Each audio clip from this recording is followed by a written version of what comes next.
guard as there is. Great size and strength at the point guard spot. You combine that with his IQ and his competitive will, he is a problem on a nightly basis. Well, he has owned this quarter, a major reason they're up right now. Antetokounmpo, a screen on Simons. To the paint.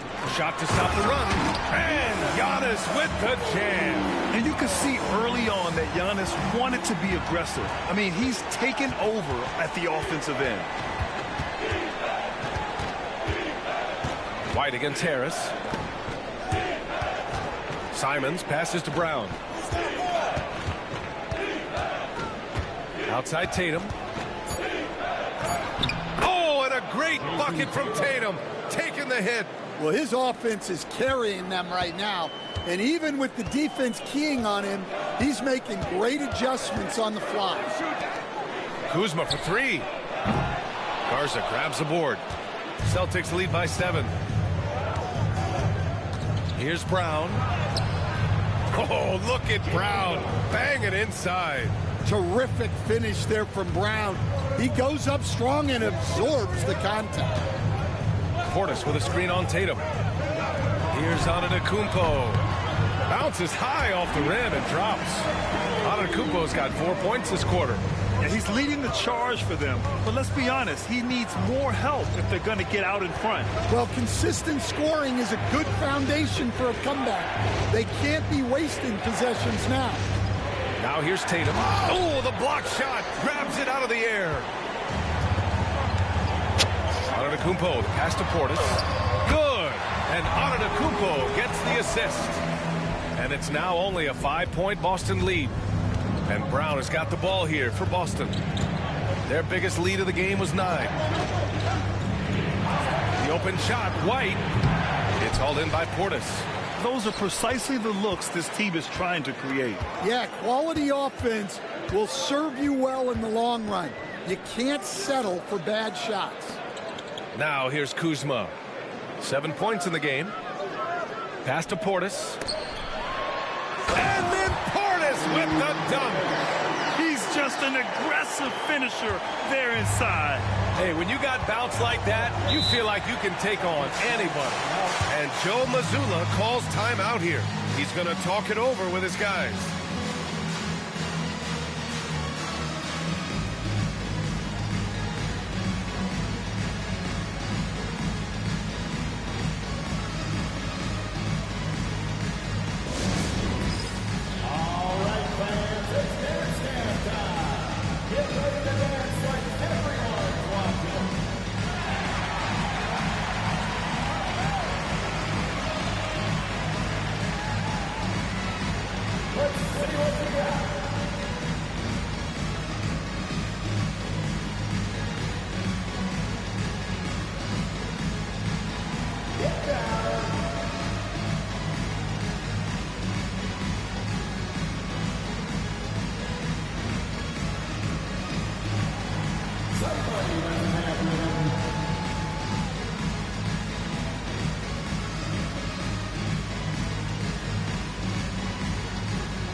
Bucks with some changes. Miles Turner, he's checked in for Portis. Gary Trent Jr. comes in for Kuzma. And it's Porter Jr. in for Micic. Walsh is checked in for Boston.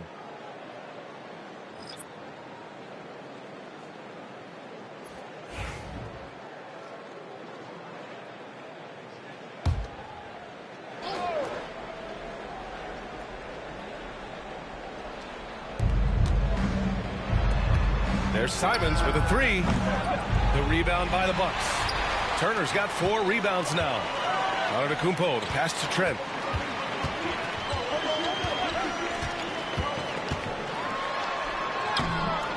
Rebounded by the Celtics. They host the Hawks after this one, and that's a one-game homestand for the club. White. Oh, through contact. White gets the finish. I like that from White. Attack in the heart of that defense. On the wing, Porter. Simons with a steal. They've got numbers. Over Trent. And he drains the quick shot. And it's a 7-point Boston lead. Wow, he doesn't make those kind of plays too often. Sweet move inside. Here's Antetokounmpo. And they're going to count that bucket. And they'll send him to the line. It could be a three-point play. And Stan, you got into coaching right after college. When did you know you wanted to be a coach? Brian, that's easy. As soon as I figured out that I didn't have much of a future as a player, I knew I wanted to stay involved in the game. I wanted to coach. The Celtics making a switch here. Hauser's checked in.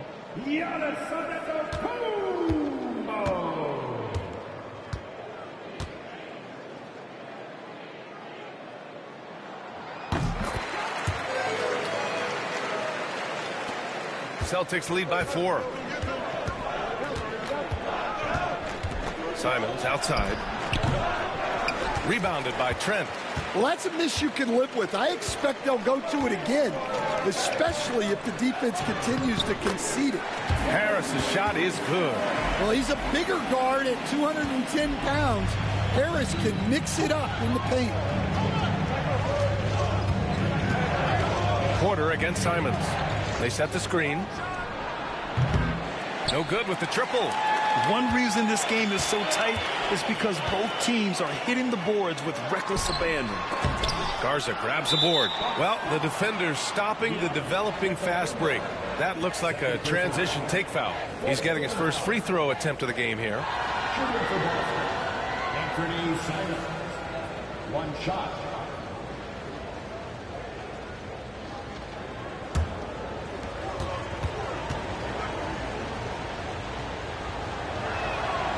Such a great scorer. Simons can carry an offense for a stretch. Now he's working on the night-to-night consistency. Celtics lead by 3. Who's got Alfred?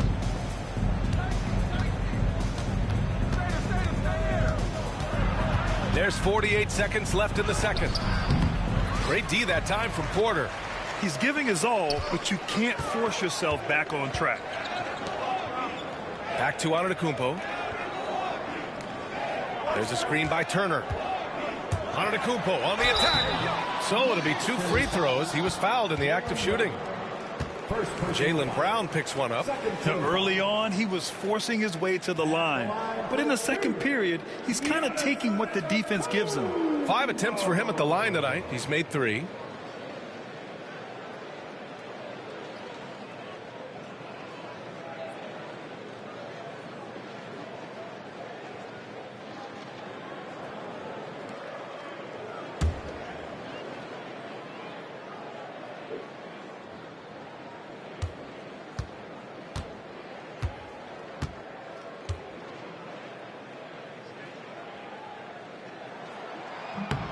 And that one falls for Antetokounmpo.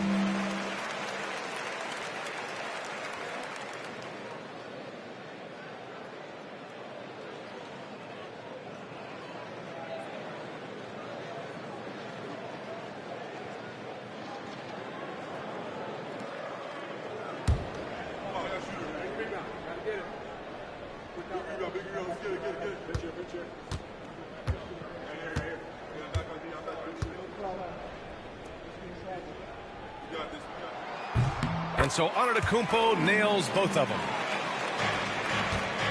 The Celtics with the lead. Pass to Garza.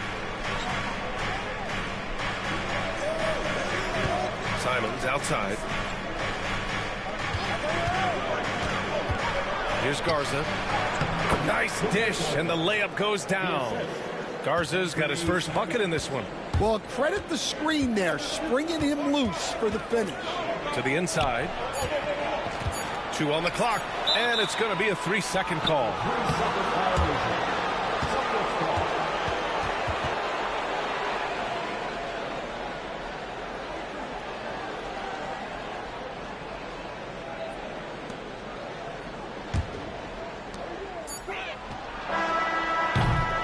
And so it's Jason Tatum making highlights for the Celtics. He's been productive scoring the ball. He's got 20 points so far. We'll be right back.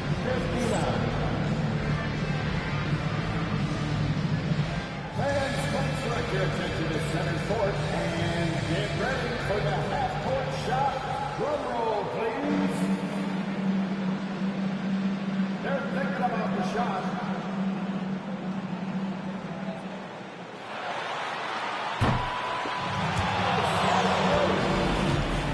One more time, a round of applause for our contestant.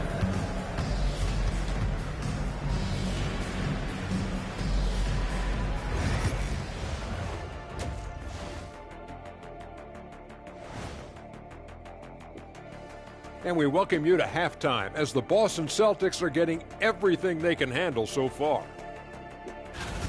The pace of this game is suiting them well, and it makes sense. After all, they're the ones setting it up.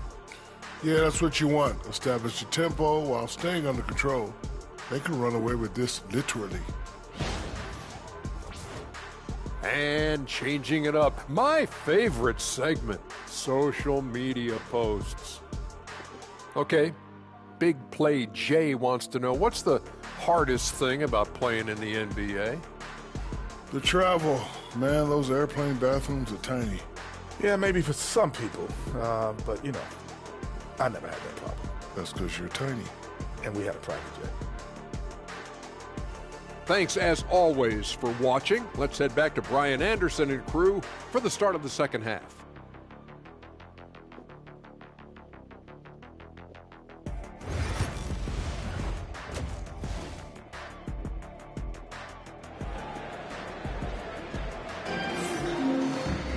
We've got second half action for you, and if the next couple of quarters are similar to the first, this one could go down to the last possession. It's been a clinic out there by Giannis Antetokounmpo. The numbers say it all. He spent the first half playing efficient ball. Yeah, it's not like he's getting everything at the rim. He's playing smart and just taking what the defense gives him.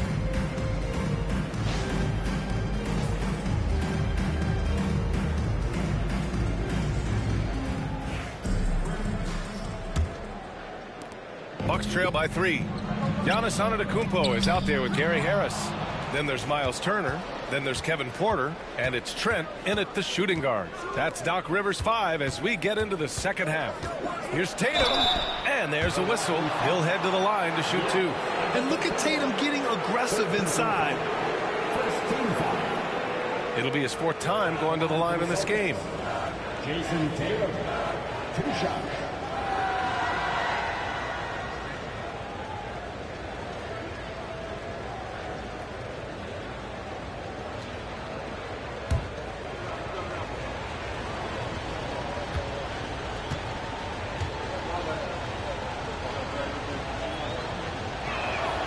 First one falls for him. Just money from the line. Tatum knows the importance of making free throws.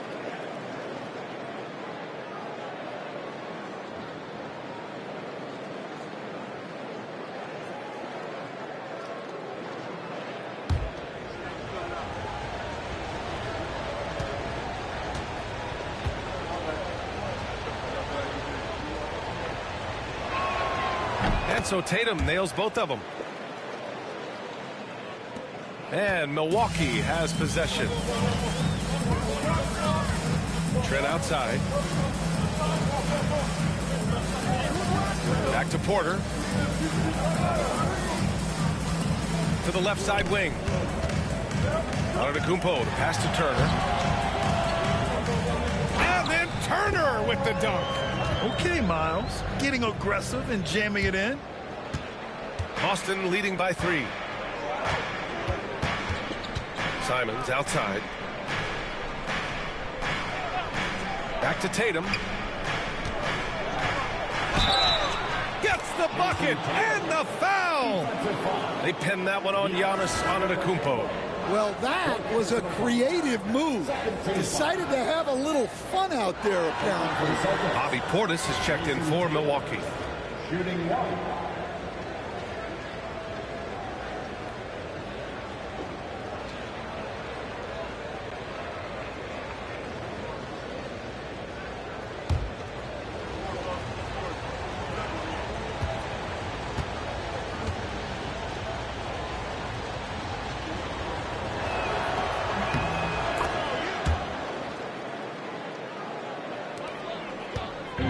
And it's Porter with the ball for the Bucks. 6-point game. Turner, a screen on Simons. And here's Porter outside. The rebound by Jason Tatum. Boston with the ball. Simons finds Tatum. Outside, Brown. Over Harris. Brown can't hit. The Bucks have gone just 1 of 3 in the second half. Brown with the block. Great positioning and timing by Brown, using his athleticism to come away with the rejection. And you look at Jaylen Brown, Grant. Not many wings have the strength he has. Yeah, Jaylen Brown could dunk over a brick wall, and he could dunk through a brick wall, too. It's just so hard to move him off his path when he's on his way to the rim. And so it looks like the Celtics will retain possession here. And you got to be in awe of incredible defensive efforts like this. Oh, terrific defensive intensity right there. Getting stops like that is crucial for them right now.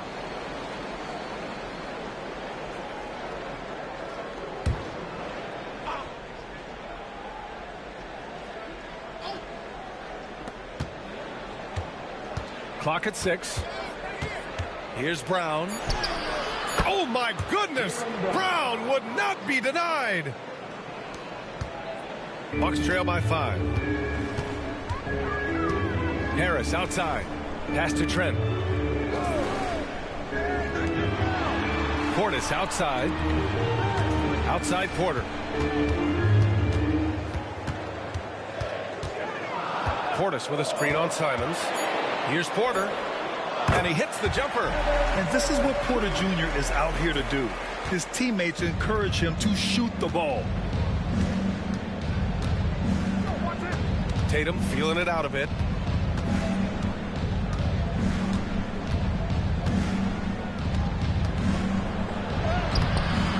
It's hauled in by Portis.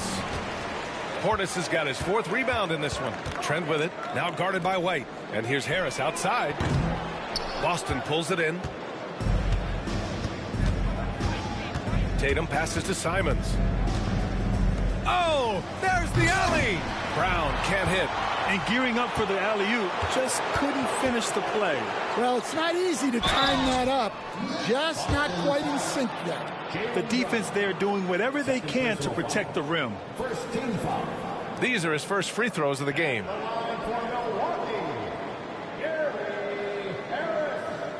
Taking 2 shots.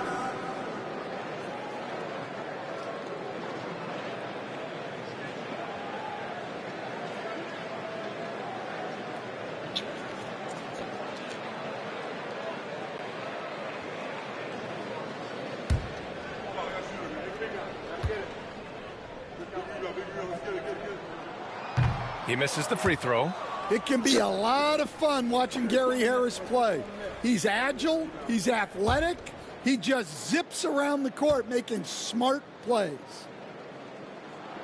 And the second free throw is good. The Celtics have got just 2 of 6 in the second half. White, the pass to Simons. Back to White. Here's the pick. Shot clock at 5. Count it. Good. White's got 10. So much control from White in the mid-range. And a timeout called here by Doc Rivers. He wants to make sure everybody's on the same page.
While we have a moment, let's have a look at the small forwards who have proven to be the most efficient scorers so far this season.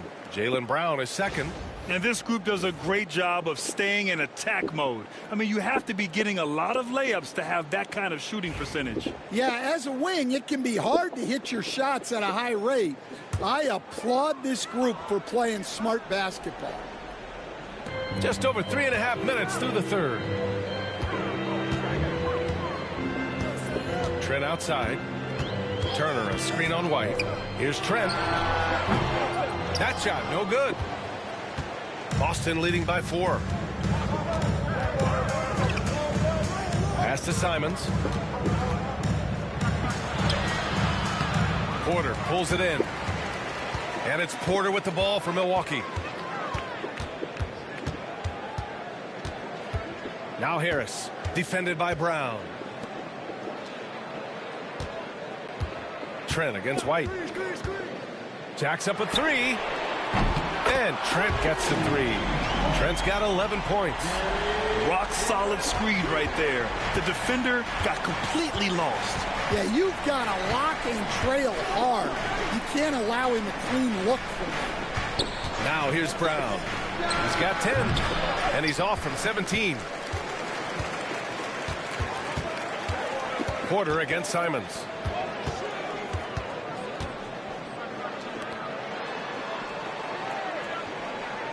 Turner with it. He's got 6. 6 on the shot clock. Harris against Tatum. Yep, it finally drops after rolling around the rim. 5 points in the game. Well, that's Harris's role on this team. He's a jump shooter first and foremost. Here's Garza. Turner covers. White for 3. Three-pointer goes up. Three-pointer goes down for White. Here in the second half, this game's still nip and tuck. Just an insane amount of lead changes. The fans are getting their money's worth. There's a screen by Turner. Here's Portis for 3. Boston pulls it in. Garza's got his 4th rebound in this one. Out to Simons. Back to Tatum. Look at Tatum using his length. Well, we've come to expect this from Tatum. Just so good at taking over games all by himself. Portis outside. Here's Porter. And then Porter with the dunk. Woo-wee!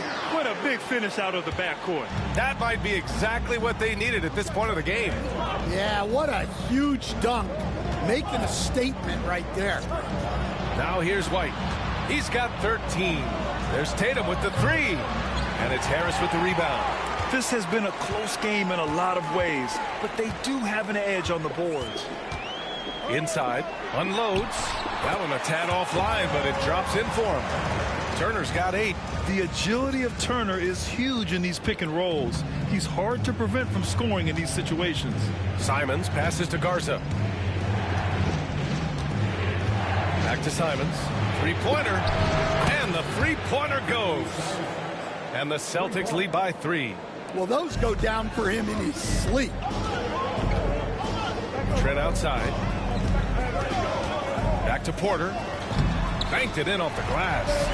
Give him 8. Hey, they're just getting pushed around inside. The Celtics have gone 6 of 13 to open up this second half. Outside Tatum. From deep.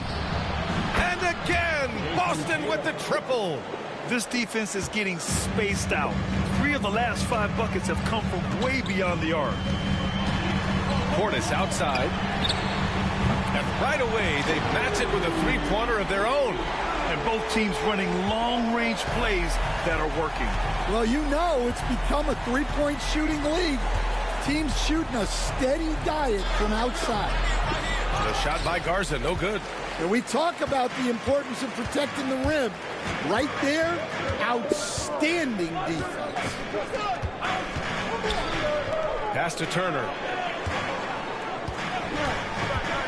Harris with it for the lead. It's hauled in by White. Well, that's a shot the defense felt like they could live with, and it worked out for them that time. And, Coach, you look at Derek White, maybe not the biggest name, but he is a winning player. Yeah, Brian, he's one of the most underrated players in the league. He's got a great feel for the game at both ends of the court. He is tremendously solid across the board. Milwaukee's gone 3 of 7 from deep so far in the third quarter. Harris with it, picked up by Tatum. Harris down low. Tatum's there. And Harris throws it down. Well, he's not just a shooter. Harris is also adept at getting inside and finishing at the rim. Harris against Brown. Pass to Simons. Launches a 3. Rebounded by Trent. Trent's got his 5th rebound in this one. They've been dominating the boards tonight, yet it's still a close game. And Tatum's got the ball here for Boston.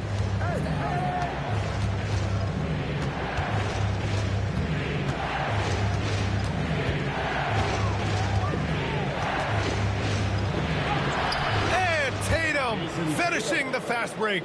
He's carried much of the scoring load tonight, and with the win in reach, don't expect him to let up. Trent outside. To the middle. Boston pulls it in. Garza's got rebound number 5 here tonight. White, the pass to Tatum.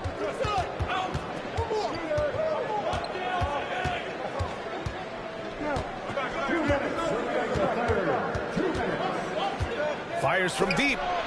Sinks the tray. Now it's a 4-point Celtic lead. Well, after dropping in 2 triples in the first half, he's now matched that mark here in the second half, and I wouldn't be surprised to see more of those. Now here's Harris. 7 points in the game. Porter finds Harris.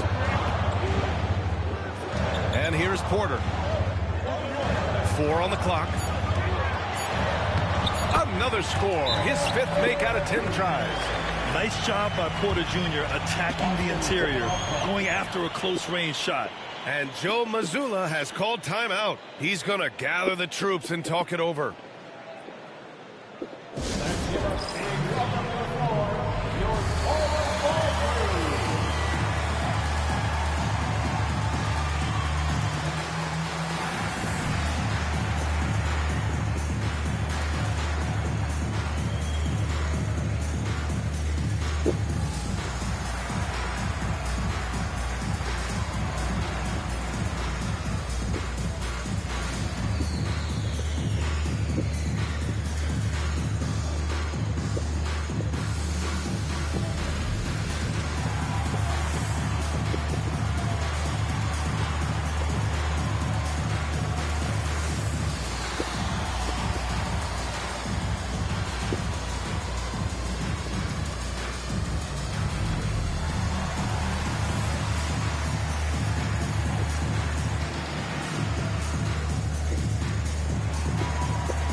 So Milwaukee going with almost an entirely new group here.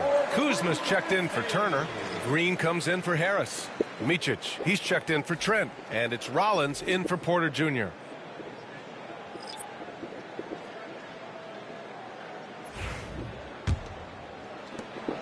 We've got 1:28 left in the third quarter here. Kuzma against Tatum. Niang a screen. Here's the 3. And it's Tatum missing. The Bucks trail. Here's Rollins. To the paint. Pass to Green. Fires for 3. The rebound by Jason Tatum. Tatum's got a rebound number 5 here tonight. 50 seconds left in the third. Count it.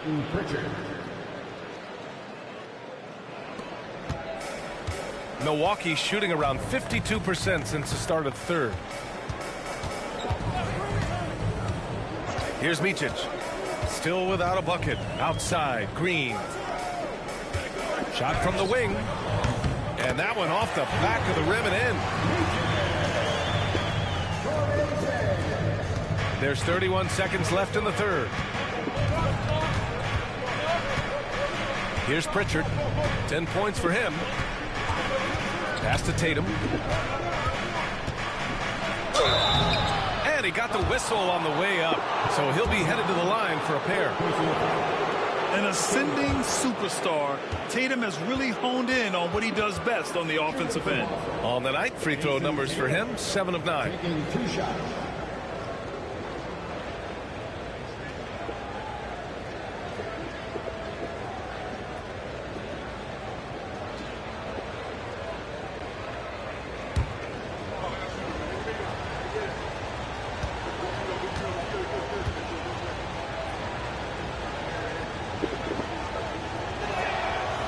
That free throw, no good.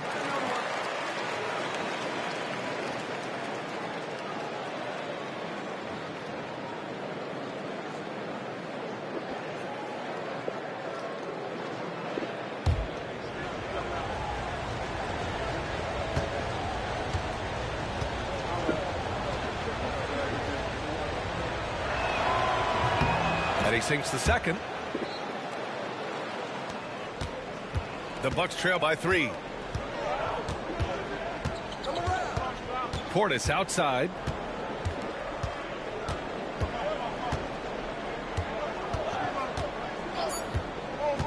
For the tie.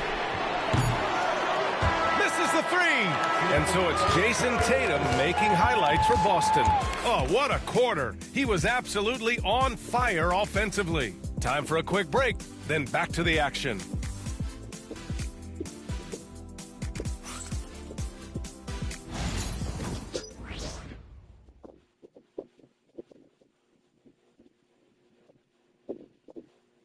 And a worthy candidate tonight as we take a look at our State Farm assist of the game. This is the definition of team chemistry. I love to see this kind of communication and connection between teammates leading to the perfect pass. Well, it's one of the core parts of the game. Reading the defense and creating an easy bucket for your teammate. That is pretty. Man, I know I speak for all of us when I say I can't wait to see what kind of finish awaits us here in the fourth quarter. On the court right now for the Celtics. Tatum is the 4 with Porzingis at center.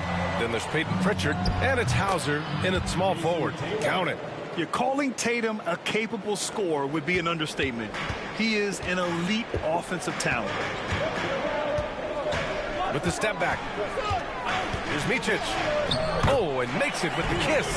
Oh, that's a big bucket. Putting the offense on his shoulders right there. Boston leading by 3. Here's Pritchard.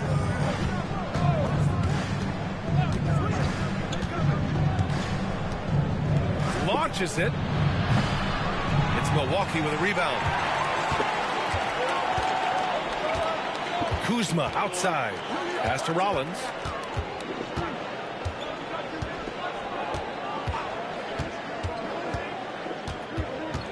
Here's Micic. 5 on the clock. Portis the screen. Micic, no good. The Celtics shooting around 50% in the game so far. Here's Gonzalez. Oh, great D that time from Portis. The Bucks trail by 3. Down low. Here's Kuzma. Tatum pulls it in. Tatum's got 6 rebounds now in the game. To the inside. Niang, that's good. Coming into the league, putting up points was no problem for Tatum, but now he's creating scoring opportunities for others. Moving along, 2 minutes gone in the fourth, and Micic gets it to go. Here's Pritchard.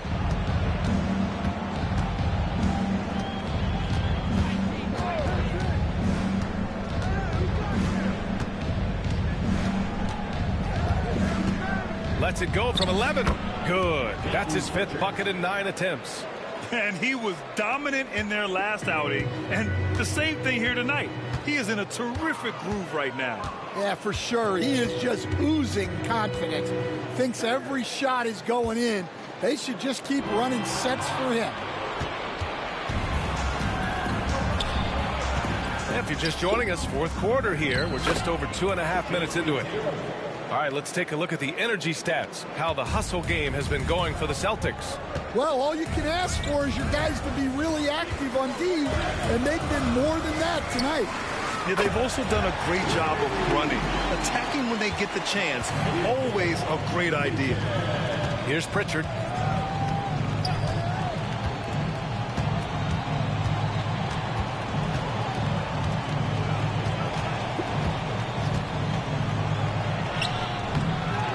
Great D that time from Portis. The Bucks trail by 4. Pass to Micic. Outside, Green. Down low. Oh, deflected. Here's Hauser. Takes a 3. He buries it from 3. Hauser's gotten himself on the board with a 3 there. Well, if you came here looking for a scoring battle, I think you made the right choice. Yeah, and how great have these offenses been for these teams tonight? Just fantastic execution. And Micic gets it to go. In crunch time, trying to get the foul, the bucket, or both. Here's Gonzalez. Pass to Tatum. There's the triple. Rebounded by Green. And just terrible defense. I don't know how he missed that shot. Here's Rollins. Here's Gonzalez.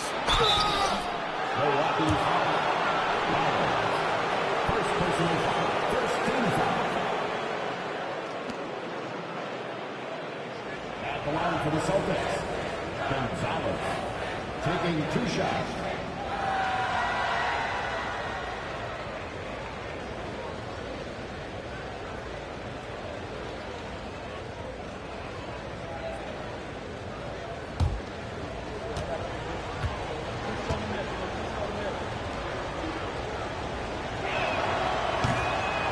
Down the first one, and the Bucks will go for a different look here. Miles Turner, he's checked in for Portis. Giannis Antetokounmpo comes in for Kuzma. Harris is checked in for Micic, and it's Porter Jr. in for Rollins. And the Celtics also making a change. Simons is checked in for Hauser.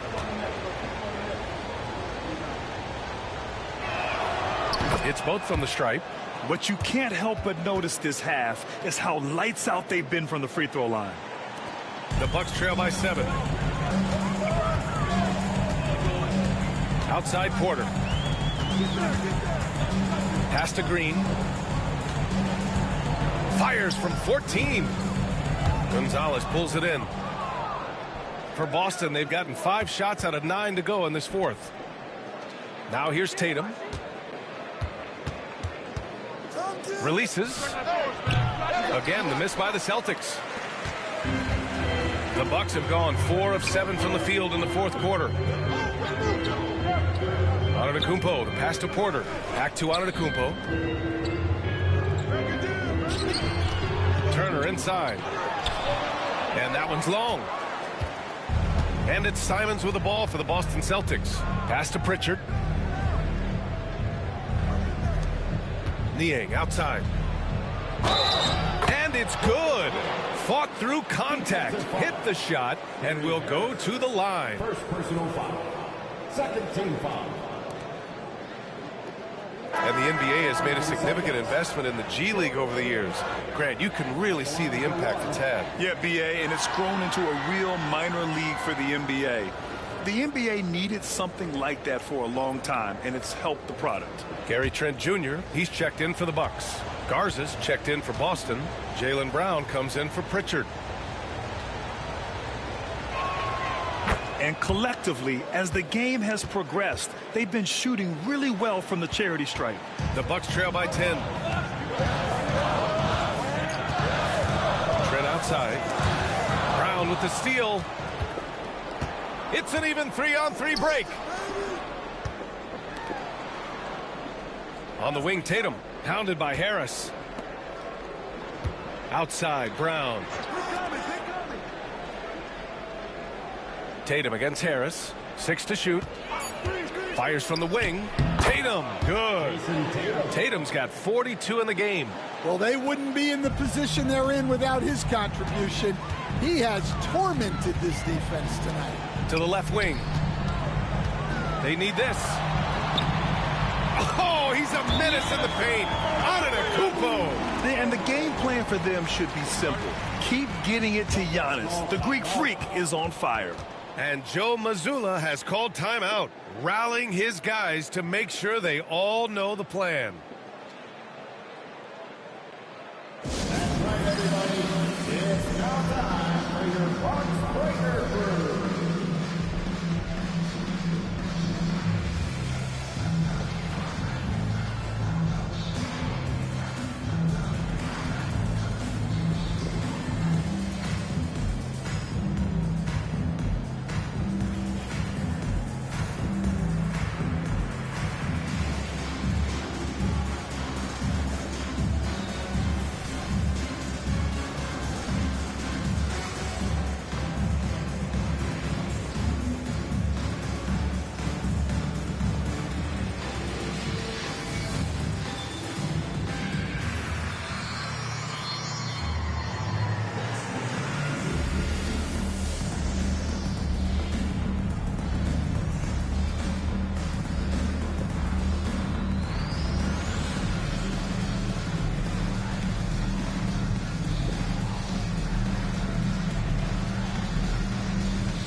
Boston making a switch here. White's checked in.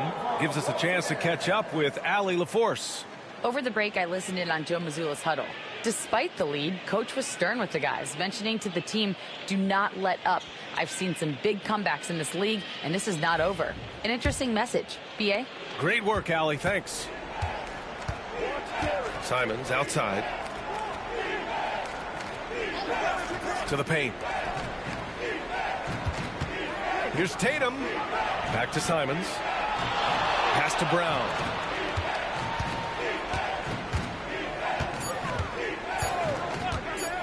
Puts up a 3. It's Milwaukee with a rebound. One thing they've done well tonight, and that's rebounding. Antetokounmpo against Tatum. Antetokounmpo, the pass to Turner. And then Turner with the dunk. And just a lack of fight right now on the defensive end. Right? At least on that slam it was. That's one way to let a team back in the game. Yeah, but also credit the offense there. That's making a play when you really need it, and they need more of that. So it's Boston now. After the Bucks picking up a basket just moments ago. Again, the miss by Boston. Trent outside. Pass to Antetokounmpo. Now here's Turner. The 3. Good. And Antetokounmpo gets the assist. Antetokounmpo's got 3 assists now in this one. Celtics lead by 5. Now Tatum.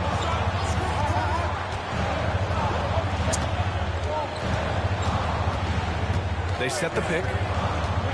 Tatum on the drive. And count the basket. He was fouled, and he's going to the line for one more.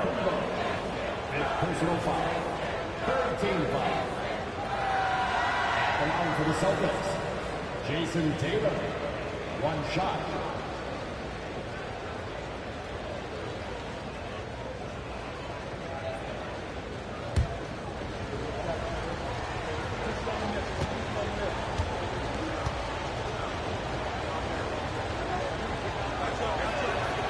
And that one misses.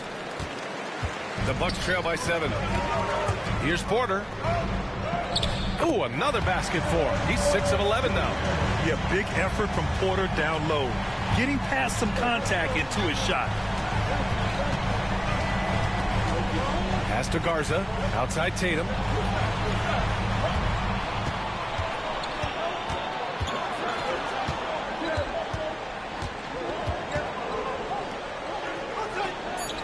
Kick out to White.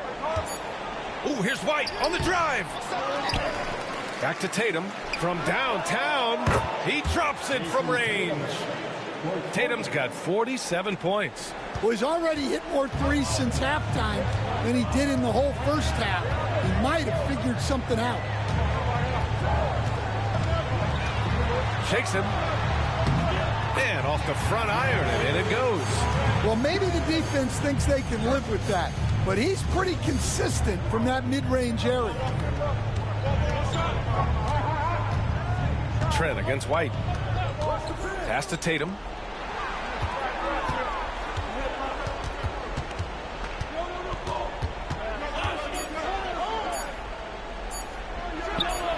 And he hits the jumper for two. Tatum's got 49 in the game. Well, he's been very efficient in this quarter. Keep getting him the ball. There's a screen by Turner. Here's Antetokounmpo. Again, the Bucks. Good for two. Yeah, the mid-range is not a go-to for Giannis, but he's always looking to expand his game. Pass to Garza. And here's White. Here's Garza. Over Turner. Again, the Celtics. Good for two more. Yeah, and guys, when White's got the ball in his hands, you can count on him to make the right decision with it. Antetokounmpo against Tatum. Antetokounmpo, right side. Simons against Porter. And that's out of bounds.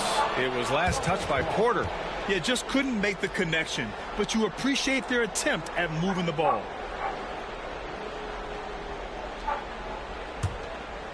They've got time on their side here, Grant. And if they're smart, they'll milk the clock a little. Up top, Tatum. Antetokounmpo covering. Left side, Brown. Here's Simons. It's Milwaukee with a rebound. Antetokounmpo has got 6 rebounds here tonight. And he lobs it up to the wall. Antetokounmpo flying. You could just see how in sync they were there. That's what it takes to pull that off. Celtics lead by 6. Up top, Tatum. Antetokounmpo covering.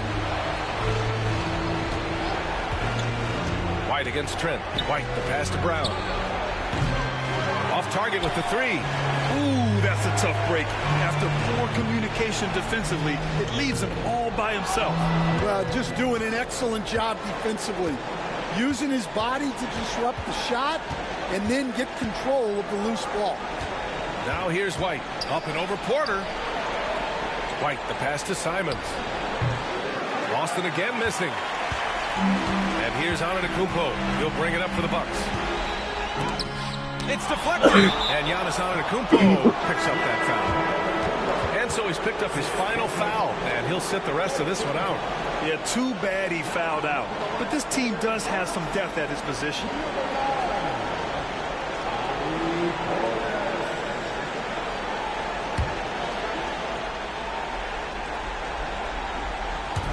And so it's Boston with it. 6-point lead. There's Tatum with the 3. Another bucket. Wow. That's 52 points for him. Making it all look too easy right now.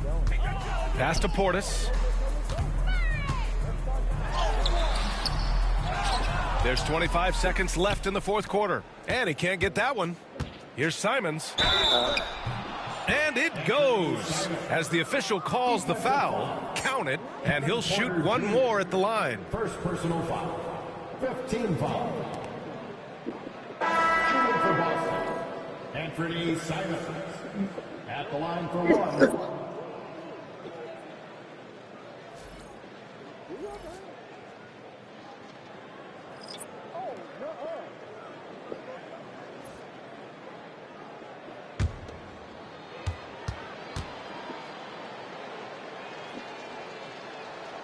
And that'll just about do it. Coming through at the line in a big spot. Here's Micic. Inside. Tipped.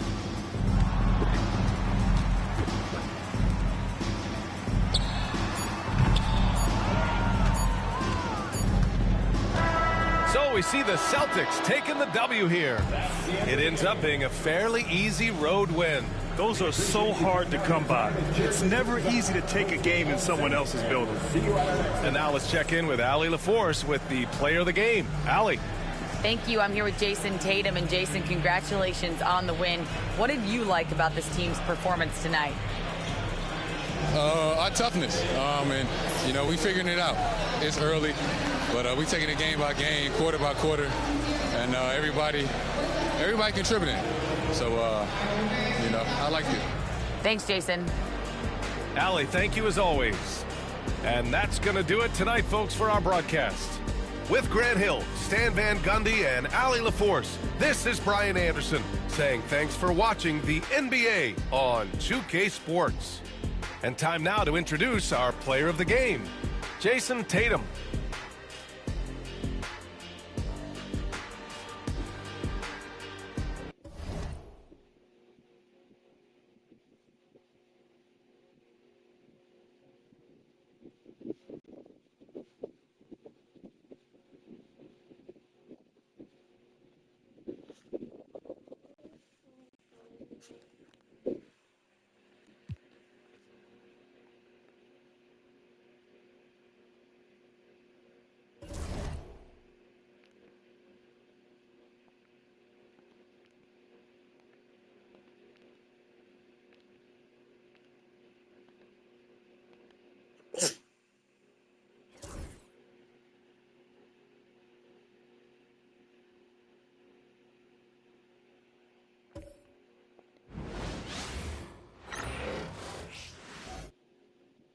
And a chance for everyone to get some shots up. Find the touch.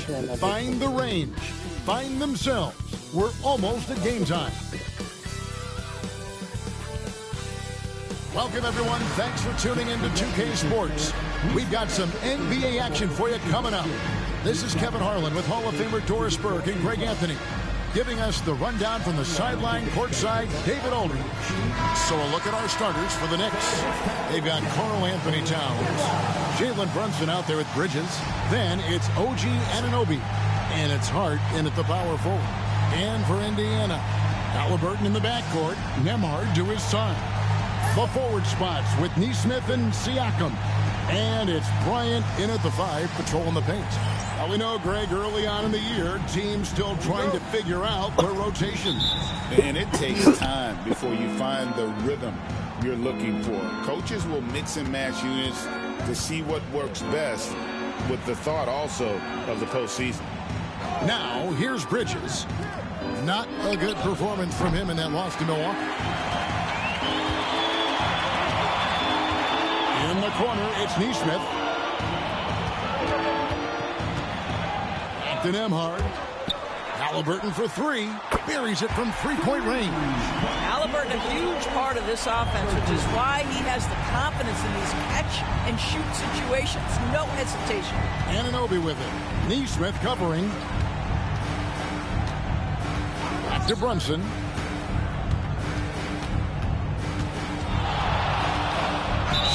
As you know, Jalen Brunson is a second-generation NBA player. Yeah, his dad, Rick Brunson, was an 11-year vet who also played overseas and eventually settled in as a coach in this league. So Jalen grew up in those NBA locker rooms.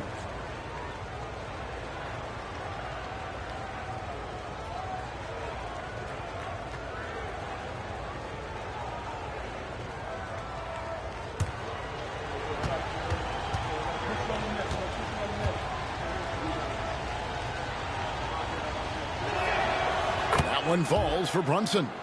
On the Pacers' doors last season, trading for Pascal Siakam to complement this hungry team. And, Kevin, it's important in a couple of ways. First of all, he's a two-time All-Star who's got a championship pedigree. The other part of this is Indiana is an equal opportunity offense, so they want to share the basketball. But Pascal brings individual playmaking and shot making, and sometimes that's a must-have in this league. And that's another area where he is just a superb player, excellent at the free throw line. Here's Nesmith from outside, off the mark. And it's Towns with the ball. He'll bring it up for New York. This game coming after a loss against the Bucks. Really a disappointing effort. That game could have and should have been closer than it was. Listen, I don't fault the effort. That was there all night. It was the quality of play that was lacking. There was not a ton of cohesion. They've got to figure it out. With a harmonious blend of length and strength, Siakam has become a dependable interior scoring option. Now, here's Hart. He's coming off a 16-point game against Milwaukee. And it's Brunson missing. Well, that's 0 for 3 in the early going. Just a little out of sync. Now, here's Nesmith. Brunson covering. Bryant on the wing. Pass to Siakam. 5 on the clock. Over Hart. That misses off the backboard. You can't look at the result of that shot. They'll take that whenever they get it. And they should, because it's when you start turning down that kind of look that your offense can start to bog down a bit.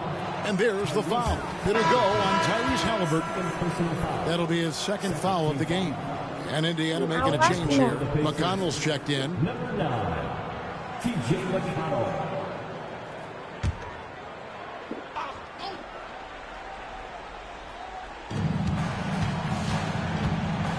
Hart against Siakam. Towns sets the pick for Hart. Off target from outside. Yeah, scoreless here early after their first 4 shots. They right now are searching for a bucket. Pass to McConnell. Siakam looking around. Shot clock at 5. Nembhard finds McConnell. Launches it. It's rebounded by Anunoby. Knicks trail by 3. To the wing on the left. To the paint. Here's Hart. Some solid defense from Bryant. Boy, in that close, he's almost automatic. Boy, that's pretty good defense. Wow. Here's Siakam. A stupendous finish in traffic. Siakam's got his second basket. Well, a little bit of quality defense will not deter Pascal Siakam. Go to work. And the timeout called here by Tom Thibodeau. This will give him a chance to discuss some potential alterations.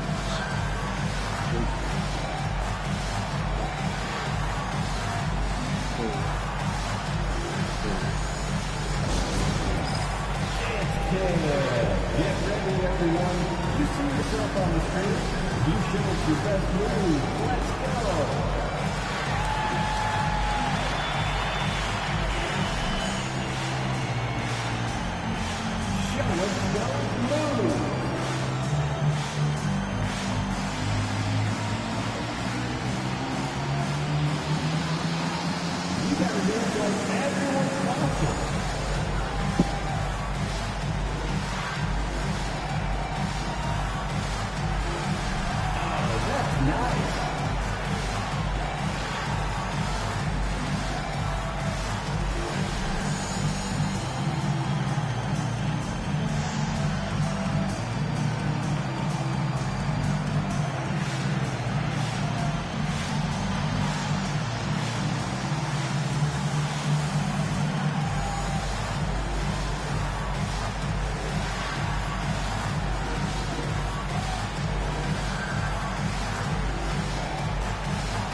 Look at Karl Anthony Towns' numbers. He's coming off an excellent season, and he'd make you pay every time he went to the line. Top 20 in free throw percentage. And one of the better three-point shooters in the league last season. And as you said, he was really good from out deep practically every time we saw him play.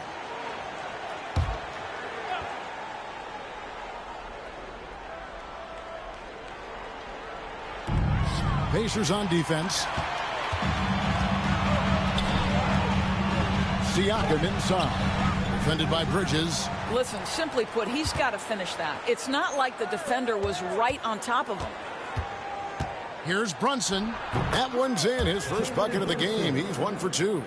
We know that the defense in today's NBA wants to take away the rim and the three. Mr. Brunson says, I'll take that mid-range. Siakam, not enough on that one as it misses. You almost have to assume he's going to knock those down when he is that open. And it's Brunson missing. Indiana leading by 3. Nembhard with it. He's coming off a 10-point game against the Hornets in Charlotte. And it was a huge night for him at the other end as well. How about the steals? And he was just a big headache the entire game. Oh, and the lead gets bigger on a ridiculous offensive sequence. That dunk alone would have been spectacular. Never mind it coming at the end of an alley-oop. Now, here's Bridges. Nothing on the board. And looks like the illegal pick was set. Yep, that's right. That'll get their attention. Beyond the leaning, you could see his feet more set on that screen. Easy call. You know, he's just leaning a little bit. You try to get away with it, but boy, the official all over it. Nesmith with the ball. He's guarded by Anunoby. Pass to Nesmith. 6 on the shot clock. Here's McConnell. Drilled from 11 feet out. And here's Brunson. He'll bring it up for the Knicks. 7-point differential. Anunoby outside. Back to Brunson. Over McConnell. And Brunson the basket on the assist by Anunoby. Yeah, don't be fooled by the height, guys. Brunson is a terrific finisher inside. Here's Siakam. His shot is good. Scores his third basket in 6 tries.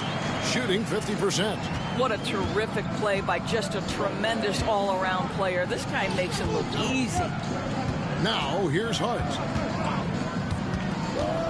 Pass to Towns. Hits the three-point bomb. This is a big who we know stretches the floor to great effect. Mr. Towns from 3. Getting the latest now from our sideline reporter, David Aldridge. David, it's all yours. Take it away. Well, earlier I spoke with Rick Carlisle. Now I spoke to him about the plan for Karl-Anthony Towns now. Coach said, we know Cat has size and power, so we're hoping we can match him there. We don't want to make ourselves soft targets for him. You can expect it to be intense and physical down on the block. Guys? Okay, David, much appreciated.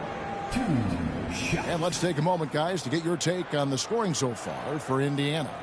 How about the ball movement so far? I mean, the unselfishness, everyone here just playing for one another, and that can be infectious. I think the other thing they've done a great job of is making their presence felt inside, converting tons of paint opportunities. Greg, in January 2024, Pascal Siakam was traded out of Toronto. And he came into the league an older player from a mid-major school. The Raptors did a lot to help Siakam, turning him into an all-NBA caliber player. Well, Doris, before he started playing basketball, Siakam was on the path to priesthood. And there are a lot of GMs in the NBA saying, amen, that he chose basketball.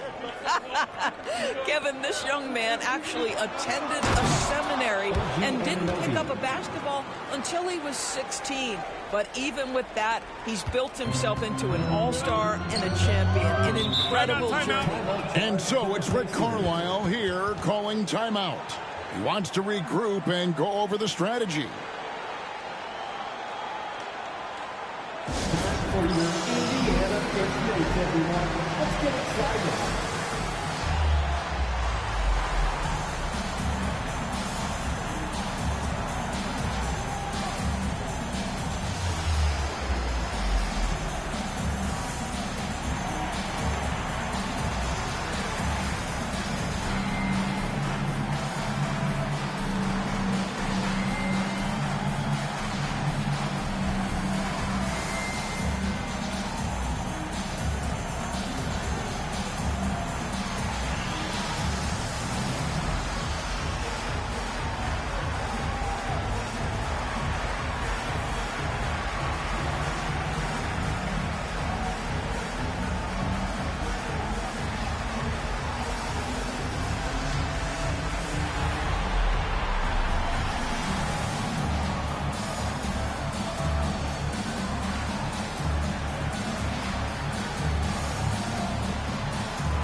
Now we have a chance. Let's take a look at the teams that led the NBA in rebounding last season.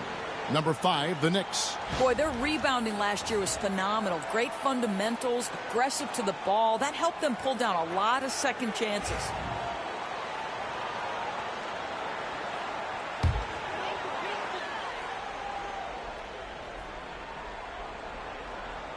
Here's Siakam. He's coming off a 10-point game against the Hornets in Charlotte. Bryant the pass to McConnell. Some nice passing here by Indiana. Bryant a screen on Hart. Down low, Siakam finds Bryant. And he takes it in for the layup off a very nice feed. Thomas Bryant is a player who has led the league in two-point shooting percentage. Around the basket makes the tough shots look easy. Now here's Brunson. He's coming off an unbelievably high-scoring game. Goes back up, and he sinks the layup. Brunson's got 8 points. And a nice job here early of establishing an inside presence. Brunson against McConnell. Siakam outside. Goes up at the stripe. It's rebounded by New York. Towns has got his 4th rebound in this one. Over McConnell. And it's Towns missing. Pacers leading by 4. Siakam outside.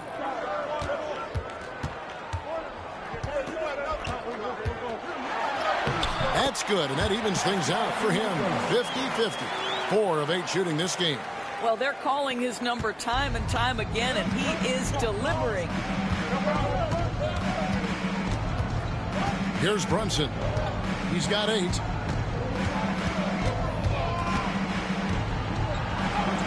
Good, nice job down low. 10 points for him. Well, individually, he is doing everything he can in this 12-minute session, but he's just not getting enough help. It's Nembhard on the wing. Pass to Nesmith. From outside the arc, it's good. With that basket, he's now 5 for 9. You can see it. Once this guy gets his rhythm, he is so hard to slow down. What an excellent night for him and his team. Now here's Brunson. 10 points for him. Bridges for 3. Bangs home the trifecta. Boy, how about that quick 3 response by Mikal Bridges? Pacers leading by 4. Pass to Nesmith. Back to McConnell. Now Nembhard.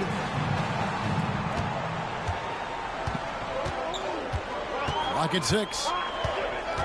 Bryant with a screen on Bridges. Here's Nembhard. Tried to come right back with the 3 of his own, but it's no good. And here is Hart. Still without a basket. Here's Brunson. Bryant with the rebound. And talking about the Knicks, GA, do you feel they took a step forward last season? I do. I mean, losing in 7 in the conference semis with all the injuries they had, that really kind of set them back. They ended that game 7 with the Pacers missing 4 of their starting 5. So, no doubt, expectations will be high. Boy, for a man his size, Towns does a sensational job running the floor. And Rick Carlisle decides to call timeout.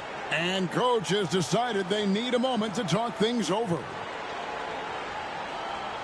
Your Sixers are bringing the heat now at midcourt.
And some changes. Toppin, he's checked in for Thomas Bryant. Benedict Mathurin comes in for Aaron Nesmith. And Shepard subbed in for Andrew Nembhard.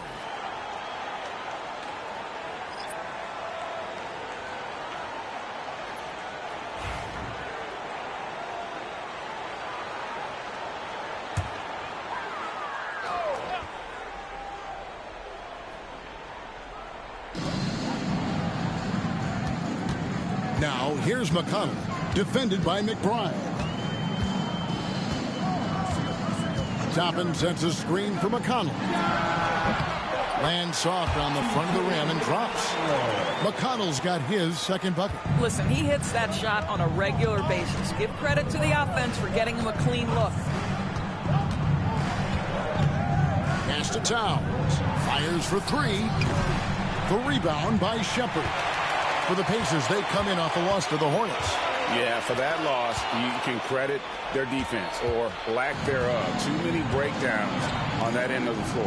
Well, the kind of low-energy effort they played with all night will make a coach absolutely crazy. You can't win if you don't play quality defense. Now Clarkson, after the missed three from Karl Anthony Towns, cans it from downtown. Well, the one thing about Clarkson, a little bit inconsistent from deep, so that's a welcome sight for his team. And while we've got a moment, let's send it over to our terrific reporter, David Aldridge. David? Thanks, Kevin. Tyrese Halliburton has become the face of the Pacers franchise. He says they've done a great job of allowing me to spread who I am and how I play throughout the organization. The guys and the coaches have adapted to that. Good things are happening. I want us to be the best team in the league. Kevin, he's certainly taking them in the right direction. David, I'm infatuated with this guy as you are. He does so much at such a young age. Man, the sky's the limit.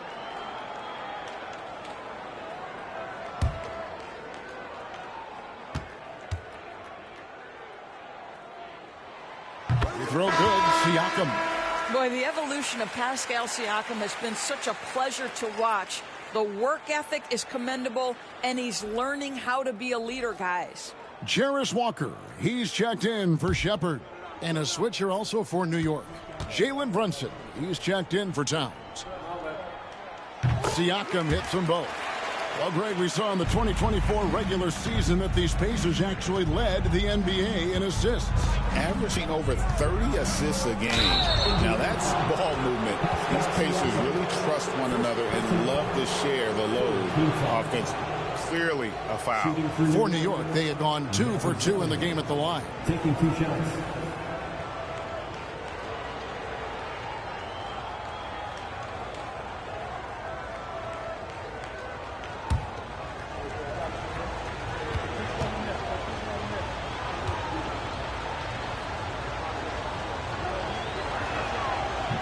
That free throw, no good. And a fun run by the Knicks in the playoffs. But Doris, horrible injury luck ended their season. Kevin, borderline absurd bad luck for injuries. You think about it, Julius Randle goes down in the regular season. And then in the playoffs alone, Mitchell Robinson, OG Anunoby, and Bojan Bogdanovic all missed significant time. And who can forget Jalen Brunson getting hurt in that Game 7? Almost unreal bad luck. And Greg, we know the Pacers have to improve defensively. But where do they start? Candidly, Kevin, I feel like they're too soft. Giving up offensive rebounds, cheap fouls, they've got to be tougher mentally and physically, especially on the interior. This is his third trip to the free throw line.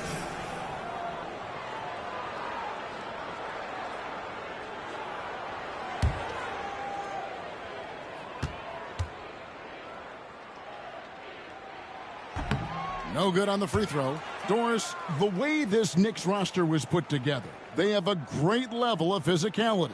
Kevin, if you think about it, with the way the rules are starting to trend back toward that level of physicality, they've got an opportunity to be successful. They also have a big-time star in Jalen Brunson, so there's a lot to like about the future. And when you think back to that Sabonis-Halliburton trade, Doris, it really worked out for both teams. It's rare, Kevin, that you can talk about a, quote, win-win for both sides. Most trades are a little bit harder to evaluate because they involve more moving pieces. This was a straight-up one-to-one swap of young stars and positional fits for each side. Pacers leading by 3. 17 seconds left to play here in the first.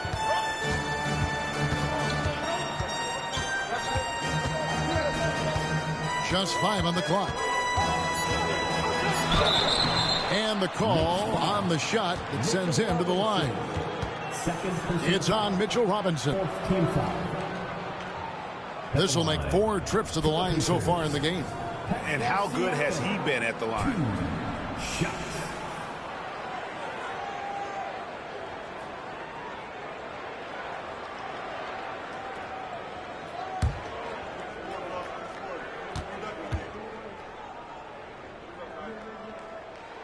The first free throw is good.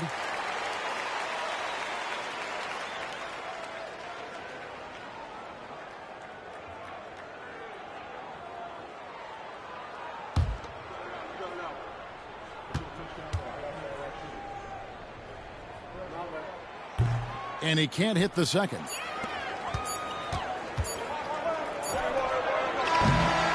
Pascal Siakam getting it done for Indiana. They kept going to him again and again. And he delivered with a monster quarter. And don't go away. We'll be right back.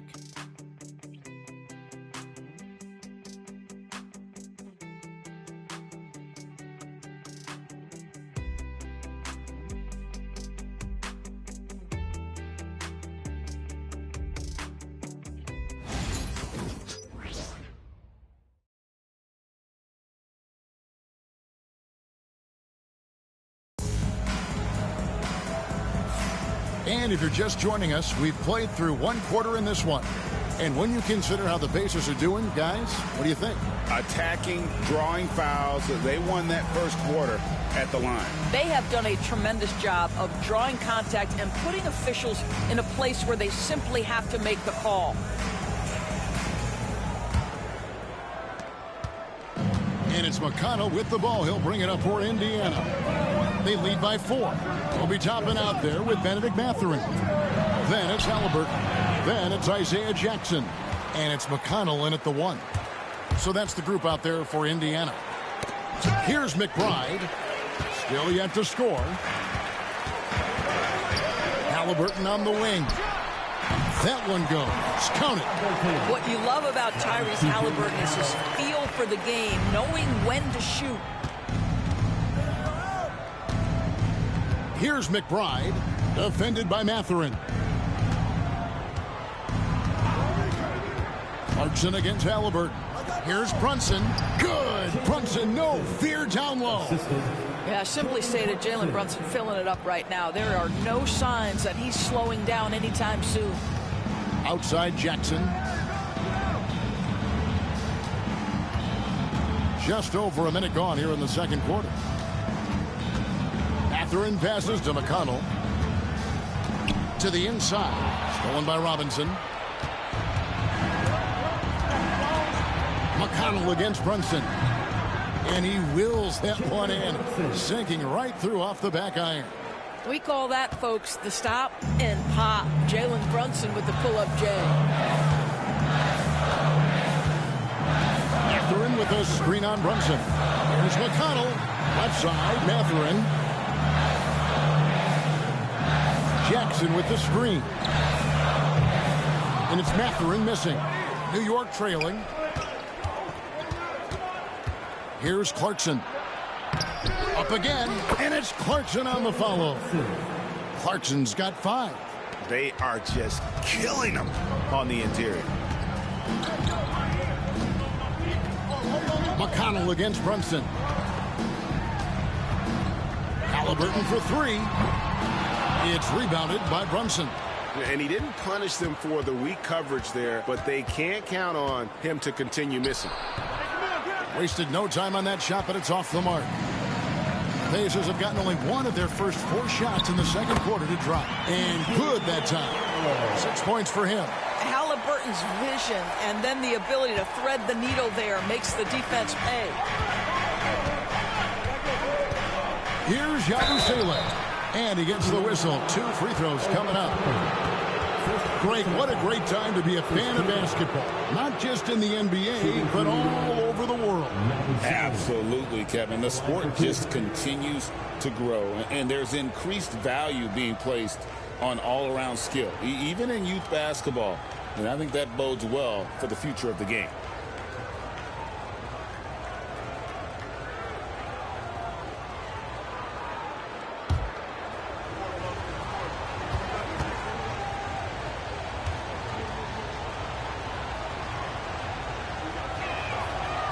The first one falls.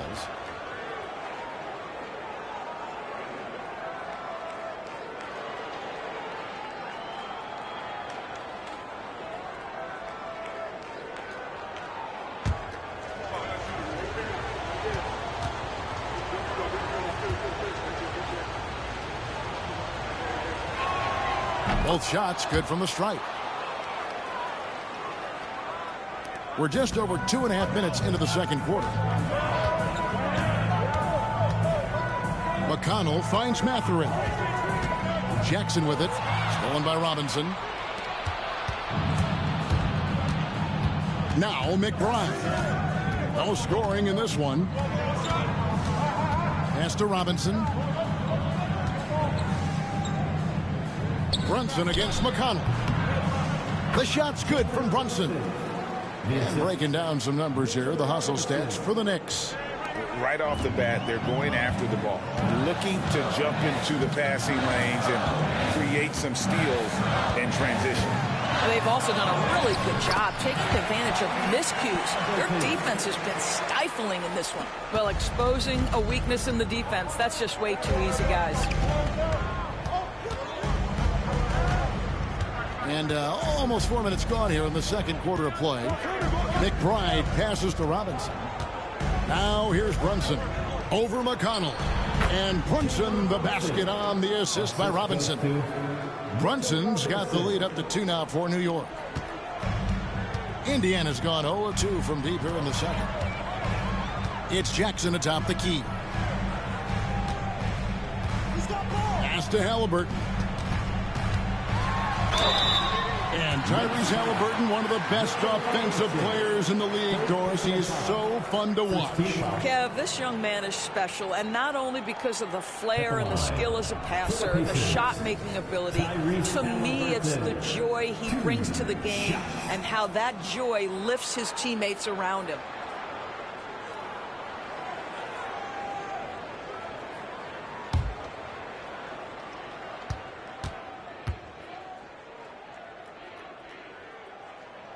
That's good from Halliburton.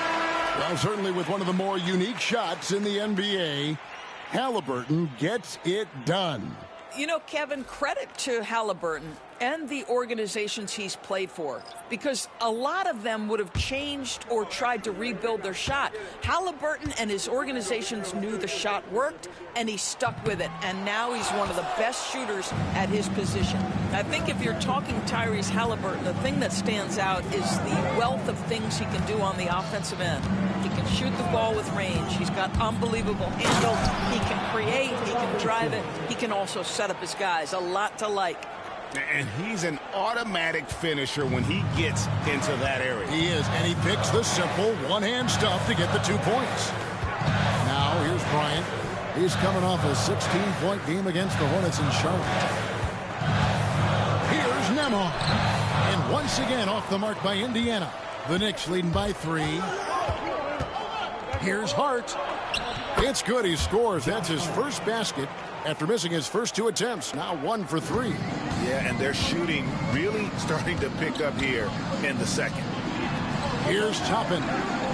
He has yet to score. Back to Halliburton. The offensive rebound. Here's New York. They're on a 16-5 run here. Bridges gets to Yabusele. Pass to Brunson.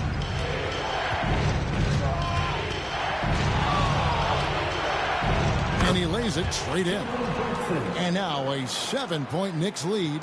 You can just see the passion and love with which he plays the game. You see how he prepares, the work ethic, the way he interacts with his teammates. And when he hits the floor, it's all about the game. Yeah, that's savviness by Tyrese Halliburton. Gets himself something he can work with, makes the game look easy. Brunson the pass to Robinson. Bridges for three. And that's good. Robinson picking up the assist. Bridges got the lead back up to 7 now for the Knicks. And so it's Rick Carlisle here calling timeout. He wants to talk to his guys. One guy who's been getting it done is Jalen Brunson. Absolutely on fire. They need to regroup and figure out a way to slow his roll. Make some noise. Attention fans. Now on the court is your squad. Get loud. Let them hear it. The loud section, there can only be one. And they're getting set. The 5-ball fans.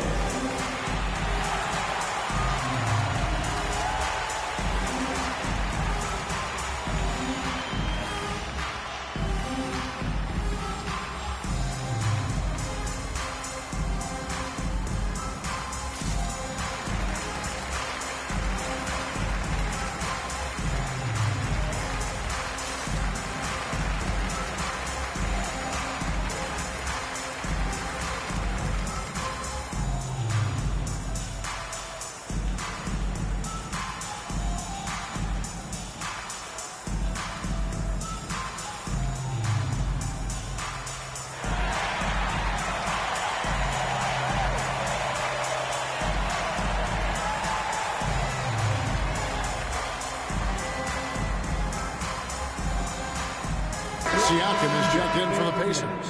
Aaron Nesmith comes in for Benedict Mathurin. Karl Anthony Towns checked in for the Knicks. OG Anunoby comes in for Yabusele.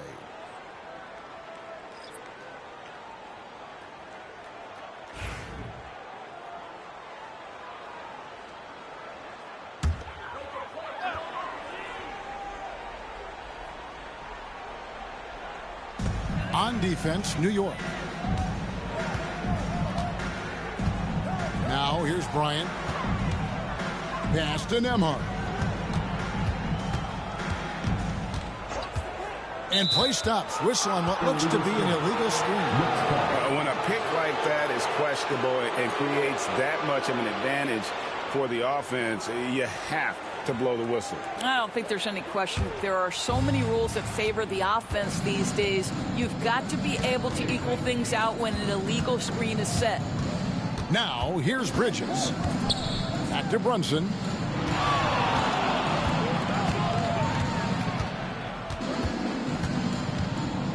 Six to shoot.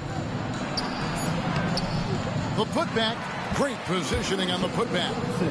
Brunson's got the lead up to 9 now for the Knicks. I'll tell you, this lead's not going anywhere with this guy making plays. What a quarter. Nesmith finds Siakam. Halliburton on the wing. Brunson covering. And Tyrese Halliburton heads from deep. Halliburton's got 14. What you love about Tyrese Halliburton is the consistency from the perimeter. This guy can make deep shots. It's time now to hear from our Hall of Fame reporter, David Aldridge. What's the latest, David? Kevin, thanks very much. Tyrese Halliburton is a person who's in control. He says, I want to win, so I'm just trying to figure out the right way to do that. Right now, it's get the ball in my hands and just make the right reads. I can facilitate probably better than the majority of people in the league. So that's what I want to do. I want to get my guys involved. Kevin? He does, doesn't he, David? Every single time. And, David, we thank you for that report. T.J. McConnell, he's checked in for Indiana. And a switcher also for New York. McBride's checked in.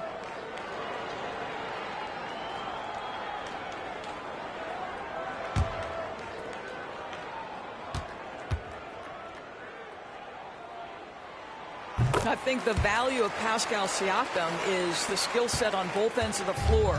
He can play multiple positions either end, and he can lift his team in any number of ways. Now here's Towns. 23 points his last outing. Pass to McBride. Off target from three-point range. Boy, he won't miss many from that spot. The defense gets lucky there. Bryant with a screen on Anunoby. Neesmith finds Bryant. Here's McBride. Now Bridges. Some nice passing by New York here. And out of bounds as the Pacers gain possession. Let's take this chance to see which of last season's teams had the most second chance points in the league. Second, the Knicks. This was a team that was really savvy when it came to getting position under the boards and then getting those offensive putbacks. Pacers trail by 3. And the points coming for them now, Greg, in bunches. And we're seeing what a high-octane offense should look like. A fader. It's rebounded by New York. Their biggest lead of the game was 9. Here's McBride. He's covered by McConnell. Hart with it. Shot clock at 6. Bridges a screen on Siakam. Here's Hart. He drains it as the shot clock ticks down. Hart's got his second bucket tonight. That's all grit from Josh Hart. This guy will mix it up on the interior. McConnell kicks to Siakam. Here's Nembhard, defended by Bridges. Siakam against Anunoby. Pass to McConnell. They're running up the floor. Goes up, and he caps off the fast break with a monster slam. Josh Hart hammering it down. That's a message right there. Siakam outside. Now, here's McConnell, defended by McBride. Siakam against Hart. Just 4 to shoot. Shooting foul as the whistle blows. He'll shoot 2 free throws. It's going to go on Josh Hart. Well, with that 6'9" length, right? Siakam uses those long limbs to create contact, get himself some free throws. Nicely done.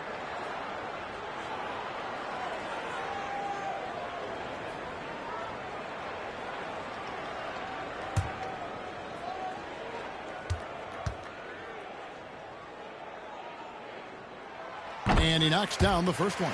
And he just seemed to have a little more fire in the first quarter than he has in this one. And it showed in all the trips he made to the free throw line. Those have dried up.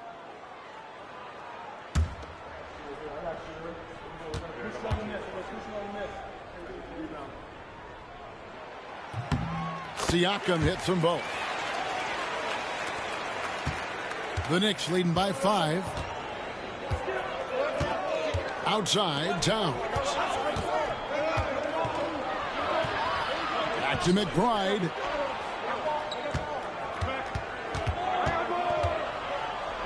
Score the basket. Nice shot after missing his first attempt.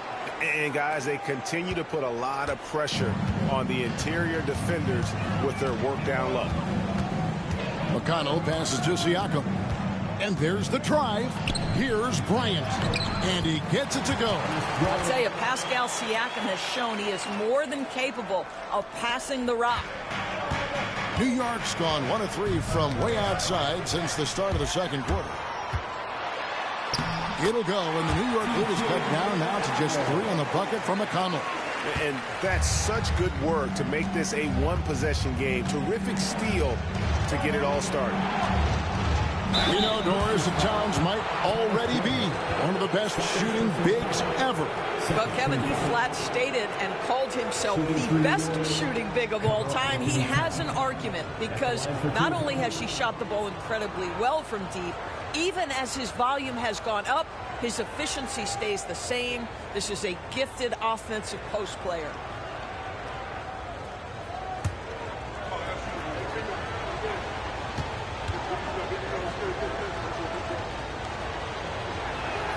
And he makes the first.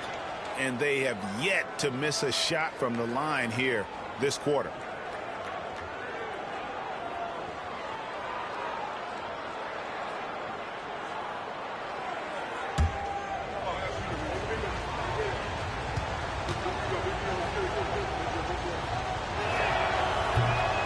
On that one, so he goes 1 for 2 at the line.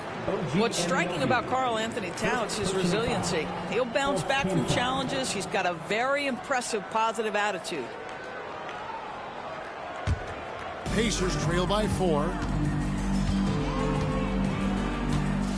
Here's McConnell. He's got 8. 1:10 left to play in the first half. Neesmith can't get it to go. More good work on the glass there. When it's all said and done, I think rebounding might tell the story in this game. And he's on a good pace here from three-point range. Made 1 in the first, 2 more here in the second. It seems like with more to come. McConnell kicks to Siakam. Karl Anthony Towns with the rebound. Towns has got rebound number 8 now on the night.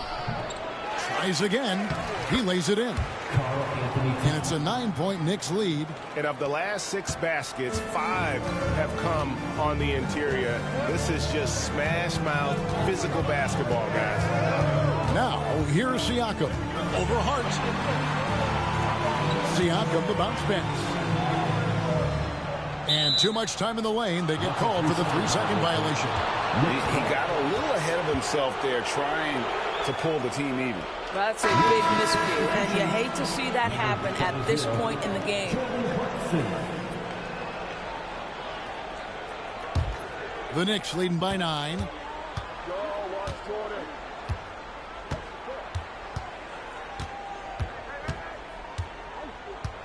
Bridges outside. Towns down low, and again it's New York. Unwilling to let up even for a moment. That's his killer instinct, just spanning the flank. One thing I enjoy is watching players who don't pay attention to the score. You lock in on the moment and play the right way. And so it's the New York Knicks holding on to an 11-point cushion as we get ready to take a break. Their shooting has been the big key. Their percentage from the field so far has been terrific. It's time now to go courtside as we send you over to David Aldridge from the sideline. David, take it away. Thanks a lot. Here with Tom Thibodeau. Coach, what has gone well for your team in the first half? Started making plays, play unselfishly, force the defense to shift, attack, get downhill, then make a play. You guys followed the instructions to the letter. Thanks, Coach. Back to you guys. Thank you, David. And we'll be back for the third quarter of action following halftime.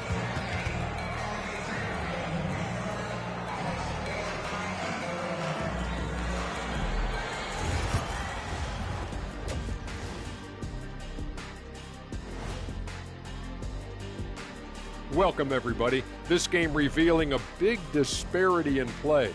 What a performance so far for the New York Knicks. You know, I love sitting up here and doing this show with you guys. I learn something new every day. Man, you know what? It is pretty unreal they pay us to do this. Did I say that out loud?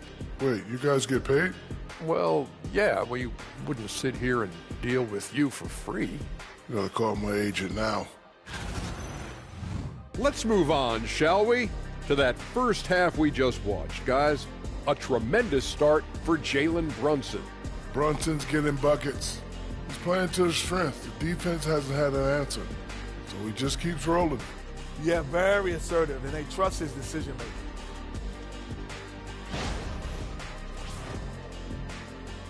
That is more than enough of us. Let's send you back to the game. Kevin Harlan and crew with the second half.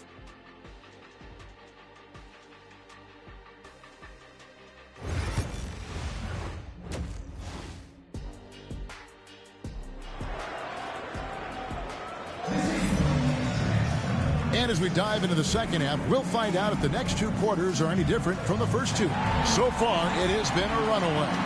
You know, Jalen Brunson has been exceptional here, guys. Wow.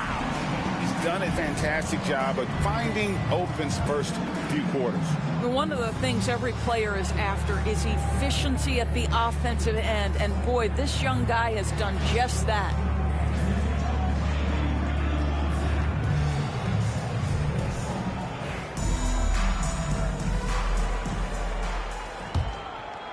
Here's Halliburton. Here's who Tom Thibodeau is starting the second half with. Jalen Brunson out there with Mikal Bridges. Then it's OG Anunoby. Then it's Josh Hart. And it's Towns in at the 5. Charity stripe shot. It'll go, and the Knicks lead is cut down to 9 in the bucket from Halliburton. Well, because he's a 3-level scorer, anywhere he is on the floor, Halliburton capable of creating jumpers. Here's Brunson. Takes it inside. An easy 2 points on the layup. Brunson's got 24 points. And those are the kinds of plays that are just killing them right now. Pass to Nembhard. And he's fouled pretty hard on that shot, but he's got the chance to pick up the points at the line. That one goes on Anunoby. Pacers have shot 10 of 13 from the free throw line. Andrew Nembhard, 2 shots.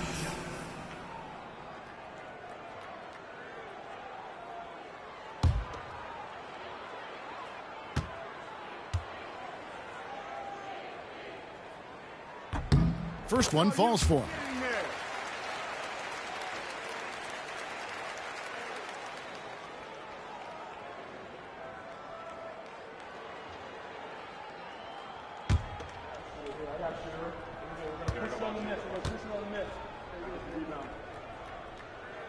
And so he hits both. And here's Brunson. He'll bring it up for the Knicks. Pass to Hart. The shot.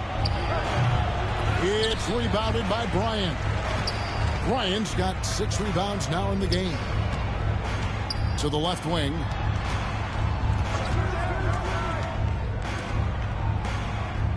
Indiana moving the ball around. Just 5 to shoot. Halliburton for 3. And the rebound goes to the Knicks. And we're just about a minute and a half into the third quarter of basketball. And Brunson gets it to go. Brunson's got the lead up to 11 now for New York. Well, what a beautiful move from Jalen Brunson. Frees himself for an opportunity to put the ball in the basket. Nembhard, the pass to Bryant. And Bryant throws it down. Strong move to the 10, trying to get his guys going. Hard not to get motivated, GA, right when your teammate makes that kind of play. Where was the defense? No help. You can't afford to give up these kinds of buckets. And they're beginning to just flat out fall apart defensively right now, especially on the interior. Back to Halliburton. Driving the lane. That's good again. His 7th basket. 7 for 10 from the floor. Boy, everyone is getting to their spots and then capitalizing. 3 for 4 in the quarter. Beautiful. Towns kicks to Hart. Pass to Brunson. That shot is off. Nice D from Bryant. Halliburton passes to Nesmith. It's good from long range. Nesmith has got 5. Oh, wow, 4 or 5 to start the half. Coming out on fire. Brunson finds Towns. And the rejection by Bryant. Boy, blocking shots is usually about time, but with Thomas Bryant, it's about that tremendous length. Here's Brunson. 28 points for him. Bridges outside. Pass to Hart. Bridges deciding where to go with it. From deep, Brunson. There it is. Brunson with the deep shot. Well, you love that they've been able to rely on him time and time again. You love the effort here late. Halliburton for 3. It's rebounded by Towns. And still looking for his first triple of the second half. He had 3 at halftime. Here's Brunson. Oh, Brunson wheeling his way in there. That's toughness. That's ability to absorb contact and finish. That is Jalen Brunson in a nutshell. Pass to Nembhard. Wants to get it to Nesmith, and does. You know, we talk about it all the time, guys. Those second chance buckets, always the result of that extra effort. And here is Bridges. 9 points in the game so far. And Anunoby, here we go. Now, here's Nesmith. He's guarded by Anunoby. And Aaron Nesmith gets the whistle that time. That is his first foul of the game. And really just a great play to sacrifice his body and take the charge. And looking at that replay again, just a big-time block right there. And boy, did he get up quick to reject that shot. That's as fundamental as defense gets. Bryant against Towns. Bridges for three. It's rebounded by Bryant. Bryant's got his 8th rebound here tonight. Siakam passes to Bryant. Lays it up and banks it in. Now just a 5-point Knicks lead. They should continue to get the ball inside. The defense struggling to contain them. There's the lob to Bridges. The beauty of Jalen Brunson, you can play him at the 1 or the 2, but we know he's always going to put the pass on time and on target. Indiana's gone 1 of 3 from downtown since halftime. Hey, Greg, since getting traded in 2023, Mikal Bridges' scoring numbers have exploded. Yeah, Bridges, the main piece of that deal, sending Kevin Durant to the Suns. Mikal scored 26 a game down the stretch for Brooklyn that year, taking his game to another level. Well, the beauty of Pascal Siakam's game, he's still growing, and the guy is so unselfish. Bridges up top. Nembhard covering. Bridges passes to Brunson.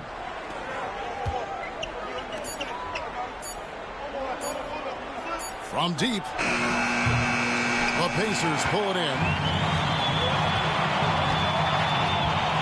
Now Nembhard.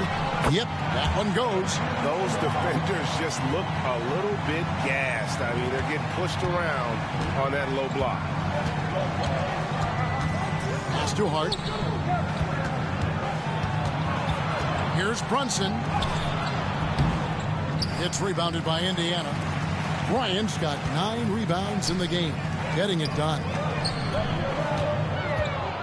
And out of bounds as the Knicks gain possession. Well, while we have a second, let's show you the list of players who put up the most points last year.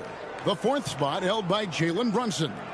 And looking back, his points per game really underscored the fact that he never took a game off. I mean, one special performance after another all season long. The Pacers making a change here. Mathurin's checked in. Mitchell Robinson's checked in for New York. Well, Mitchell Robinson will take it to the rim with authority every chance he gets. And Rick Carlisle decides to call timeout. Wants to talk some things over. Might be seeing some things to adjust.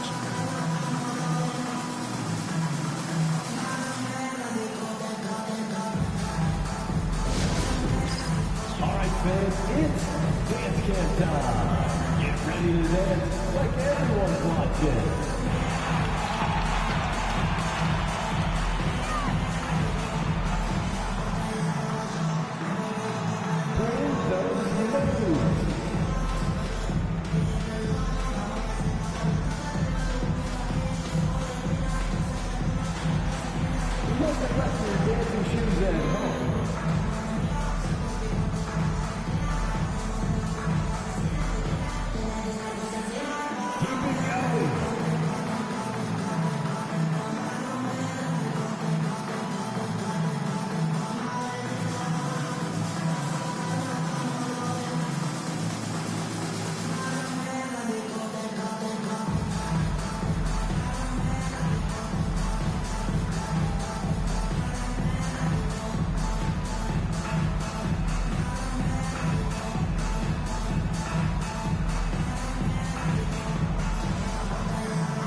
Great showing for him last season.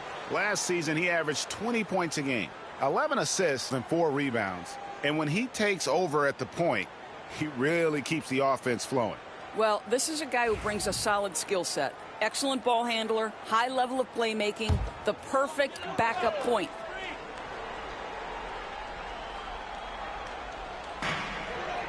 Mathurin passes to Bryant. And Nembhard has it in the corner. Indiana again missing. New York leading by 5. Here's Brunson. Oh, there's the muscle from Brunson. Boy, it seems like every shot he puts up, it's going in. This guy is hot, hot. Halliburton passes to Mathurin. Halliburton in the corner. And he's good on the 3-ball. Halliburton's got 23. Yeah, if you're going to concede the three-point shot to Tyrese Halliburton, he knows what a high-value shot that is. Pass to Brunson. Over Siakam. Nembhard grabs the board. Nembhard's got 4 rebounds now tonight, and the shot goes in from Siakam. Now this guy continues to build his offensive skill set. Pascal Siakam with the mid-range jumper. Brunson against Halliburton. And stolen by Bryant. Bridges misses. Indiana trailing here. Nembhard with it.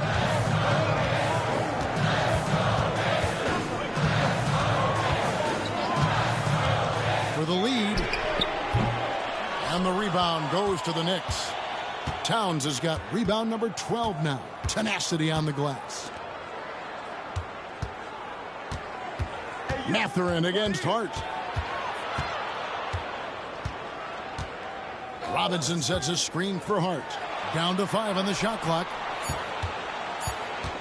Here's Towns. And he hits it just before the shot clock expires. Towns has got 12 in the game.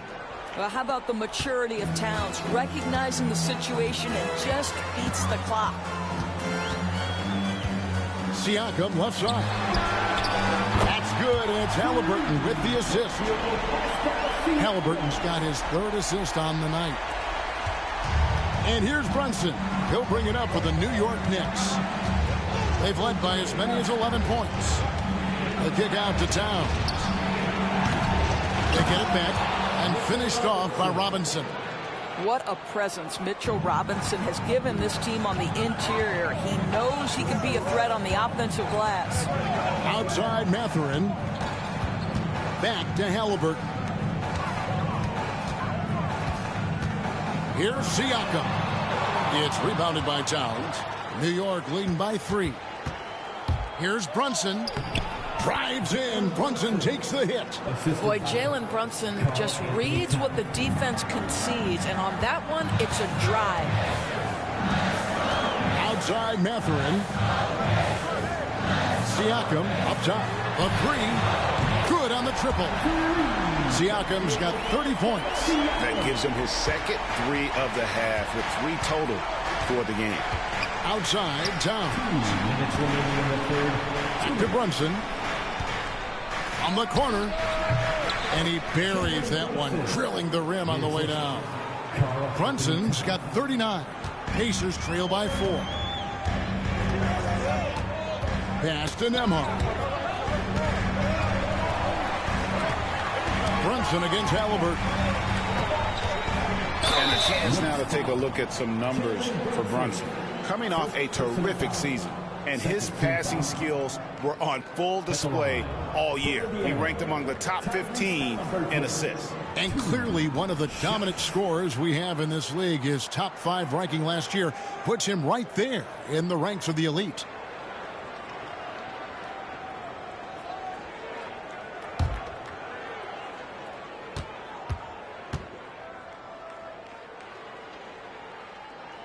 And the first one drops. So valuable to this team. Halliburton gives them whatever they need when they need it. This guy is both patient and prolific. Toppin, he's checked in for Indiana. T.J. McConnell comes in for Andrew Nembhard.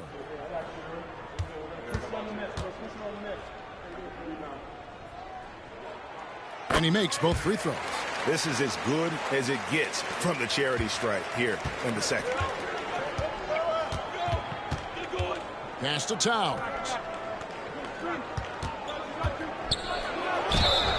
And foul on the shot. He'll shoot 2 at the free throw line. Well, he's got moves and counter moves inside. Towns makes the defender pick his poison. In a moment here to take a look at some hustle stats for the Knicks.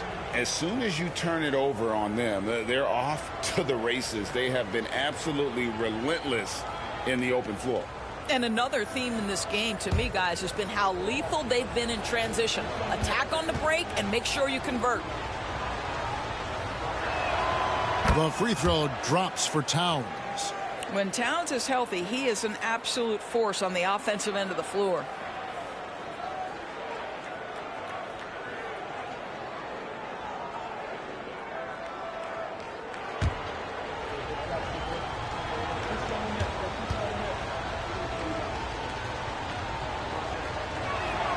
And Towns drops them both. 1:25 left in the third quarter. Pacers trail by 4. Top of the key, Siakam. Back to Mathurin. And he takes the feed in stride and slams it home. And one of the better athletes in his draft class, Mathurin, with quick lift off the floor and then the power to hammer it home. Clarkson is screen on McConnell. Here's McBride. Buries the long-range jumper. McBride's got 5. And that's just too much space to give a shooter like him. He works to get open, but the defenders have to work harder to nullify that. Halliburton for 3. Knicks with the rebound.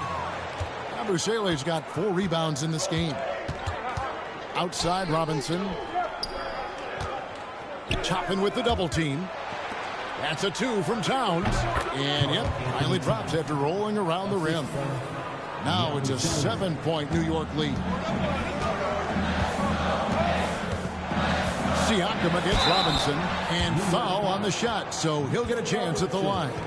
Boy, Pascal Siakam can put a ton of pressure on the defense. This guy has a physicality that you love. 9 of 11 in the game so far. He is just punishing you when you foul him.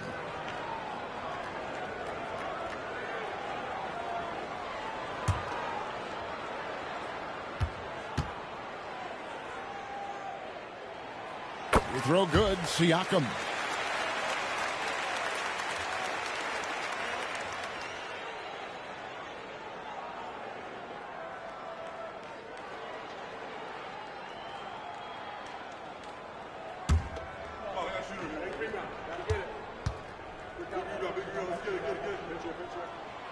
No good on the second free throw. It's a 4-second differential between the shot clock and game clock. Here's McBride. That one misses. Good D by Siakam. Now here's McConnell. 8 points for him. Here's Halliburton. Tapping a screen on Clarkson. Halliburton for 3. And the last second attempt doesn't fall. Jalen Brunson has been on display for the New York Knicks. He's approaching 40 points for him in the game. He's scoring in just about every way possible. We've got more in store for you right after this.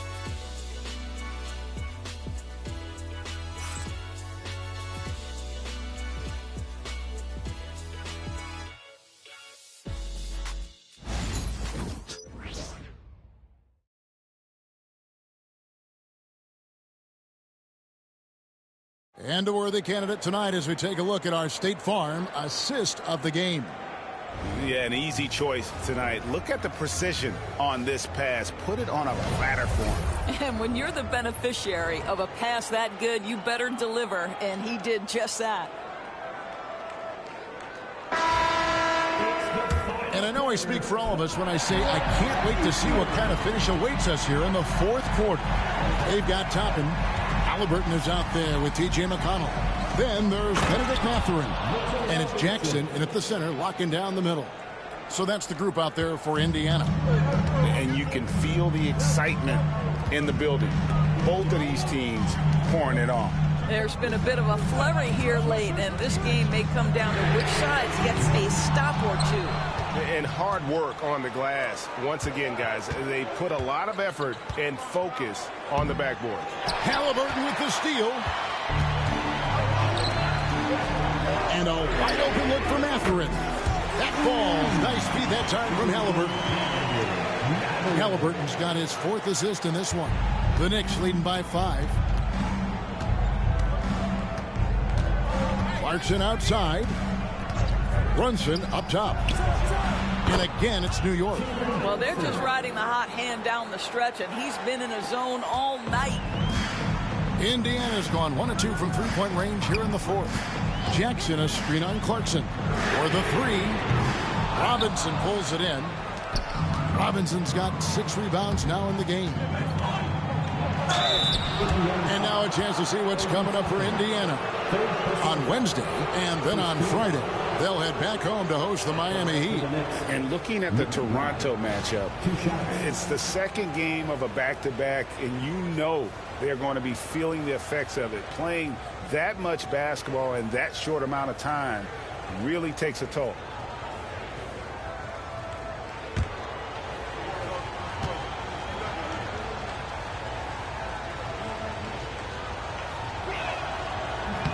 Free throw good, McBride.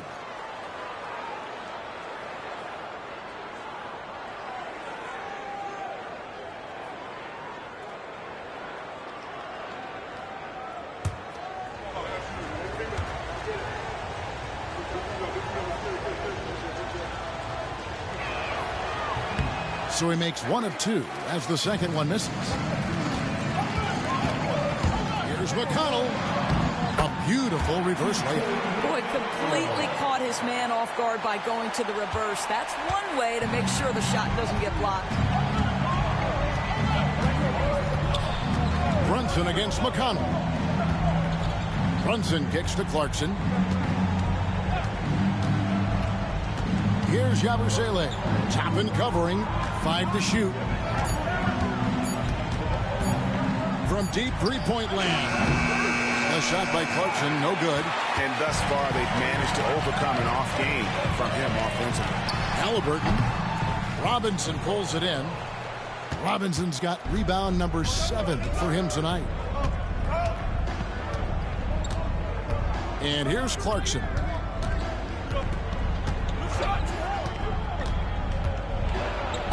Two free throws coming up, and they call the shooting foul. It's going to be on Obi Toppin. That's a crafty play by Jordan Clarkson right there, and at his size, you better be creative. Taking 2 shots.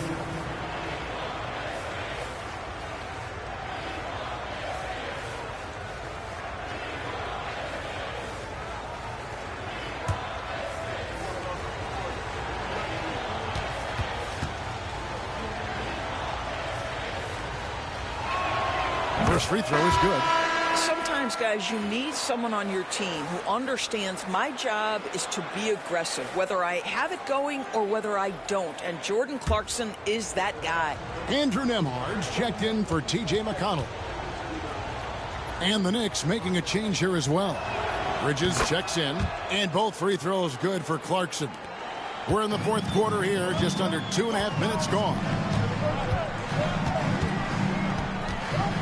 Jackson a screen on Brunson. Halliburton outside. And he drops it in from the low post. Halliburton's got 13 points here in the second half alone.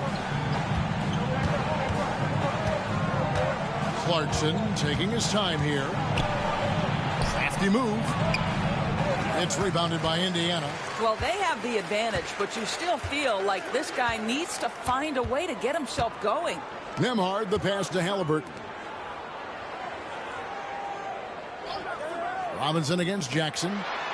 Nembhard's shot is good. And now just a 4-point Knicks lead. And that's about the worst defense I can imagine a team playing coming down the stretch. You know, we talk about execution offensively coming down the stretch. To me, it's as important defensively, and they didn't have it. And he has become deadly from that in-between area. Brunson as efficient on the midi as anybody. Tapping a screen on Clarkson. Here's Nembhard. He's covered by Clarkson. Clock at 6. Mathurin for 3. And no good. Another rebound hauled in. They're hitting the glass with a lot of passion. Robinson, and finished off by Robinson. There is an imagination, a creativity. This guy's passing drives the offense.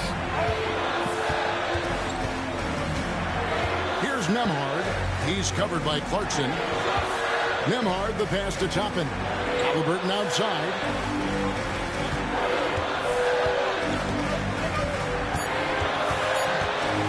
Jacks up a three. A three-pointer is right on target. Halliburton's got 5 points in the quarter. Boy, as we reach the latter stages, he's been in a ridiculous groove. They simply can't get over the hump. Clarkson outside.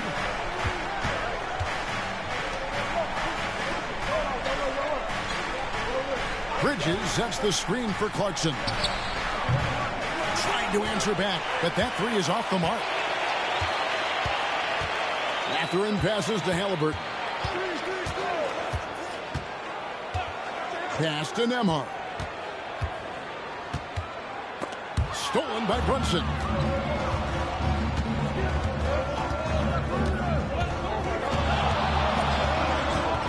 And here's Clarkson. From 12 feet out. And the shot is good, dropping in off the front of the rim. And the Knicks lead by 7. Only the one made basket in the fourth. He hasn't provided them with a whole lot offensively. Jackson, a screen on Clarkson. There's the drive. Outside Jackson. 6 on the shot clock. Puts up a deep three. A shot by Nembhard, no good. I'll tell you, this guy is doing absolutely everything he can to get himself going, but the team is struggling because he's struggling. Bridges shot, good.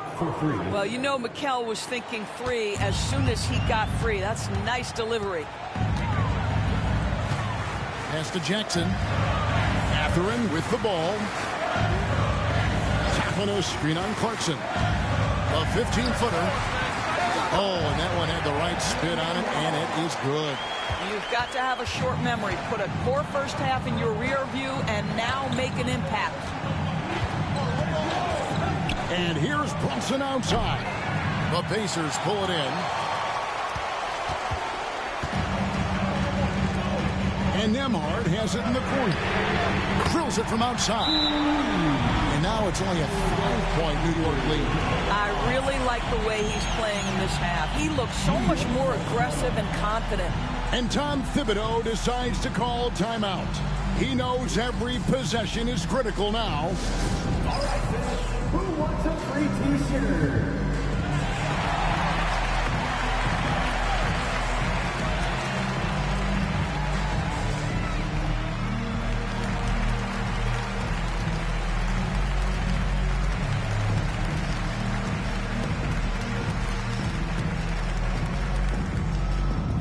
T-shirt time, everyone. Get loud right now.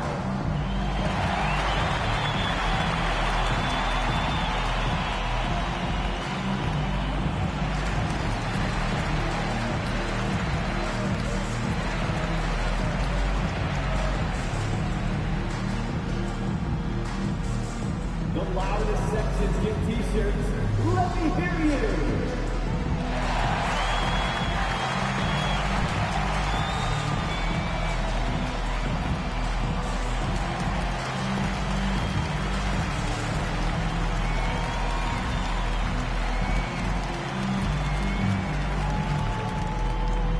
T-shirts, freshly printed, ready to go. Get up on your feet, fans. Indiana making some changes. Thomas Bryant is checked in for Jackson. Pascal Siakam comes in for Toppin. And Aaron Nesmith subbed in for Benedict Mathurin. Then for the Knicks, Towns, he's checked in for Mitchell Robinson. Josh Hart comes in for Yabusele. And OG Anunoby subbed in for Jordan Clarkson. And now we've got some time to check in from the sidelines. What do you got for us, DA? Hey, Kevin, well, let's summarize what Tom Thibodeau went over with his guys during the break. And he was real calm during the timeout. He was smiling when he told the team, we're up. Game plan is working. Go out there and have fun. It's always fun when you're up late, guys. All right, David, thanks. It's Nembhard on the wing. Pass to Neesmith. And contact on the shot, so he'll be shooting free throws here. And Doris, when you look at Aaron Neesmith, he is someone that has accepted readily more responsibility over time. There's no question, Kevin, and what I love is he didn't let not playing early in his career affect his outlook. In fact, it almost added an edge and spurred him to incredible improvement. He's an excellent defensive player. He's worked hard to become a three-point shooter. Somebody defenses must now account for from range. Love the work put in.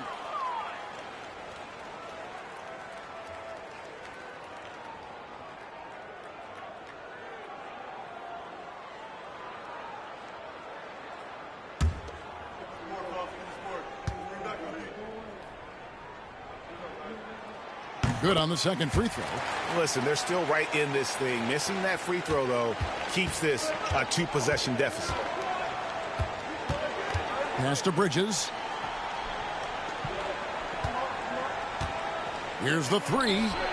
It's in and good for his sixth field goal in 10 attempts. And he's on his way to putting up a big three-point total. Halliburton outside. At the top of the key, Nembhard. Yep, that one goes in there. Nembhard's got 13 points in the second half. And he's showing signs now of life after going scoreless through the half. Brunson against Halliburton. Excellent defense there from Halliburton. And so it's Halliburton who brings up the ball for Indiana. Oh, good on the three. When you're not in rhythm with the three ball, why do you keep firing from there? Here's Towns. And that'll be two free throws coming up. Officials on the call with the foul. It goes on Tyrese Halliburton. Beautifully done by Towns, using the up fake to bait the defender. Taking 2 shots.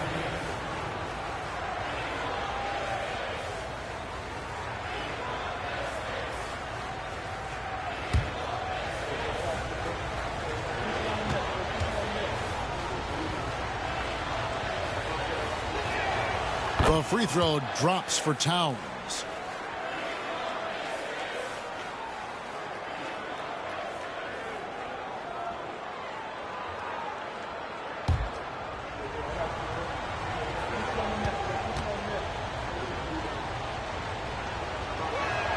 And Towns drops them both. This is what makes him a challenge to stop. He will beat you from the floor, and he can also beat you from the line. Pass to Neesmith.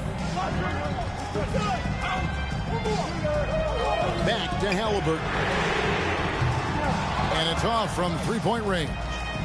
And they're controlling the boards, Kevin. That's +5 in that category. That bucket in no time at all. Brunson's got 45 points. This is the player that Brunson has become. He's capable of carrying the load offensively on any given night. Neesmith finds Halliburton. Good on the three-point shot. Halliburton's got 8 here in the quarter. 3 triples in the first half, 3 in the second. Boy, do they add up. Brunson outside. And he can't answer back. The three-pointer offline. Pacers trail by 6. Pass to Halliburton. Bridges with the steal. And here's the break. Anunoby has the open look. Cans the shot with nobody near him. The jump shot just keeps improving from OG Anunoby. Amazing. You put in the time, you get into a nice rhythm. And Rick Carlisle decides to call timeout. It's a chance for them to regroup and refocus.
Here's Halliburton.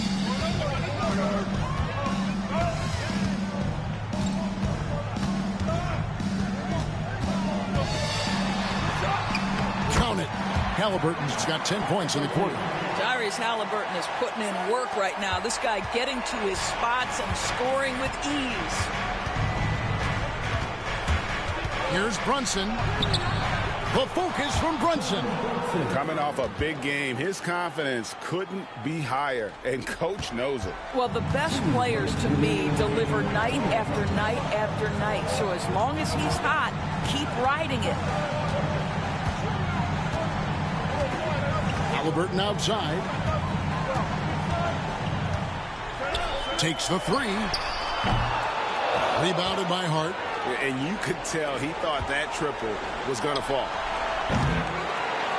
And it's Brunson missing.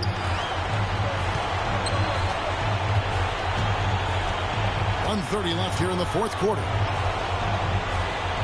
Halliburton kicks to Siakam. And foul on the shot, so he'll get a chance at the line. I'm just so impressed with Siakam's offensive improvement over the years. I mean, he's mastering the ability to play in attack mode.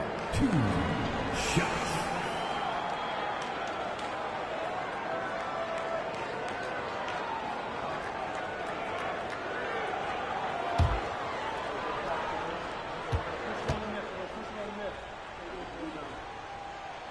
So the first one drops, and that brings them within 8.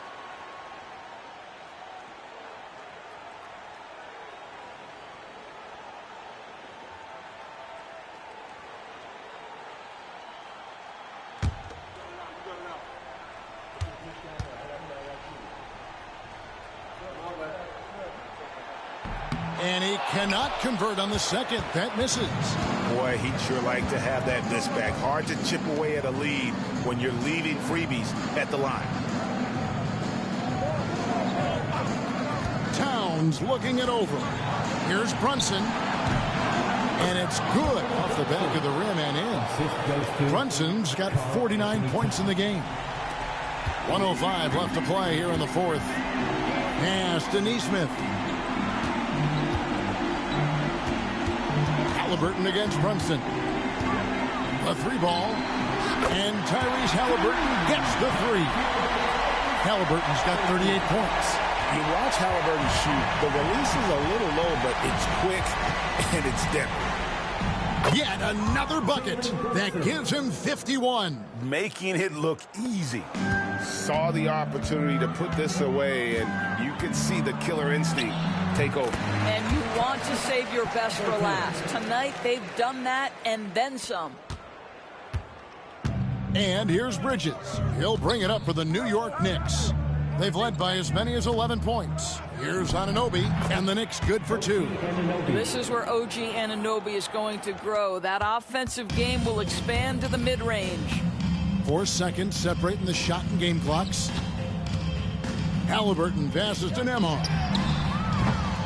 No good on the triple. Brunson against Halliburton. Pass to Hart.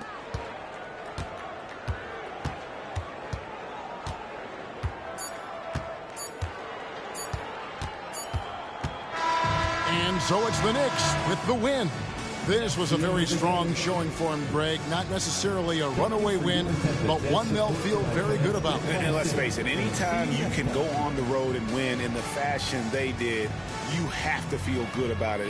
Really an outstanding effort all the way around. And that about wraps it up. For Greg Anthony, Doris Burke, and David Aldridge, this is Kevin Harlan saying thanks for tuning in. But first, let's reveal our player of the game, Jalen Brunson.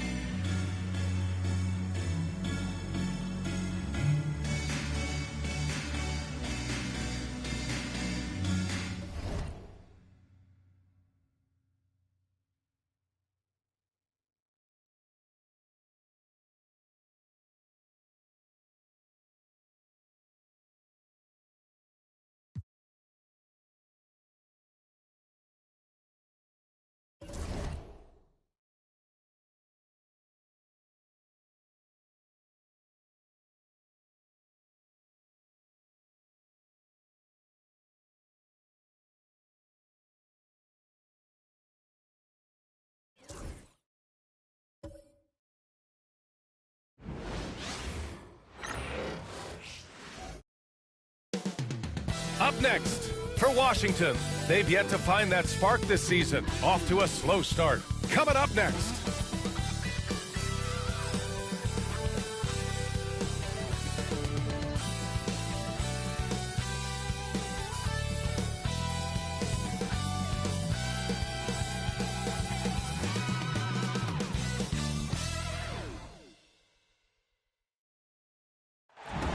Welcome to Sunday night NBA action here on 2K Sports. Two slam dunk champs, Grant Hill and Brent Barry, our analysts tonight.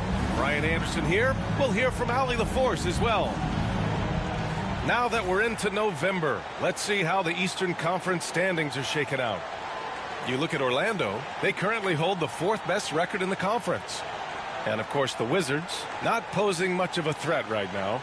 And looking at Orlando, what's impressive is they've reached much of their potential this year. The big question, though, people are asking is, do they have what it takes to become a front runner? They still had enough players take positive steps forward to call this season a success. Maybe they're not at the top of the standings where they hoped they'd be, but they're in really good position in terms of the playoff picture. A look at the opening lineup for Washington. Chris Middleton is out there with Sarr. Then there's C.J. McCollum. Then there's George, and it's Coulibaly in at the 3 spot. And for Orlando, we've got Jalen Suggs. Paolo Banchero is out there with Wendell Carter. Then it's Franz Wagner, and it's Bane in a 2-guard. And so off the tip, it's the Magic. And for the coaches, Brent, what do you think is most important this time of year? Well, I think just the messaging from the coaches and how they're going to continue to go back to coming out of training camp, the mantra for the season. Great staffs never let go of what it is they taught in the first 2 or 3 days of training camp. They've had enough time to understand their roster, and they want to make sure that guys adhere to the basic messages. So repeating that early and often, that's always important for teams to go a long way. And let's send it over to Allie LaForce. I had a chance to catch up with Jamal Mosley. A big topic of conversation, Chris Middleton. Coach said Middleton is an incredible shooter. He said we cannot let him get comfortable. Shoot it directly off passes. Our goal, run Chris off that 3-point line. Chris Middleton, hard to stop. Guys. All right, appreciate it, Allie.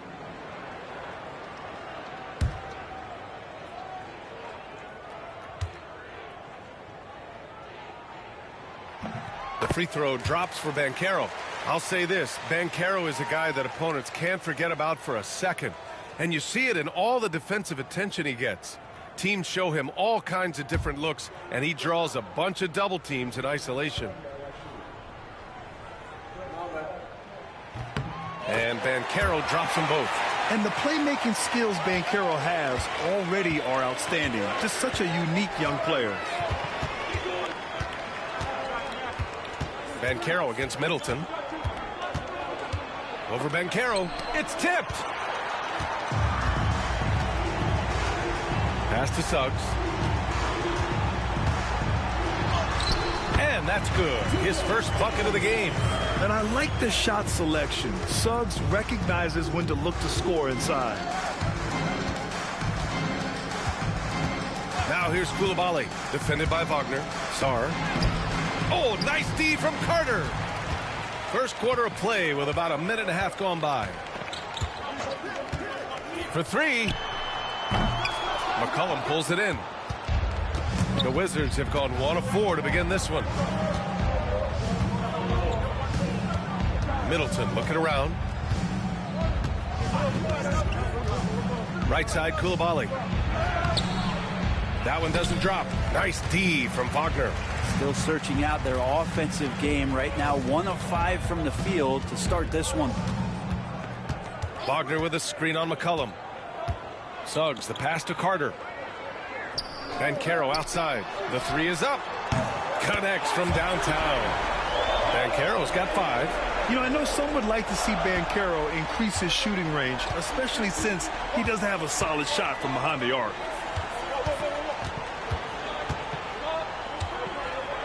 Will it go? Pass to Sarr. Wide open look. It's wide right. Hits off the rim. I admire the play call. They just couldn't capitalize. Yeah, an efficient offensive possession. They found the look that they wanted, just didn't go in. Yeah, how about the ferocity from Banchero? Not messing around on the drive. And we've got a timeout from Brian Keefe. I think right now he must be looking at some adjustments. Last game matched up with the Grizzlies. A tough loss there. On the road, they got owned defensively. They just couldn't match the activity level of their opponent. Well, let's hope there isn't any carryover from that letdown in this one.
Chance here to check out some stats for Franz Wagner.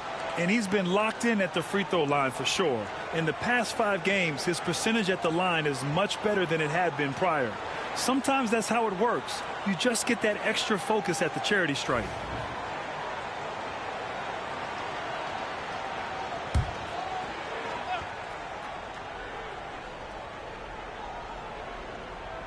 And here in the first, approaching 3 minutes played. McCollum against Suggs. Middleton up top. 23 points his last outing. And it's in there. I love this approach. Getting him involved early, and it's already paying off. Well, he's going to just keep going now. That's early confidence for him. Now here's Bane. Leading by 5. Takes the 3. He can't get that one to fall. He's not the guy that you want to give a wide open look from 3-point range. They're lucky that that one doesn't cost him. And it's Bane with the ball for the Magic. And there's the drive. Laid it in with a nice touch off the window. Boy, absolutely no rim protection, leading to a lot of easy buckets here. With the Bradley Beal trade, Washington made it clear they were going in a new direction, Brick. Yeah, it felt like the Wizards were stuck in the Delaware just a little bit. They won 34 or 35 games for 3 straight seasons, and trading away Bradley Beal was an admittance to, hey, we've got to start over. We've got to do something to get some younger players in here on the roster and give us some flexibility. The future is now for the Washington Wizards. Now here's Banchero. 23 points for him last game against New Orleans. And he didn't just put up big points. He beat everyone to the boards. Can't connect from 13 feet out. That's a shot he'd like back. He's usually going to make those. And that one goes in as he's fouled. It'll be 3 points if he converts the free throw. And as Chris Middleton has gotten older, Brent, he's had to battle a number of injuries. Yeah, no doubt this is what happens to an aging player. And for Middleton, they seem to just be compounding. The tough thing for the squad that he plays with is just how reliable and important he's been in the biggest moments. So he gives them confidence. He needs to find it back in his own body.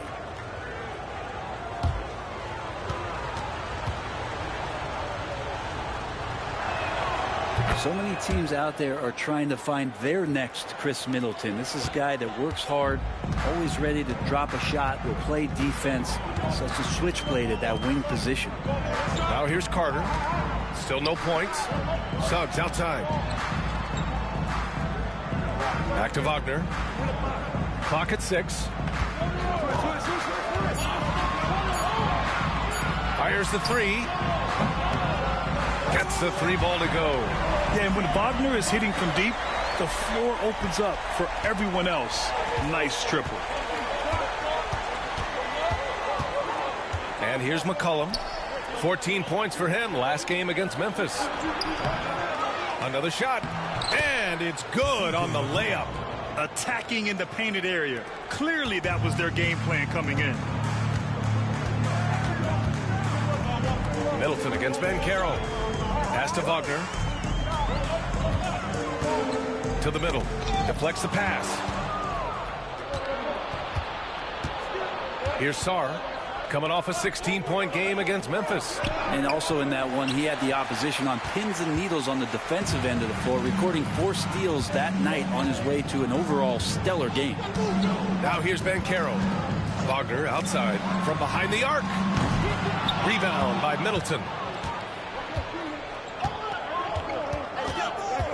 To the paint. And he goes in for the dunk. The Frenchman, s'il vous plaît.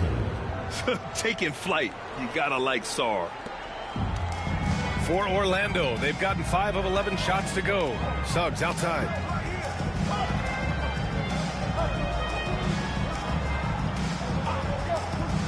Back to Banchero. And he was fouled in the act of shooting. Opportunity for a 3-point play here. And credit his teammates for feeding him all quarter. Orlando shooting their 3rd free throw attempt of the game. Black's checked in for Orlando. And the Wizards making a change here as well. Brogdon's checked in. Shooting 1.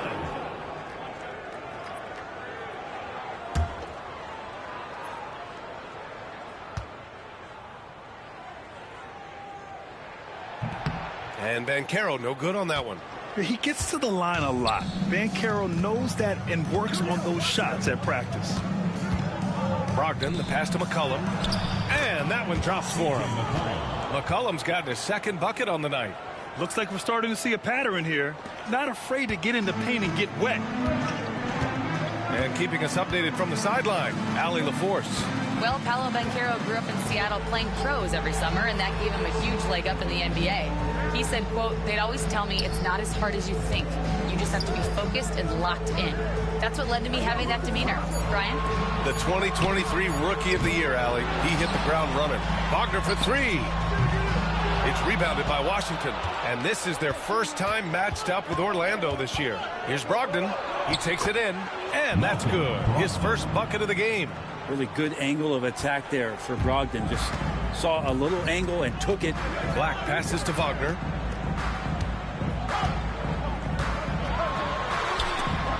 Deflected. And so it looks like it'll be Orlando's ball still. Orlando making a switch here. Isaac's checked in. Olynyk's checked in for Washington.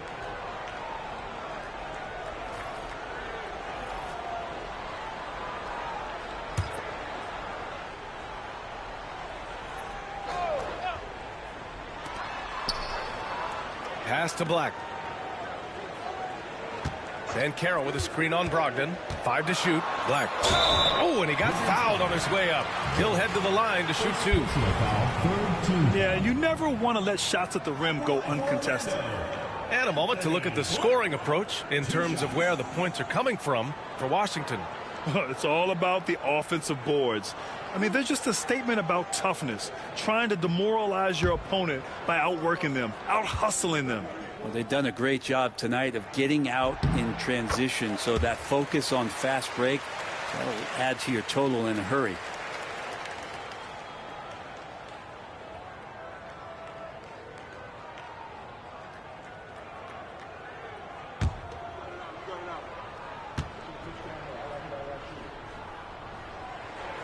And so he hits both. And so Middleton will bring it up for the Wizards. And timeout is called by Brian Keefe. He wants to give him a breather and talk things over.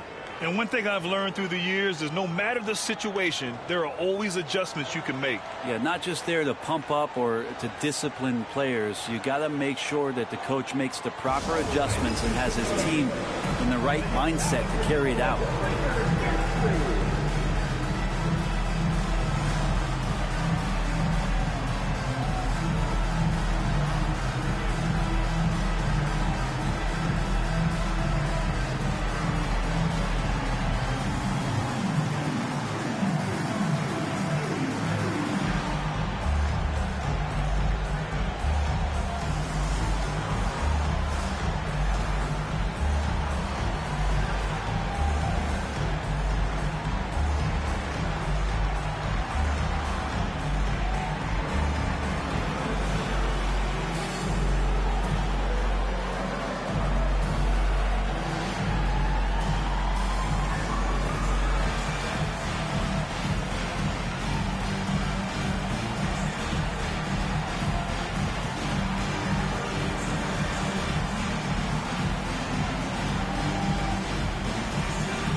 Looking at our leaderboard here, last year, the teams that made an art out of transitioning from defense to offense. Second, the Magic. It seemed like almost every time they forced an error, they converted on it.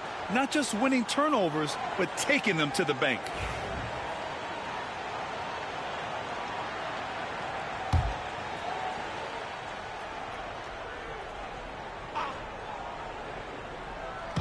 The home team on D. Pass to Coulibaly. Outside Brogdon. Counted. Brogdon's got his second basket of the game. Good job there. Brogdon doesn't need much room. Has it there from the mid-range and knocks it down. Outside Carter. Outside Bane. From the arc. Hits the trifecta. Bane's got 5 points. He's consistent from out there, especially when you give him that kind of room. Brogdon, the pass to Middleton. It's George on the wing, guarded by Bane. Here's Coulibaly. Outside for Brogdon, from outside the arc. Orlando with the rebound. I love how they've attacked the boards here in the first quarter. Bane surveying the D. Isaac for three. Oh, my goodness! He'll go to the line with a chance at a four-point play. It's going to go on Kelly Olynyk. And a chance to catch up on some numbers here. The scoring breakdown for the Magic. Well, they found a groove, and it's from distance. So knocking them down from the three-point land never hurts. So much good energy and flow tonight, and that has really come out of great ball movement. Guys have been open, and as soon as they are, they get the ball.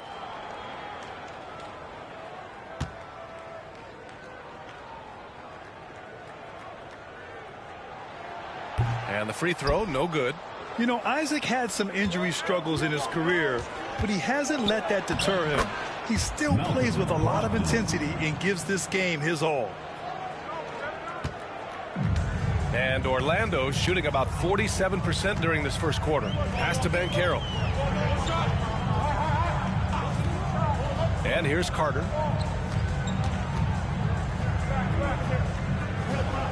Back to Banchero. 4 on the clock. Lets it go from deep. Rebound by Olynyk. Washington trailing. Outside Brogdon.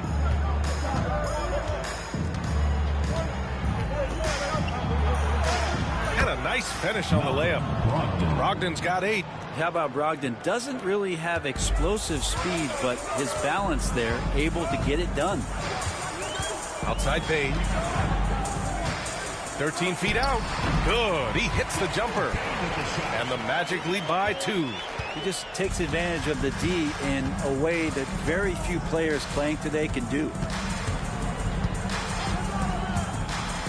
Smart outside. And it's Olynyk with a jam. And Smart has always been a good passer, but in recent years, he's really honed in on his playmaking abilities. 2 minutes remaining in the first. 2 minutes. Bane against Brogdon. Pass to Black. Now here's Banchero. There's the 3. Rebound by Middleton. Middleton's got 5 rebounds in the game. Now Smart. And there's the screen. And unable to get the go-ahead bucket there. Orlando with the ball. They're moving on after the tough loss at the hands of the Pelicans. They just weren't careful with the rock. The passing was loose. The ball handling was lackluster. That's not how you win in this league. Well, their defense wasn't exactly solid in that game. So if they could make up for mistakes by causing some turnovers, it might have helped. They didn't even get those. Here's Brogdon. Orlando making their last shot. Pass to Kispert. Middleton from the outside, and it falls for him. He's now 4 of 7 from the field. Sweet to be a difference maker in the game, and he's been a great option for them on these possessions. And Carroll passes to Carter. Here's Black, defended by Smart. Isaac with a screen on Smart. Black, no good. The Wizards with a lead. Smart outside. Pass to Olynyk. Fades. And it's Bane with the rebound. Bane's got 4 rebounds now. Just 2 seconds between the shot clock and the game clock. Here's Black.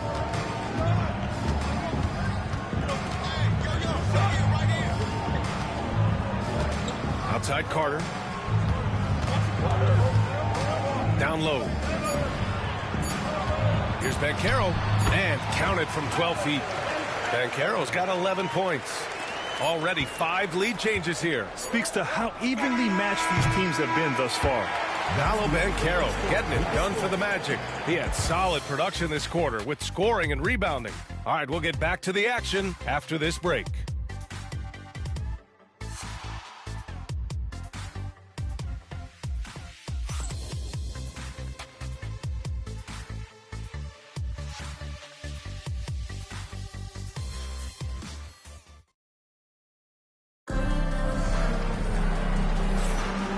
Close game underway so far. We'll see if either of these teams can jump out ahead in the second quarter.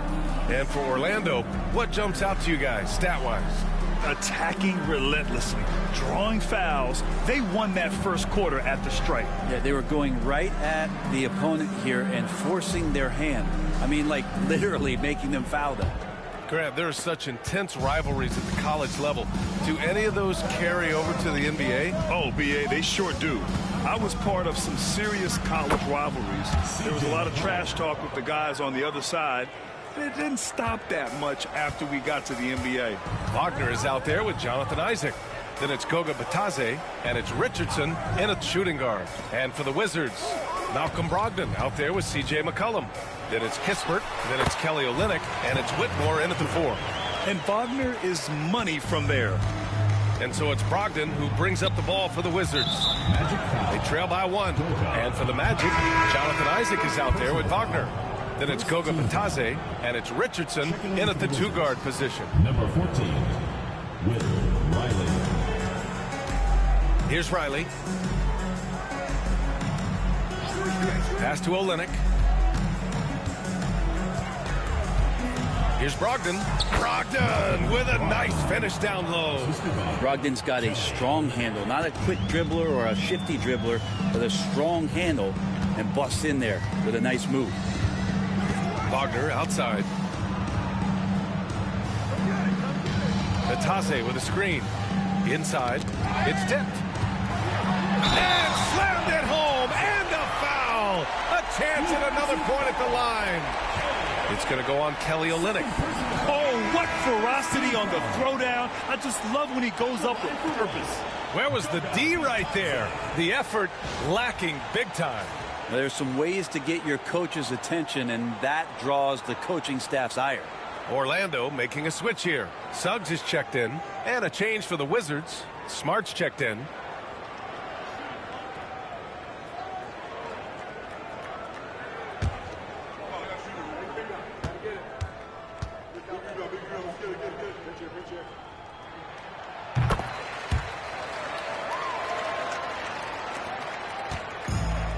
And for Washington, they're shooting it at 52%. McCollum outside. Pass to Brogdon.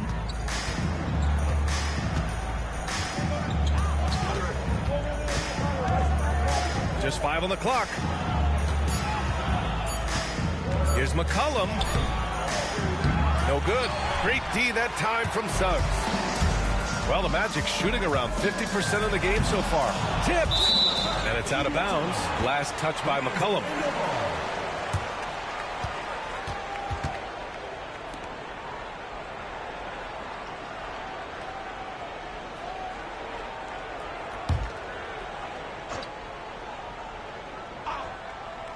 McCollum with a steal. And the Wizards on the break. He's just a hard guy not to foul. C.J. McCollum is so versatile as a scorer, you never know which move he's going to go to. Well, whenever Jordan Poole is out there, Brent, you expect some highlight reel moments. Well, there's no doubt that Jordan Poole's the kind of player that's going to take some chances. And sometimes it doesn't go so well, but when the times pay off, B.A., it is spectacular. Take a break. Take a break. 2 shots.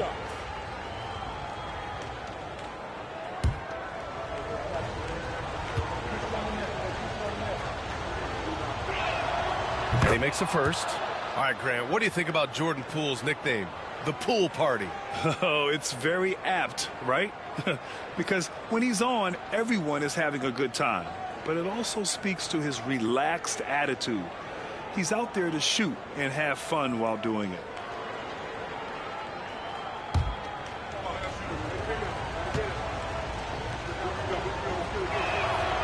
And McCollum drops them both. And C.J. McCollum just relied upon for the incredible leadership qualities he possesses. And that kind of respect comes right away when C.J. steps into the locker room. Now here's Isaac. 14 points for him last game against New Orleans. Wagner against Smart. Shot clock at 6. It's stolen by Smart. To the inside. Here's Kispert. And it's blocked by Isaac. Yeah, great link from Isaac. He gets the hand up, gets a piece using that big wingspan. Pass to Suggs.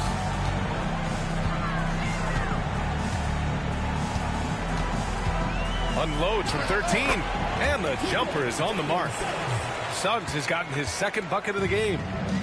The Wizards have gone 2 of 4 here in the second quarter. And we've got a timeout from Brian Keefe. He wants a few moments to regroup with his players.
Okay, let's fire up the 2K leaderboard.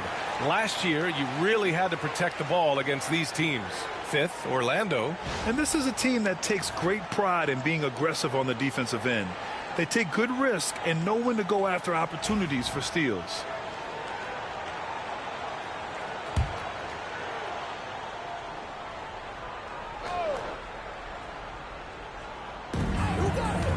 Here's Kispert. That's good. And it's Smart with the assist. They're punishing those late defensive rotations, getting good looks inside throughout the half.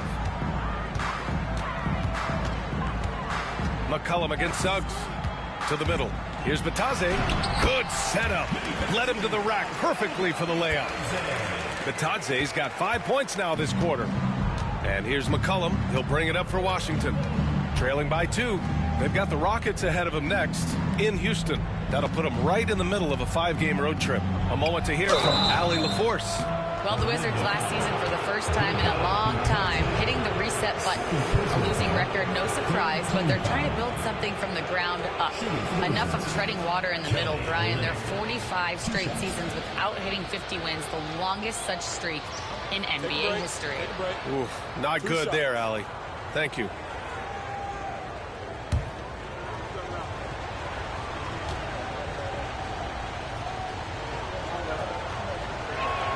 That free throw good from Olynyk. Kelly Olynyk coming into the league as the league has shifted to the pace and space play, and Kelly more than capable as a 5-man of drilling the outside shot. Bain, he's checked in for Orlando. Sarge checked in for Washington. George comes in for Smart. Both free throws good from Olynyk. At this point, you might as well go ahead and chalk up the points when he's at the free throw line. Pretty much automatic. Isaac finds Suggs. Outside Bain. The three. Rebound by the Wizards. Olynyk's got 4 rebounds now. Brogdon against Suggs. Brogdon, the pass to McCollum. Basket is good on the assist from Brogdon. McCollum's got 6 here in the quarter. Well, there's some confidence from CJ right there. Just so comfortable, even under pressure. Hard to stop when he gets into the paint. Wagner, the pass to Isaac. And he lobs it up. And their offensive game plan is clear. Get it inside and go to work.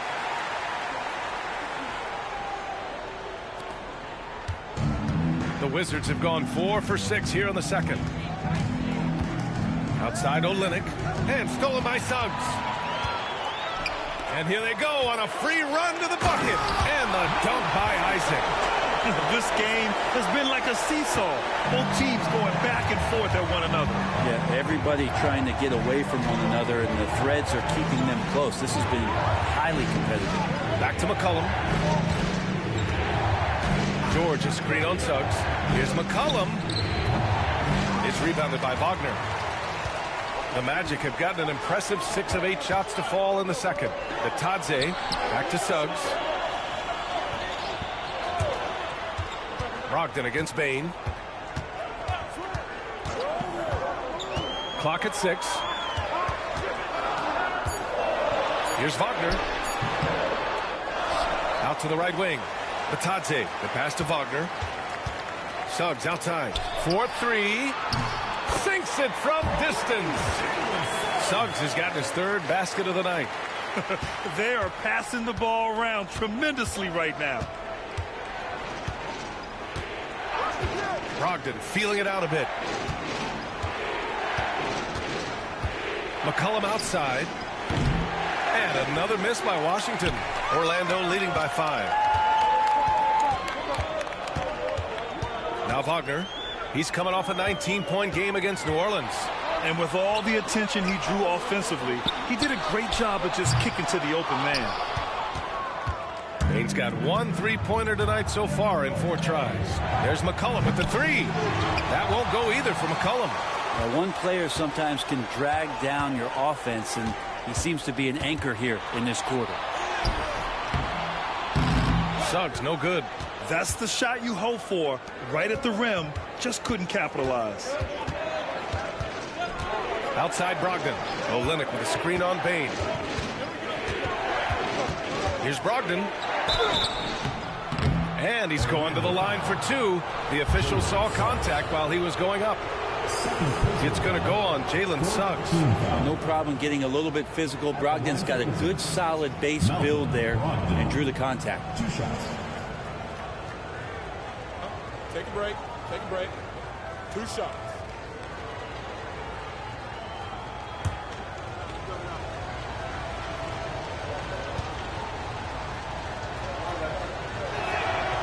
And that one falls for Brogdon. Getting themselves to the line this quarter is a good way to get their offense rolling. Orlando making some changes. Wagner comes in for Isaac, and Paolo Banchero subbed in for Wagner. Chris Middleton's checked in for Washington. Coulibaly comes in for George.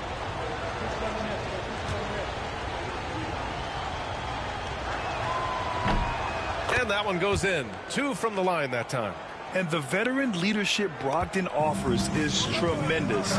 It's clear his younger teammates listen to what he has to say. Now here's Bain. His last outing, he had 18 points. And Carroll with a screen on McCollum. The 3 from Suggs. Drills it from deep. Suggs has got 10 points. And their offensive execution has really picked up here in the second period. Outside Coulibaly. And stolen by Banchero. And here they come. Running the floor. Banchero. Shooting off the catch or creating off the bounce, Banchero does both equally well. Brogdon against Bain. Ooh, plenty of contact on that shot. Officials call the foul, and he'll take 2 free throws now. It's on Desmond Bain. This is his second trip to the free throw line in this one. Malcolm Brogdon, 2 shots.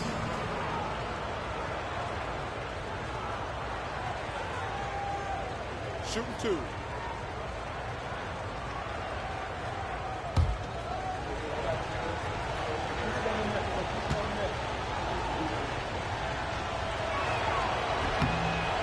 He's off on the first. George, he's checked in for C.J. McCollum.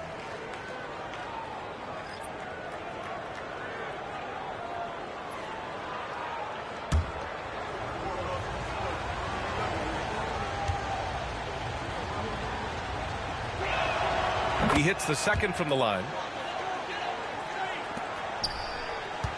Here's Orlando. They're on a 12-3 run. Wagner outside.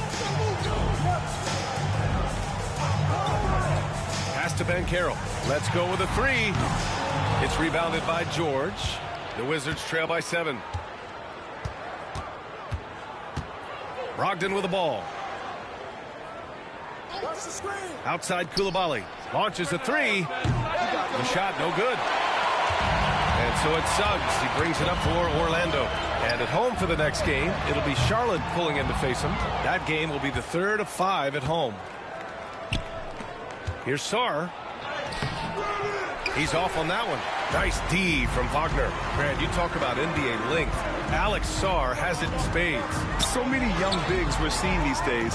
He combines that length with some guard skills as well. And that's a very intriguing package.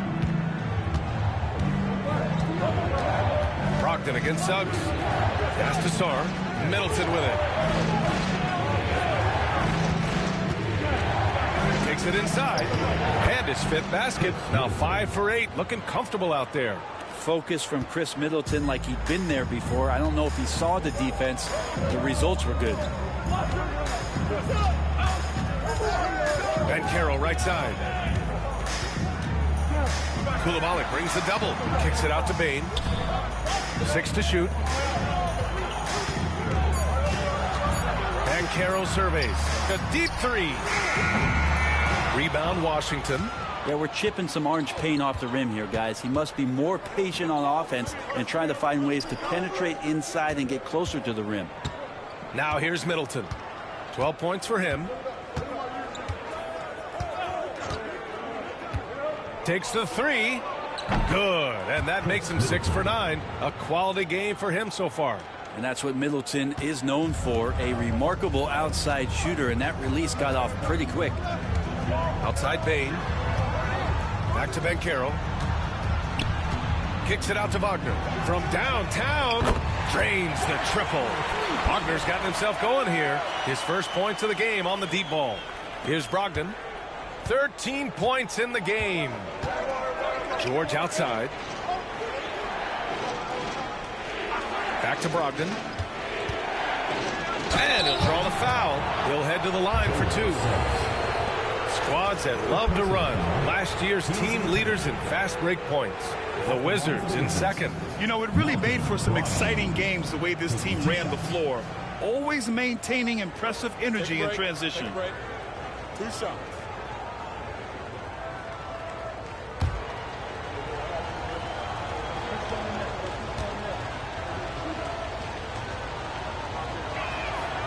And that one falls for Brogdon.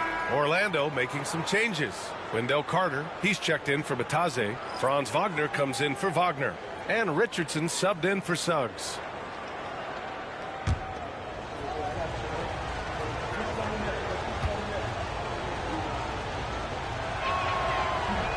That one's no good. Orlando leading by 6. And Carroll with it. 13 points in the game. Here's Richardson. And there's the rejection. What I like about Sarr as a shot blocker, he can do it anywhere on the floor. Here's Coulibaly. And the bucket counts. And he is on his way to the line. He'll try to make it a 3-point play. And Washington making a change here. Smart's checked in. Koulibaly. One shot.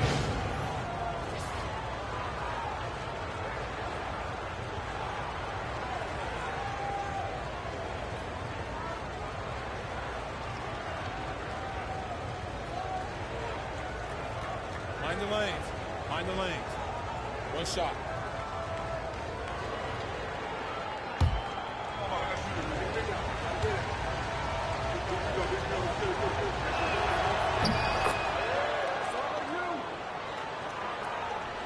And there's a minute 45 left in the second. Orlando shooting the rock well in the second quarter. 55% from the floor. Back to Banchero.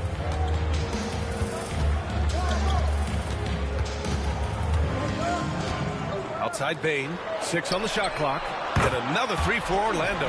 Yeah, we've seen Bane make a leap offensively because of his ability to bury shots like this. Richardson against Smart.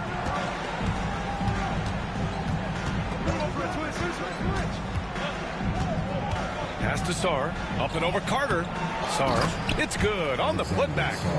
Really, I want to see them crash the offensive glass a little harder here. They were so good at that in the first quarter. 51 seconds left in the second quarter. Carter, high post. Now Wagner.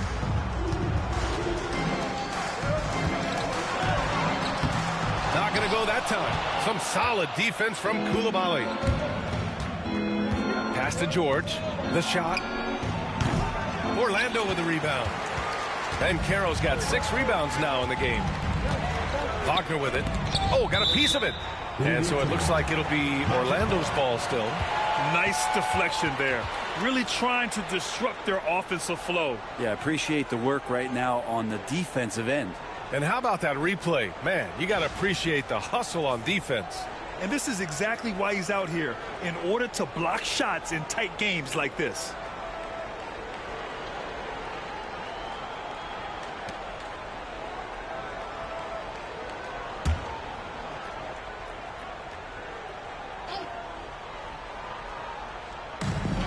.24 seconds left to play in the first half. Carter, a screen on Smart. Richardson finds Carter. Here's Sarr. And the shot counts. He's fouled, and it's a chance for a three-point play. And he's got his first opportunity at the line here tonight. At the line for the Wizards, Alexander Sarr. At the line for one. One shot.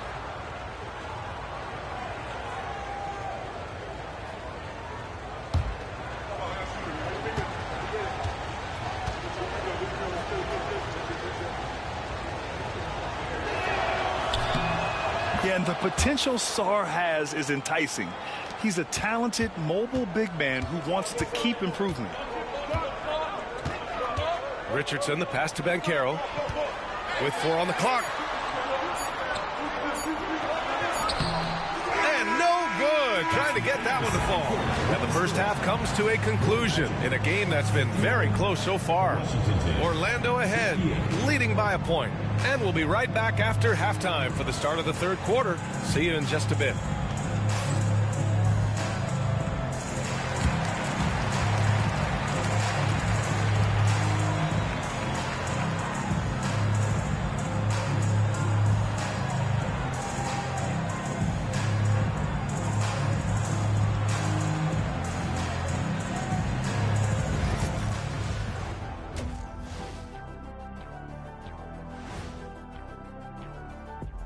Welcome, one and all. Before we hear Kenny and Shaq's insights on that first half, let's look ahead and check out the upcoming schedule. Well, right now for Washington, I don't look at win-loss records at this point. I want to see improvement from game to game. I wish fans saw it that way. Most of the time, it's about instant gratification. And moving right along, things are neck and neck for the Washington Wizards right now. Their perimeter D's been weaker than airport toilet paper. Trust me, I know. They should strengthen it. Wait a minute. I can't get the image of airport toilet paper now out of my head. Chasing guys off the arc would be the first thing I'd recommend. Airport toilet paper?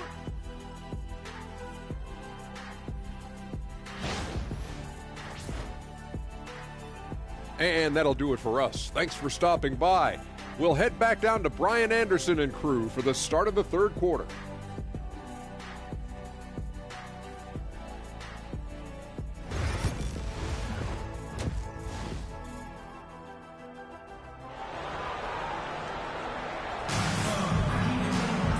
And in that first half, we saw a pretty tight battle. We'll soon find out what sort of adjustments were discussed during halftime. Really an incredible game from Chris Middleton. I like how they controlled the tempo and played to his strengths. Yeah, this is showing that they're not going to play at anybody else's pace but their own.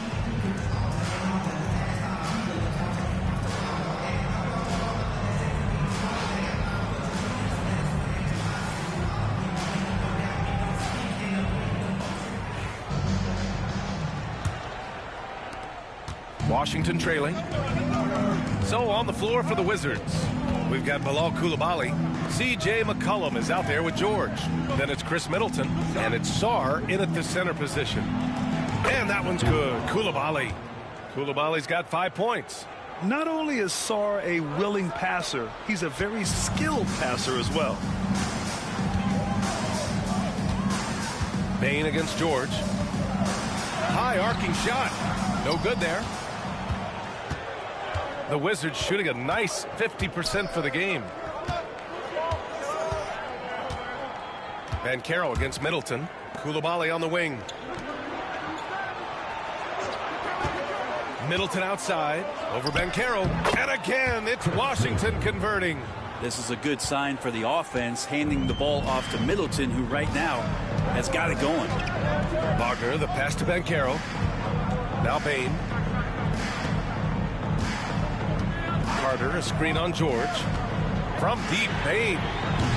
McCollum pulls it in. McCollum's got his 4th rebound in this one. Pass to Coulibaly. McCollum against Suggs. Now here's McCollum. The D's right on him. Great D that time from Suggs. Orlando trails by 3. Uses the glass to finish the layup. He's got 14. Yeah, fantastic focus from Suggs. Showing toughness, fighting through the contact.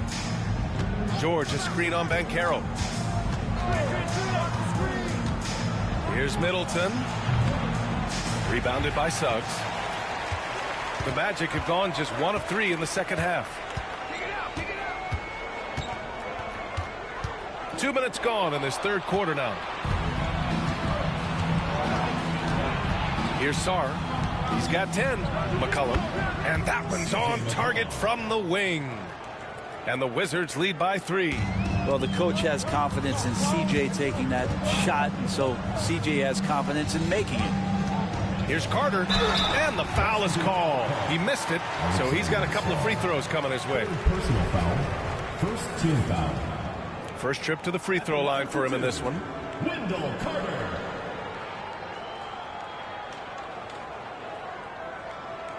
Shooting 2.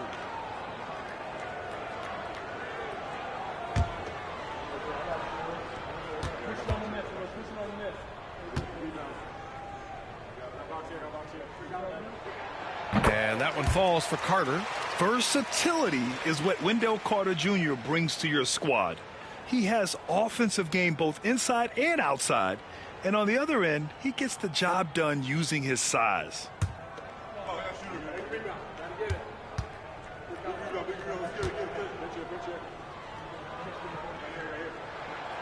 And so he's able to get 1 of 2. And here's Middleton. He'll bring it up for the Wizards.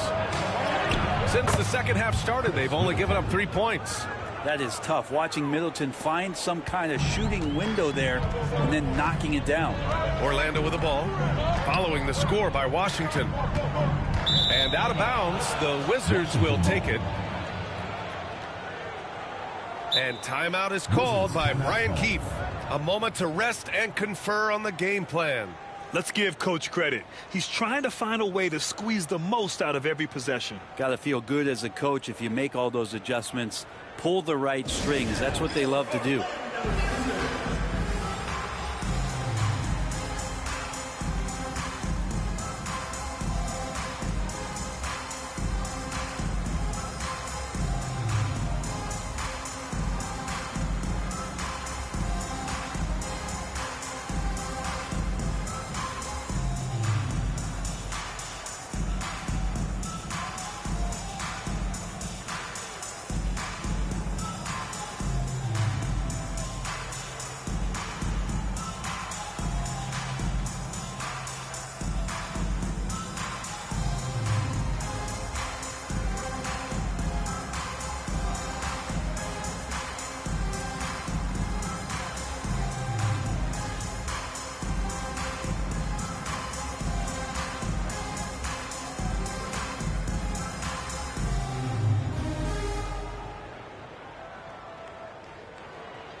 A look now at the leaderboard to see which teams had the toughest defenses this past season. 4th, Orlando. They made life hard on opponents. One of the best defenses in the NBA last year.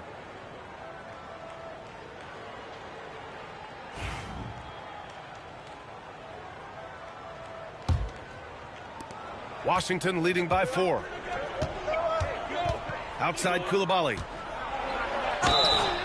And so he draws the foul, headed to the line to shoot a pair. The officials were right on top of that foul. Shooting for Washington, Coulibaly, taking 2 shots.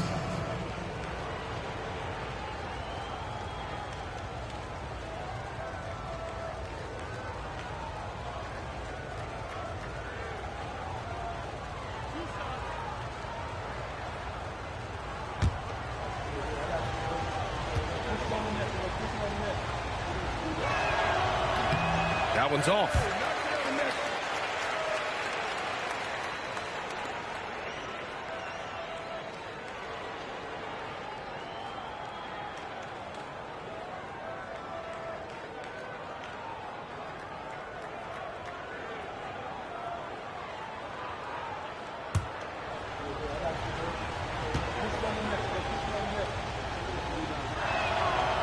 And he's good on the second.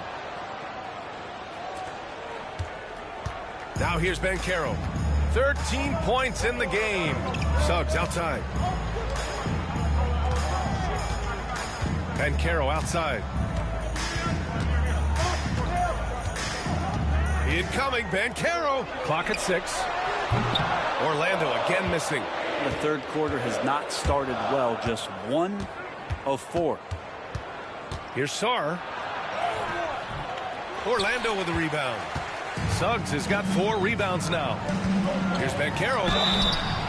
And a foul called on the way up. So he'll take 2 from the free throw line. It's on Bilal Coulibaly. A full load to handle anywhere on the floor. Banchero makes sure he gets his. He's made 2 of his 3 attempts tonight. He could not find the mark from the free throw line in their last game. Taking 2 shots. Take a break. Take a break. 2 shots.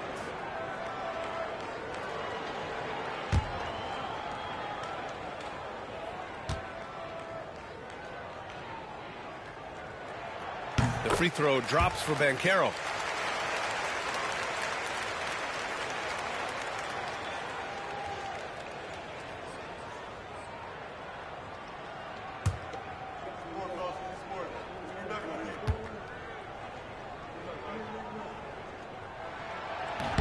Second free throw, no good. Carter, just couldn't take the lid off. They had their chances, came up empty. George outside. Second half here, and we're just over 3.5 minutes into it. And that one's good. Yeah, with his 6'7" height and consistent shot, Chris Middleton is so tough. I mean, we're seeing another big night from him. Outside Bane.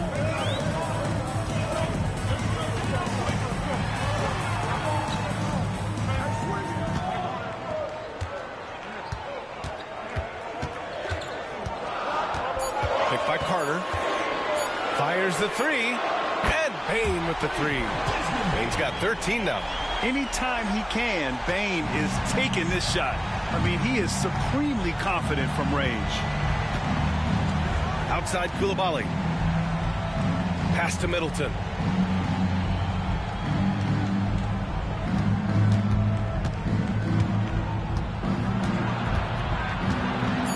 Out of bounds. It'll be Orlando's ball.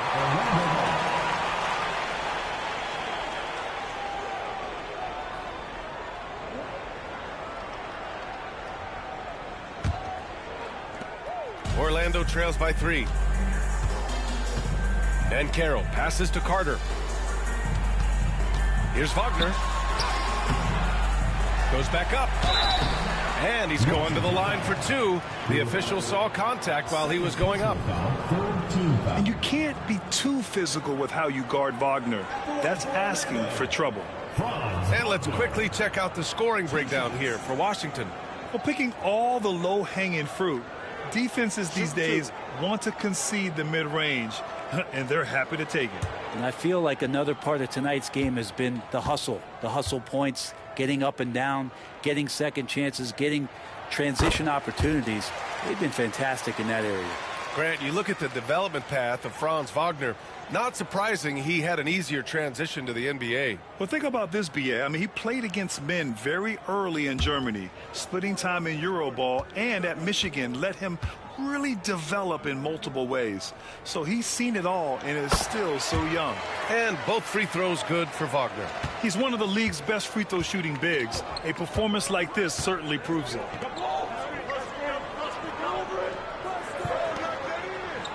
McCollum, the pass to Middleton. Over Banchero. Ooh, lands soft on the front of the rim and drops in. Middleton's got 23 points. Now working in the mid-range, Middleton finding some ways to play in between. Wagner with a screen on McCollum. Banchero right side.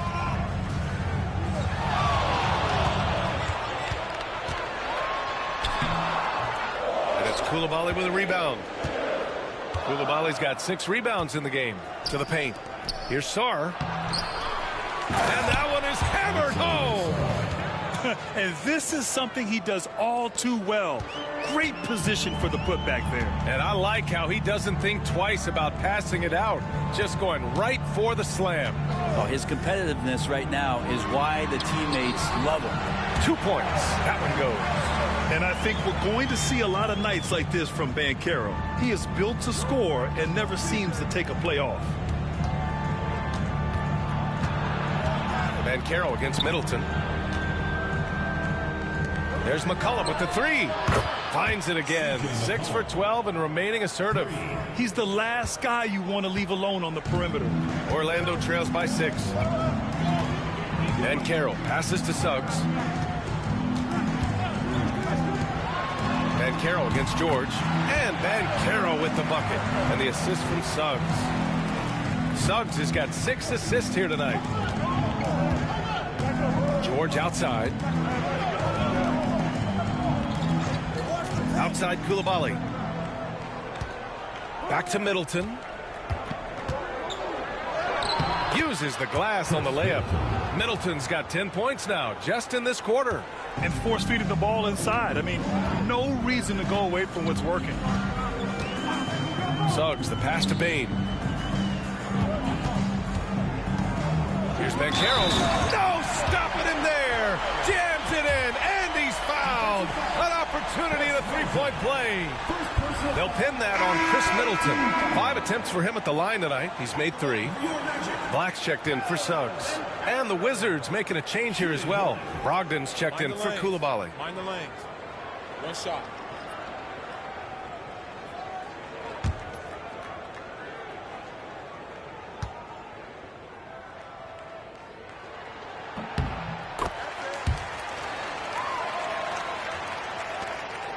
Wizards leading by 3.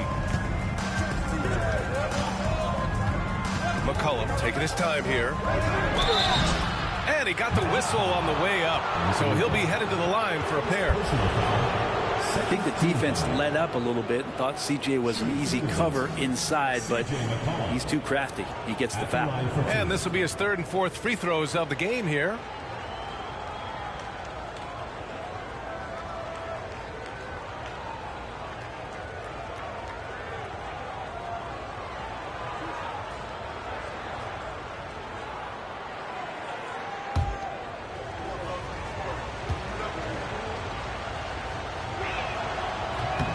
First free throw is good.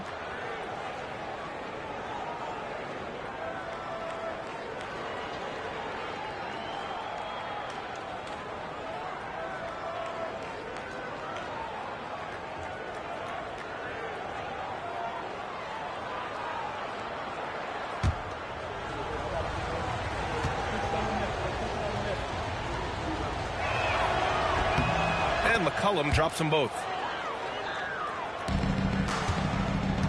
And here's Wagner. He'll bring it up for Orlando. Pass to Bane. Inside. Here's Banchero. Ooh, a clear foul there on the missed shot. So he'll get a pair at the line. They'll pin that on Chris Middleton. For a young player, Banchero has tremendous footwork in the post. He stays in balance and puts defenders in awkward spots. 6 attempts for him at the line. He's made 4. Take a break. Take a break. 2 shots.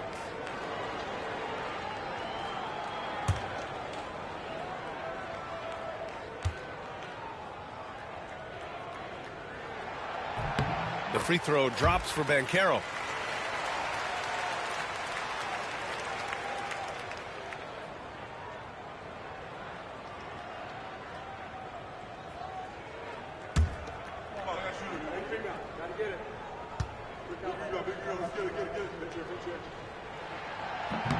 And Banchero drops them both. Wizards leading by 3. Outside Brogdon. Shoots from 14. Orlando with the rebound. Wagner's got his 5th rebound in this one. On the wing, Bane.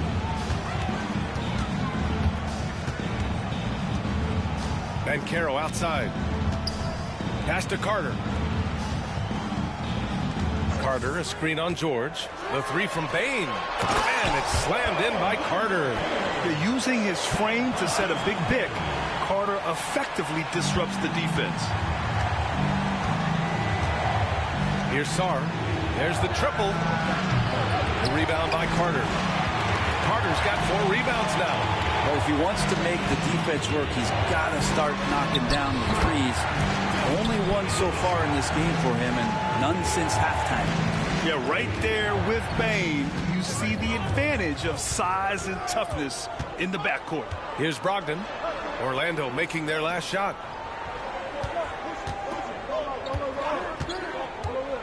Fires the 3. The rebound by Carter. Carter's got 5 rebounds in the game. Boy, the offense has been on point. They have great timing and great communication. So hard to get stops against them. Looks like the game plan is they're willing to give him that kind of shot. It worked out for them this time, but if they give it to him again, I bet 3 points are coming. And using every part of his 6'5", 229-pound frame, Brogdon forces the defense to foul. All right, guys, let's get your take on the scoring breakdown for Orlando. Well, they have owned the offensive perimeter throughout this game, finding lots of openings and turning them into big shots. And the other thing about their game tonight that they've done a terrific job of is just moving the basketball around. That's how you rack up assists.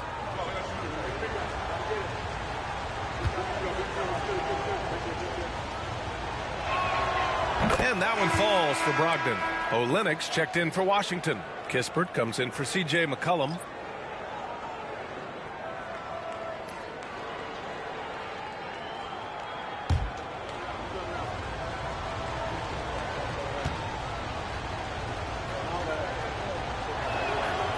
Hits one, then misses the second attempt from the line. He was able to tie it up. He has to be disappointed that he could not give his team the lead. Bane, no good.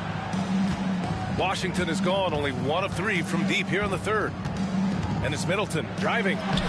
Shakes off strong D and gets to the bucket for 2 points.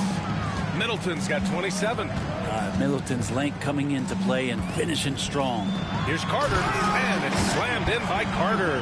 He may give up a little size, but has the bounce to hold his own. And the Wizards shooting nearly 60% from the floor in the 3rd. Screen by Olynyk. Here's Brogdon. Orlando with the rebound. Their biggest lead of the game was 9. Here's Black, defended by Kispert. Pass to Bane. Beyond the arc. Pure from 3-point range. Bane's got 8 here in this quarter. That's been typical of their performance today. They're sharing the ball and creating good shots. George finds Brogdon. George outside. From the arc. Gets the 3 to fall. George has gotten himself going with a triple, his first basket of the game. Orlando has gone 2 of 6 from downtown here in the second half. Wagner, the pass to Bane. It's tipped. And so the ball out of bounds. Middleton touched it last. Orlando making some changes. Bataze's checked in for Carter. Isaac comes in for Banchero. And Richardson subbed in for Desmond Bane. Smart's checked in for Washington.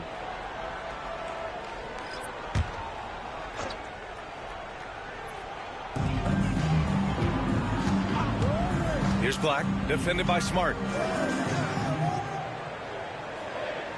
Brogdon against Richardson. Clock is at 3, and the foul is called. He missed it, so he's got a couple of free throws coming his way. It goes on Malcolm Brogdon. At the line for Orlando, Richardson taking 2 shots.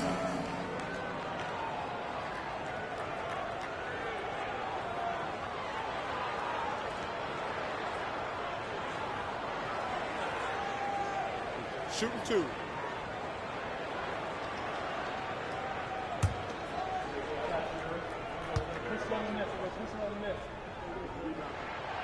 And he can't get the first one.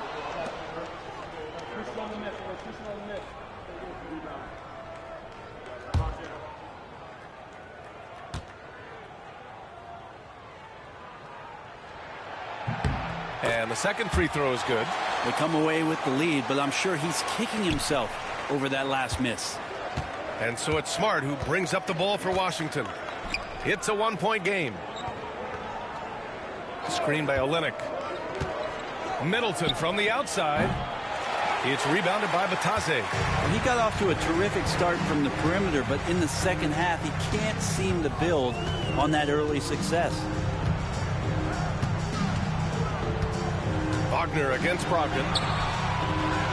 And it's Wagner missing. They've been able to have some team success in this game despite what's been an awful shooting night for them. Here we go, one-on-one. Here's Isaac, and the dunk by Isaac. And that was a big man play by Isaac, going in with intention and dunking it. 40 seconds left to play in the third quarter of basketball.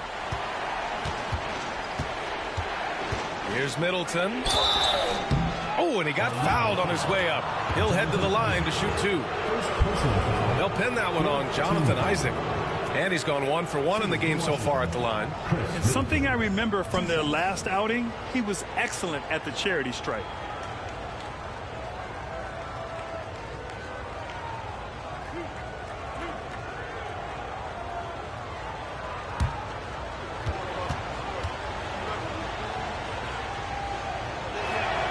First free throw is good. Middleton, a talented scorer and a very dogged defender. He's accomplished a lot as a champion and a multi-time All-Star. Suggs is checked in for Richardson.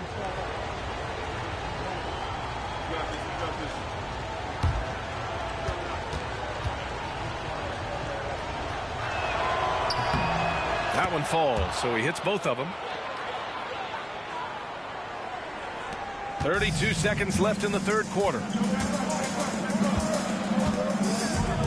Here's Black. Pass to Suggs. On the wing, Isaac. Here's the 3. Rebounded by Brogdon. Washington trailing. Middleton, left side. And the layup falls. Middleton's got 31. These teams just keep trading the lead. Yeah, you wonder what it's going to take for someone to pull away. Wagner for 3. And that's not going to go. Misses at the buzzer. A big-time effort for Chris Middleton, providing a lot of energy for Washington. He's been an offensive force, now with over 30 points after the quarter. We'll be right back after this word.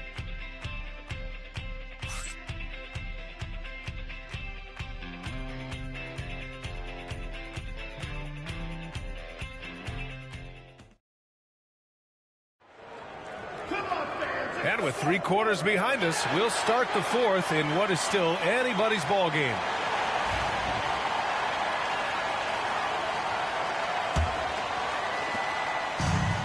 And the Magic shooting it well, almost 50% from the floor. Goga Bitadze is out there with Jonathan Isaac. Then there's Jalen Suggs. Then it's Desmond Bane, and it's Black in at the 2. Bitadze with a screen. 6 to shoot. And Suggs, here we go. And so he draws the foul, headed to the line to shoot a pair.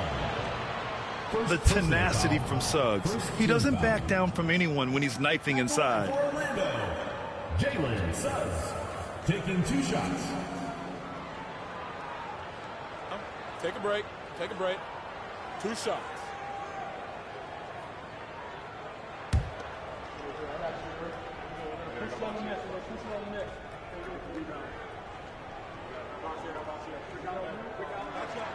That's good from Suggs.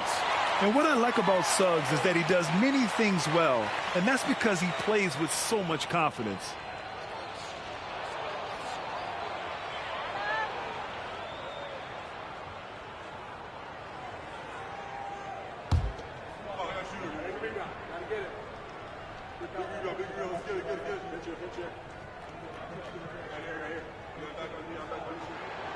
Suggs hits them both. And here's McCollum.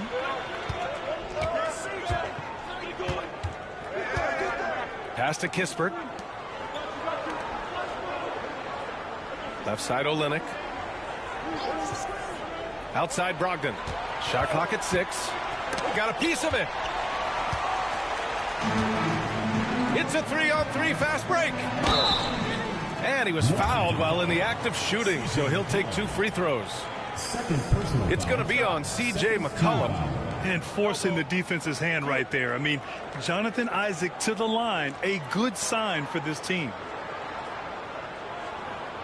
At the line for Orlando, Jonathan Isaac, 2 shots.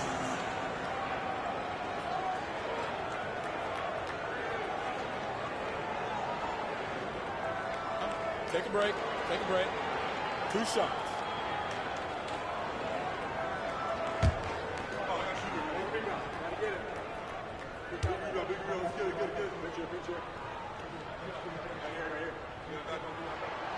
That free throw misses.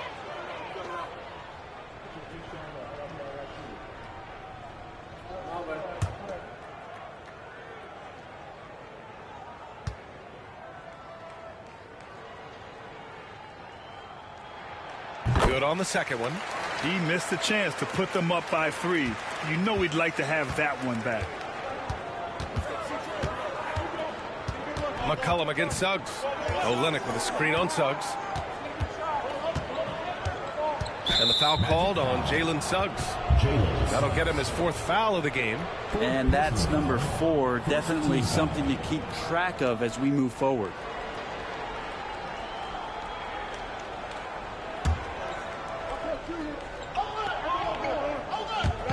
Fourth quarter of basketball. We're about a minute into it. Outside Brogdon. Pass to McCollum. Shot clock at 5. And good. Coming on the assist by Brogdon. Brogdon's got 3 assists in the game. Well, you can see and maybe feel right now him getting into the comfort zone out there after dropping the second 3 of the half. Down low. Now here's Kispert. He's guarded closely. Inside. Here's Olynyk over Suggs. Oh, plenty of contact on that shot. Officials call the foul, and he'll take 2 free throws now. It's not easy to create really solid coverage on Olynyk because of his skill and his physical play. 2 shots.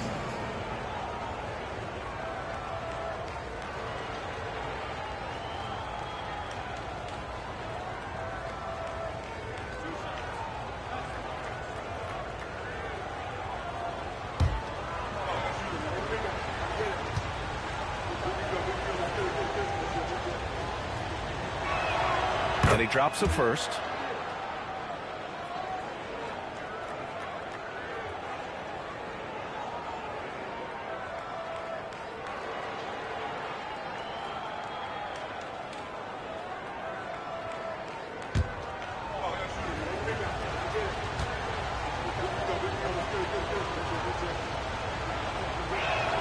Both free throws good from Olynyk.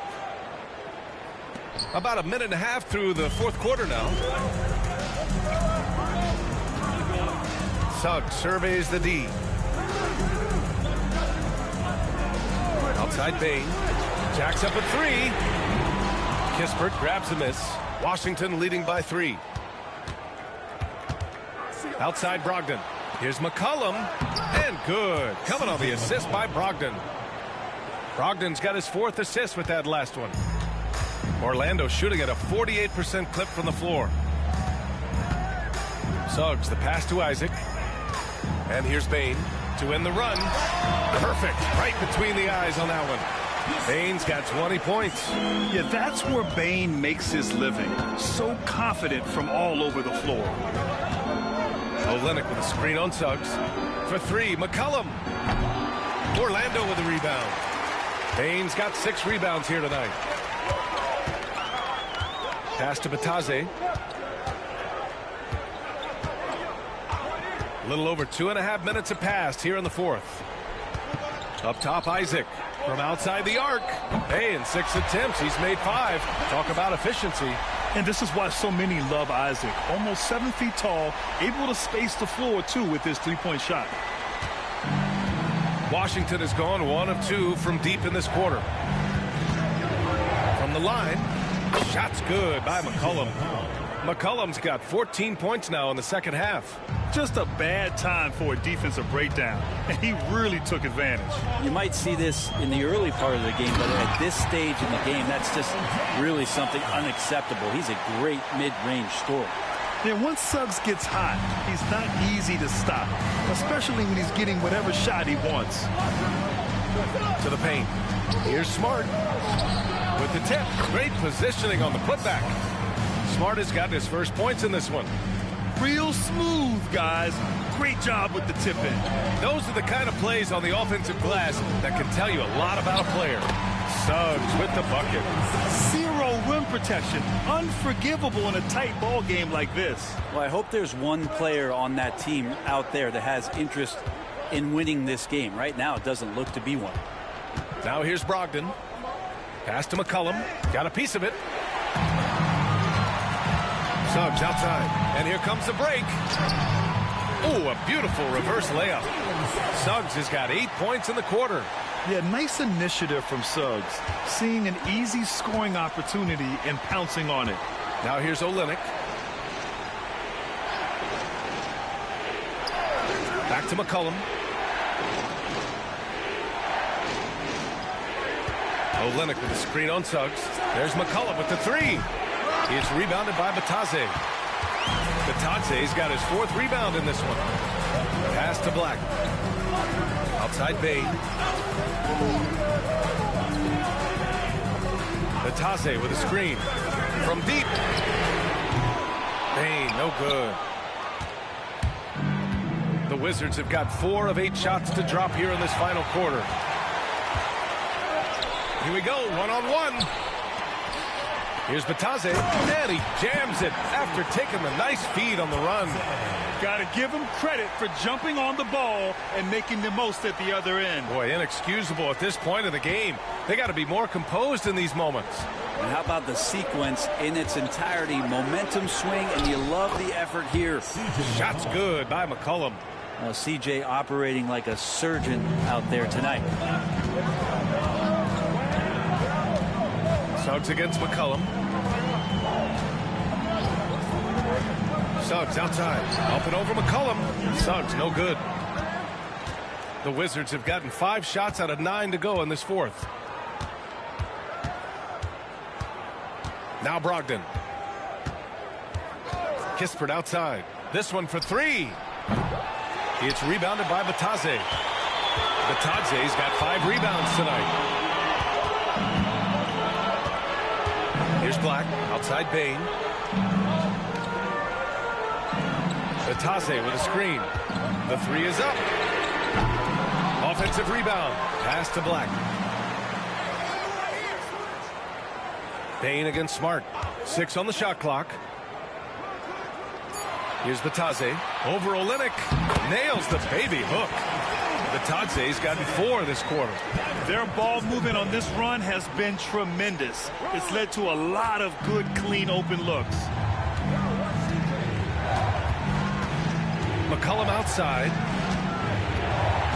Pass to Brogdon.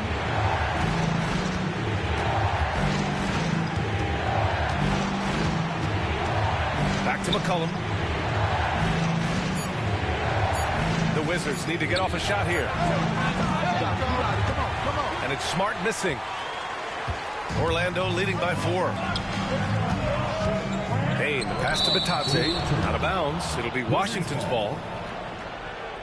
And a new group getting ready for Orlando. Carter, he's checked in for Bitadze. Paolo Banchero comes in for Desmond Bain. Wagner's checked in for Black. And Richardson subbed in for Suggs. Wizards trail by 4. Middleton passes to Sarr. McCollum outside. Wagner against Smart. Here's McCollum. Second shot opportunity. So it'll be 2 free throws. He was fouled in the act of shooting.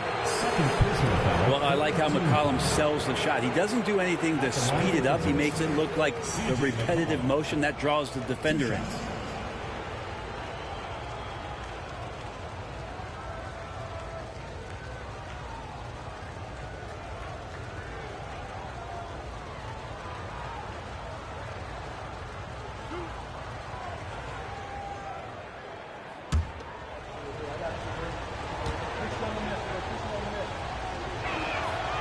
And the first one at the line is good.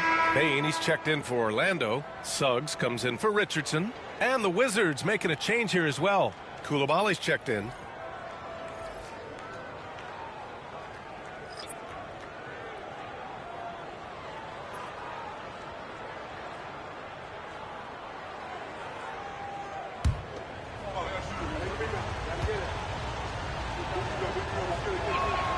And McCollum drops them both.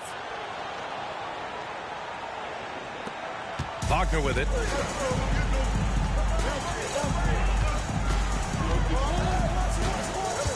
Looking to get back on track. Oh, and there's the whistle on the shot. So 2 free throws for him coming up. Yeah, playing big inside. Wagner draws good contact. Line for 2, Franz Wagner.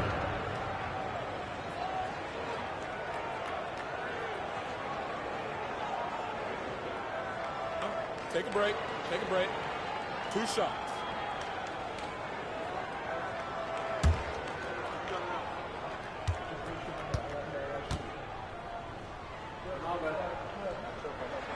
First free throw is good.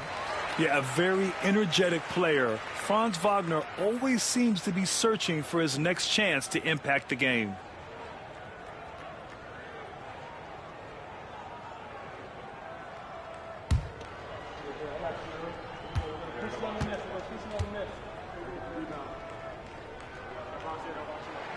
Both shots good from the strike. And so McCollum will bring it up for the Washington Wizards. Pass to Middleton. Now here's George. Koulibaly on the wing. Guarded by Banchero. Here's Sarr. It's Middleton on the wing. Just 4 to shoot. Orlando with the rebound. Outside Bain with the crossover, and he'll draw the foul. He'll head to the line for 2. It's going to be on C.J. McCollum. Yeah, pretty fearless move by Bain, making sure he gets the shot off. Desmond Bain taking 2 shots.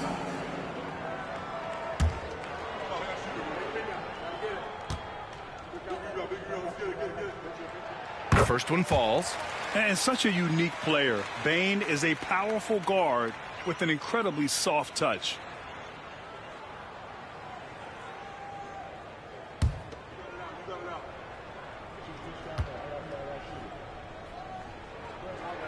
Both good from the line that time. Here's McCollum doing his part offensively. Nearing 30 points in this one. He's been so tough to contain. Middleton with a screen on Suggs. There's McCollum with the 3. Sends it home from 3-point land. This is a one-man show right now. He's on a mission to get him out of this hole. Banchero against Middleton.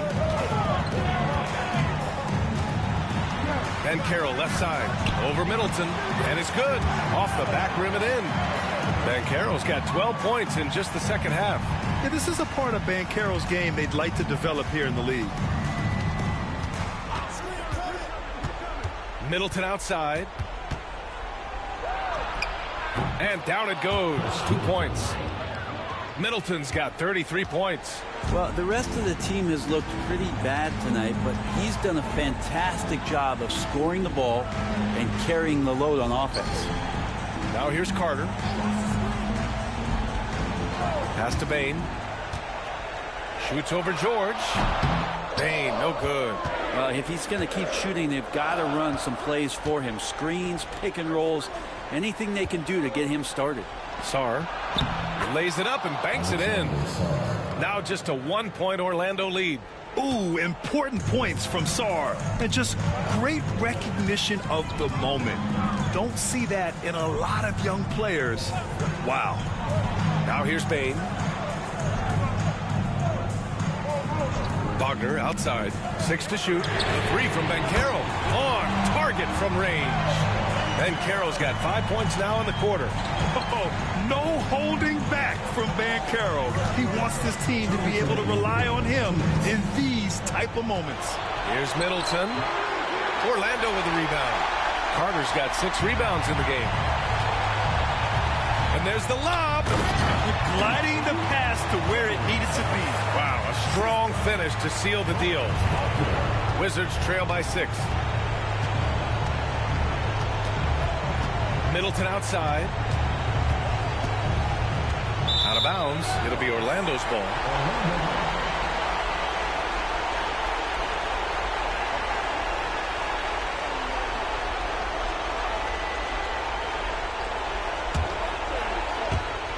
And there's 1:38 left in the game. Middleton against Banchero. Banchero goes strong down low.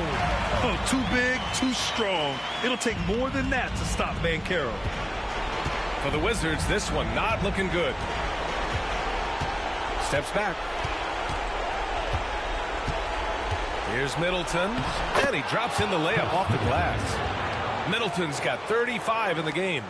Chris Middleton showing a lot of poise and taking over a very critical possession for his team. Wagner outside. To the inside. Banchero.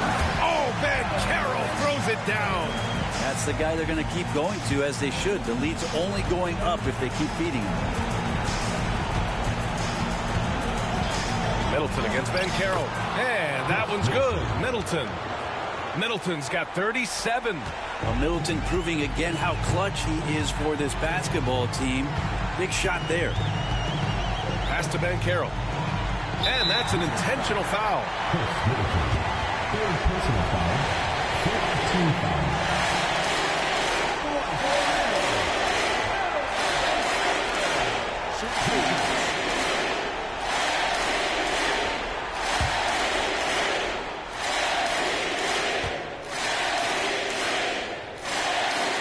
Good on the first. And that makes it a 7-point lead.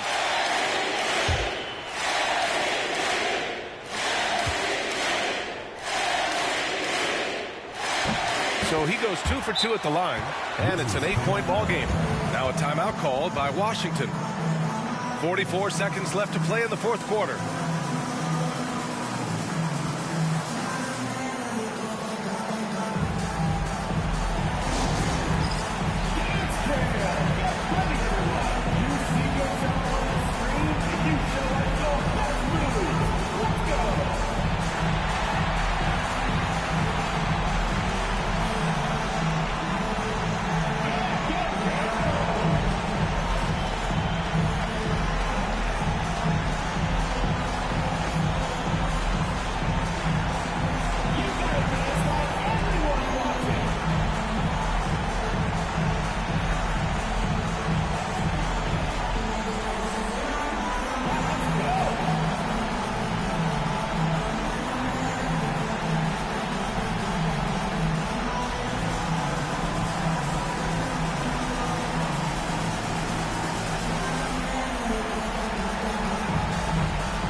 George feels it out a bit.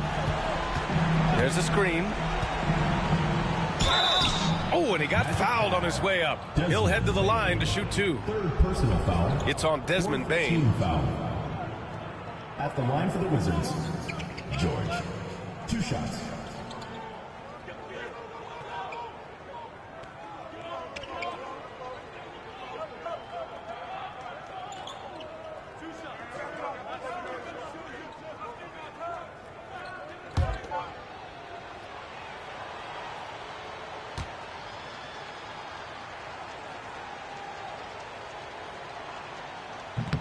And he misses the first one. Boy, he wanted that one to go.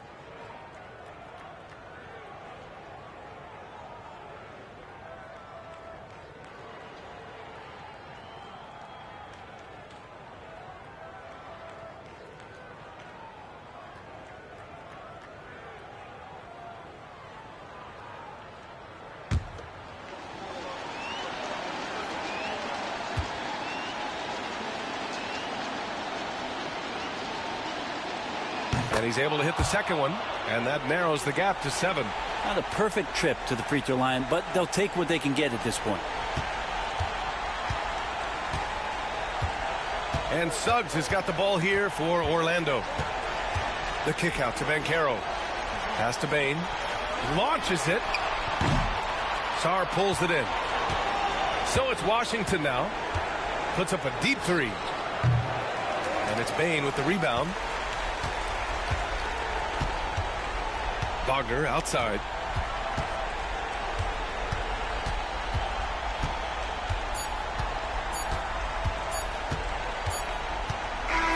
And so Orlando takes the win.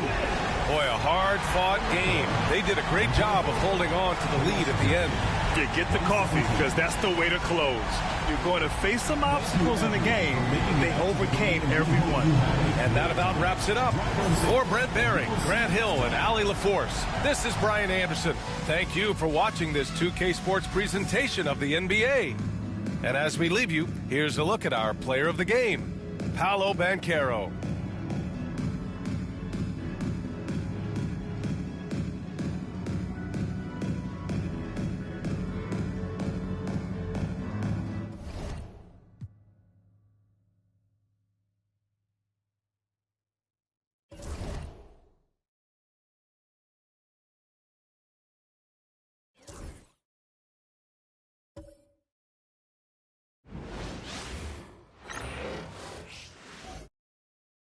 Oh, say does that star-spangled banner yet wave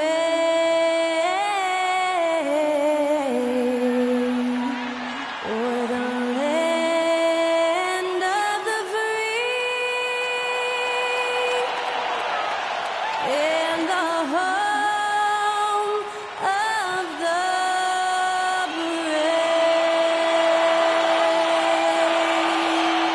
To celebrate our nation, that was Skylar Cole with tonight's national anthem performance.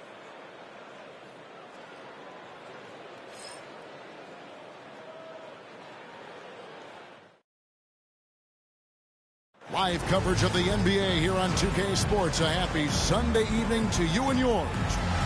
In this one, you'll see the Philadelphia 76ers against the Charlotte Hornets.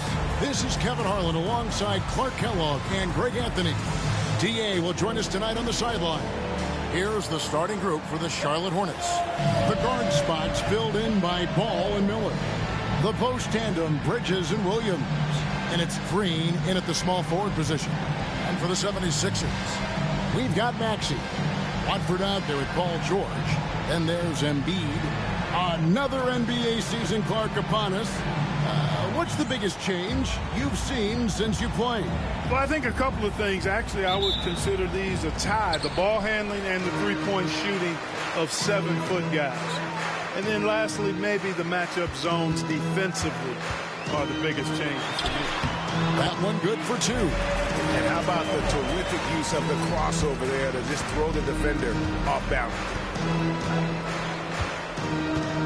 On the wing, Bridges. Ball against Maxey. Shakes him. Ball no good. Philadelphia with the ball.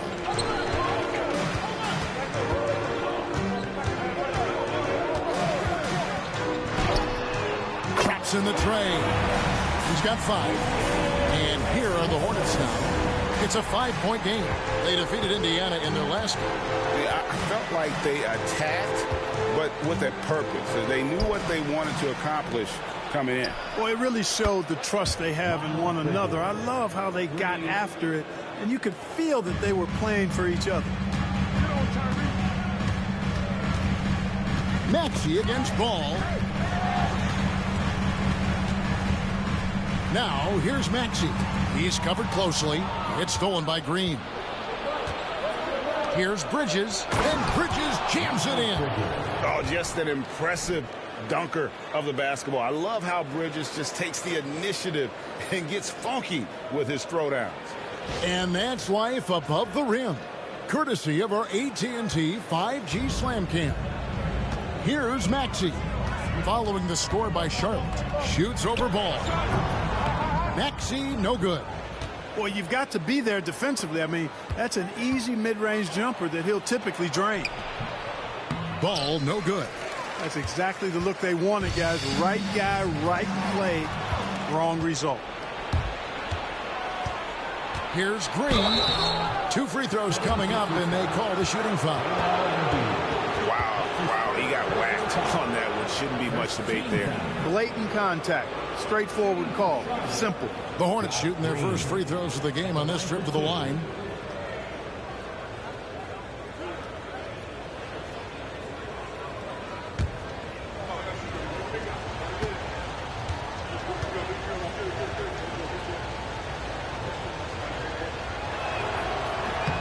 Free throw drops for Green.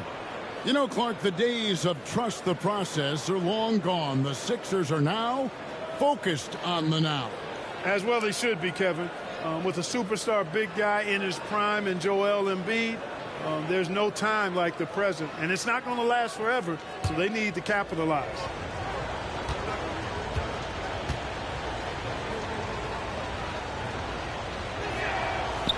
Second free throw, no good. Clark with the Hornets, they were hit with injuries as hard as any team in the NBA in the 23-24 season. Kevin, I couldn't agree with you more. They were so unfortunate in that regard, and it's not anything you can control, and it made it almost impossible for them to have a productive season because of those injuries. Here is Miller. Paul George making his last shot. Right side, Ball. Just 5 to shoot. The shot goes in. First of the night. He's 1 for 3 to start the game. And his presence as a scorer, it just has a calming effect for the rest of the team. He's a fallback option whenever they need one. And it's Nick Nurse calling timeout here. He wants to check in with his team and regroup.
first in steals, and they were second in the league in terms of fewest turnovers. Just a smart, heady group out there that doesn't beat themselves.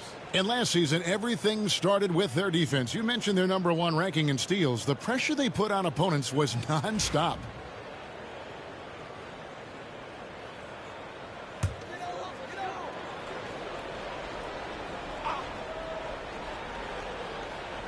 Just over 2.5 minutes played here so far in the first quarter. Drops in the breakaway layup. Ball's got his second bucket of the night. And a look at how the hustle game has been going for Charlotte. Well, you know, they've been aggressive on the defensive end, and it's paying off for them. Quite a few takeaways for them in the early going. And another thing, guys, they've been very active tonight, frequently creating scoring opportunities off turnovers. Boy, they're on fire right now, cooking with gas, starting this one out 4-5. Nice pass in here by Charlotte. For three, Bridges. The 76ers have gone 4 of 5 from the field so far. Here's Maxey. His three-pointers off the mark. And so it's Ball with it. He brings it up for Charlotte. And guys, this is the first they're seeing of the 76ers this year. It's up a three. And Philadelphia grabs the miss. Their last game, a win against the Lakers, looking to carry it into this one.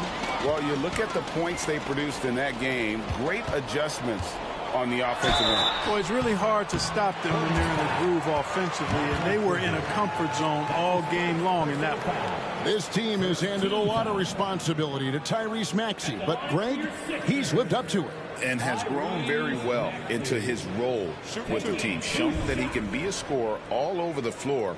Amazing to think how far he's come in such a short amount of time. And the first one at the line is good. We've seen Tyrese Maxey and his game go to another level.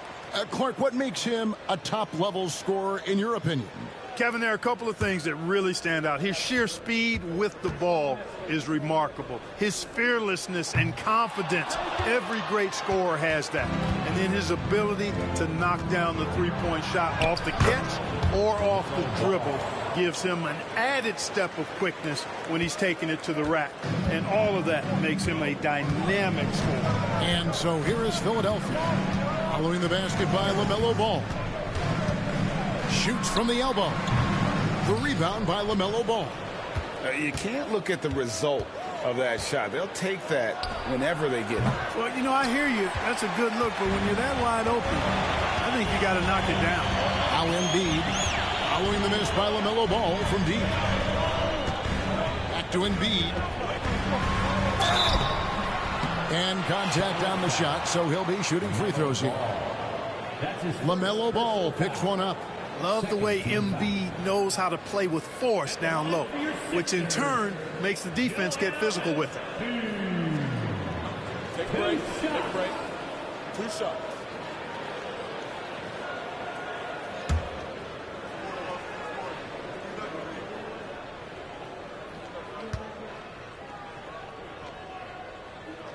And he makes the first. And you know, guys, with Embiid on the floor, it's not just about his individual play.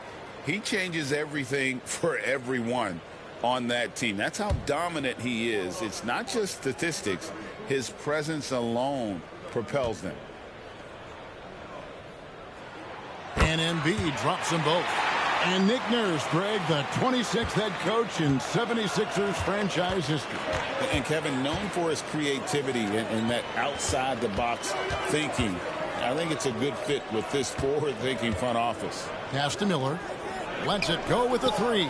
Hits it from three-point range. Loves hitting those threes, especially off movement. It makes Miller so tough to defend.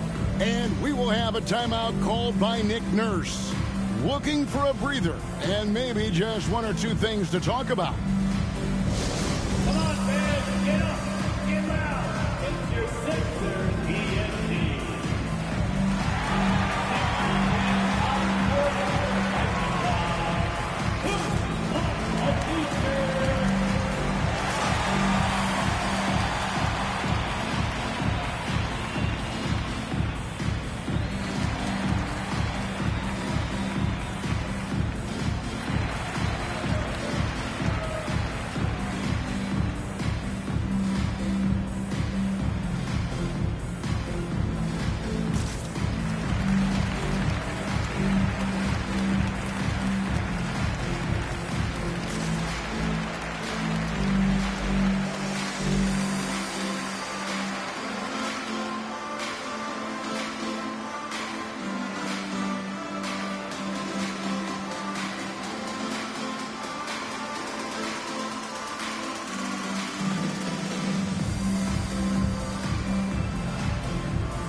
take a look at Paul George, some stats on him. Coming off a terrific season. He put up about 22 points a game last season, 5 rebounds and 3 assists. The real story, though, is how big of an impact he makes on the defensive end. Absolutely. I mean, he's a lockdown guy for him, both on the ball and when helping out. Covered by Miller. Back to Maxey. Watford finds Embiid. Shot clock at 5. Outside for George. Another miss by Philadelphia. Tell you what, the defense was lucky there. I mean, leave him that open from range, he'll typically knock it down. Outside, Ball. Over Maxey. He hits the back iron and sinks the shot. Ball's got 8 points. This is what height in the backcourt gives you. Ball can get almost anything he wants in there because of that size. And here's George for 3. That's good, and that's Embiid with the assist. And they don't want to get in a habit of giving him open looks from 3. First quarter still, but not who you want to leave open. Now, here's Ball. We saw him go on a scoring rampage last game. And the slam by Williams. Timing and athleticism, that's what gets Williams there at the right time to flush it down. Pass to Embiid. Over Williams. That one is good from Joel Embiid. Embiid's got his second basket of the night. I'll tell you what, I'm not sure these guys can keep this up. High-octane action for sure. Crowd-pleasing already. And let's head over to the sideline and catch up with David Aldridge. Kevin, thank you. Tyrese Maxey has stepped up into a starring role with the 76ers. He says these guys have the ultimate confidence in me, all the way from the organization down to the players. So I can just go out there and be aggressive, play my game, even through mistakes. It's all part of extraordinary growth for the guard. Kevin? E.A. thanks. He is rewarding their faith. And I love his statement on growth. He's always looking to expand. It's good. Nice touch there from Maxey. Maxey, an exciting player to watch. So unpredictably hard to guard. Ball with it. Maxey covering. Pass to Williams. Embiid against Bridges. Back to Williams. Now here's Embiid. He's coming off a 22-point game against the Lakers.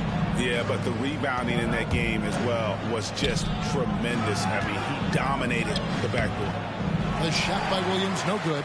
Tough miss, especially since the defense wasn't that strong. I mean, he needs to cash in from there. Embiid, the pass to Maxey. George looking around. Embiid with the screen on Bridges. And it's George missing. Charlotte's gone 2 of 5 from three-point land here in the first quarter. Here's Green. And oh boy, a lot of contact there, but he gets the call and will shoot 2. That one on George. You know, Greg, one thing you notice, we're just talking about this with the Hornets in recent years, a lot of changing lineups. And you expect that with the team, with where they're at. They're looking for any advantage game to game and trying to build that identity as a franchise.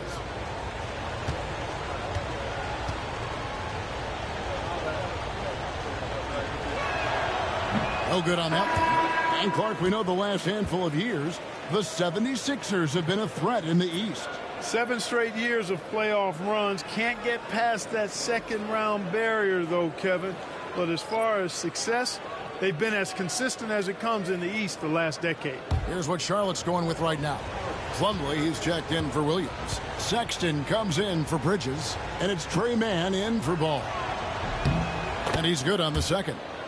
In recent seasons, the Charlotte Hornets, Clark, have been very active in the trade market. Well, it seems like they're always wheeling and dealing. I mean, they're on a quest for that perfect fit lineup, moving pieces around, trying to find the right recipe for success. Now, here's Oubre. 11-point game his last outing. Grimes passes to Oubre from deep three-point territory. And with the rebound. Charlotte leading by 3. On the wing, Green. Covered by Oubre. Here's Mann. Basket is good. He'll get a chance for one more at the line. And they're forcing the ball inside, and it's working like a charm. And he's got his first chance at the line here. Okogie's checked in for Charlotte. Trey Mann. One shot.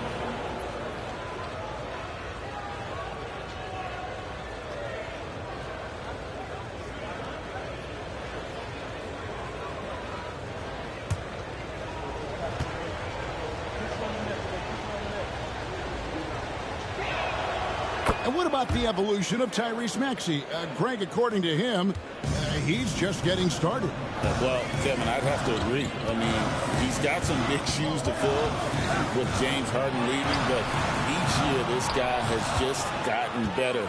And not only has he matched Harden's production in Philadelphia, I think he's exceeded it. Shots good by Miller. And that bucket adds to what has been a big difference in points in the paint between the two teams. Yeah, it's really been quite a contrast. I like the way they're attacking the middle at their offensive end. They get it again. Another shot.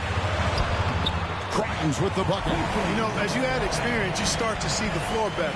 That was a sweet find by Drummond. Hornets leading by 6. Here's Mann. Pass to Miller. Puts it up from 12. Andre Drummond grabs the miss. And it's Maxey with the ball for the 76ers.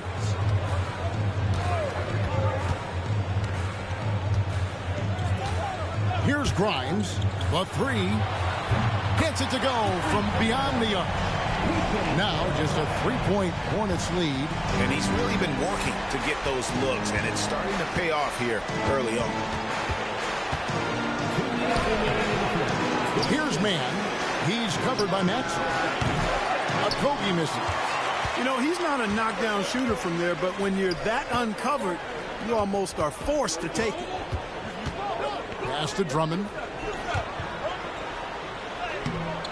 Miller grabs the miss. Miller's got his 4th rebound with that last one here tonight. Here's Mann. He's covered by Maxey. Here's Okogie. 4 on the shot clock. And the ball goes out of bounds. Last touch by Plumlee. Right now, let's bring up the 2K leaderboard and see the teams that really knew how to clog the passing lanes last season. The 76ers, number 1. You know, I don't know if the numbers even told the story. I mean, their defense was as good as it gets, often just leaving their opponents completely demoralized. Catching up on the changes for Philadelphia. Joel Embiid comes in for Drummond. And it's Gordon in for Maxey. And a switcher also for Charlotte. Ball's checked in. Now here's Gordon.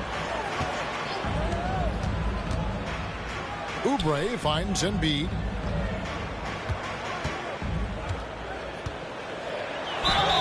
And he gets the whistle. 2 free throws coming up. And Joel Embiid is a giant center. Clark, his size, his arm span. How does his sheer size, do you think, affect the game? Well, he's a mountain of a man. Not only is he tall, he's wide, and he's deep, too, Kevin. In other words, he's hard to get around. And he's also hard to challenge because he's north and south. So, and you factor in his touch. This guy does things that I've not really seen a guy of his size do, particularly when you talk about pity-patting the dribble and knocking down face-up jumpers all the way out to the three-point line. It should almost be unlawful for a guy north of 3 bills to be doing that.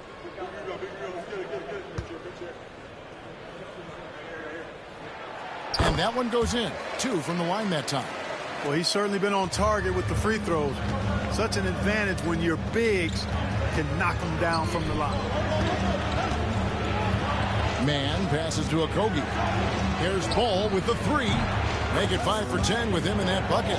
Well, you got to love how quick Ball's shot is. Doesn't take a lot of time to get himself squared up.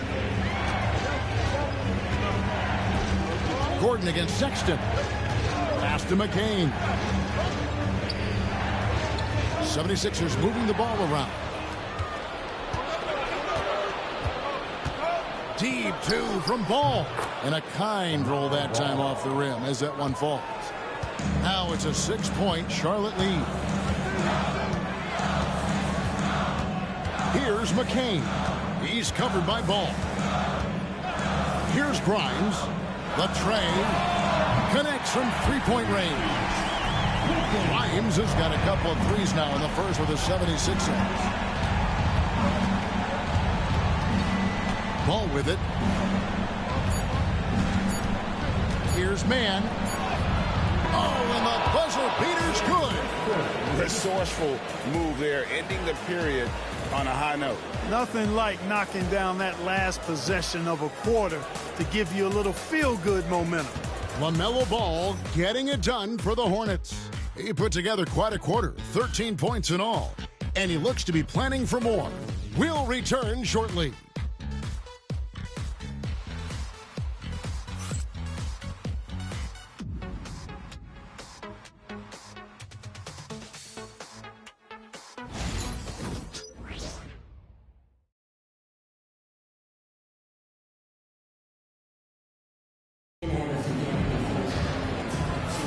And hope you've enjoyed the broadcast so far. Halfway through the first half in this one. What stands out to you guys from the Hornets in this one? Well, in that first quarter, they were intent on just pounding the ball down low. Yeah, and it's worked. They've got a clear edge and points in the paint. Now we'll see if they go with a more balanced attack or just keep on pounding it inside. Here's Ball. Joel Embiid out there with Oubre. Then there's Gordon. And it's Grimes in at the two-guard position. That's the group on the floor for Philadelphia. Philadelphia with the ball. Following the miss by LaMelo Ball from deep. Pass to McCain. And he banks in the layup.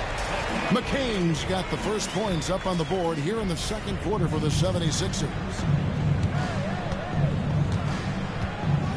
On the wing, Mann. Plumlee in the high post. Over to the wing.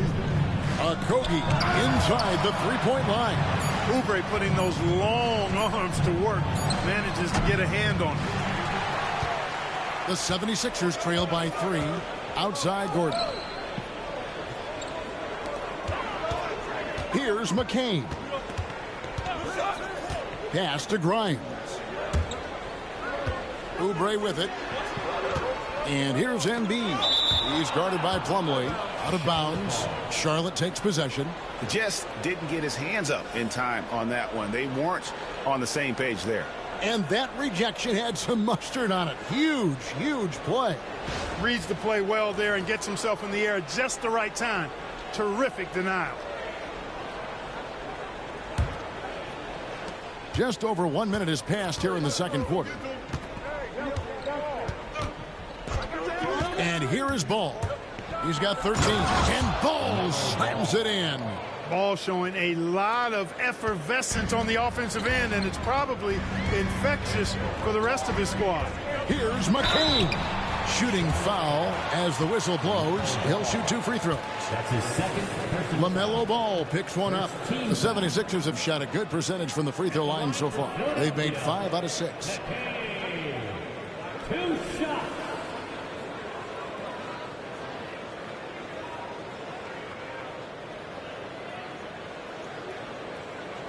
Take a break. Take a break. 2 shots.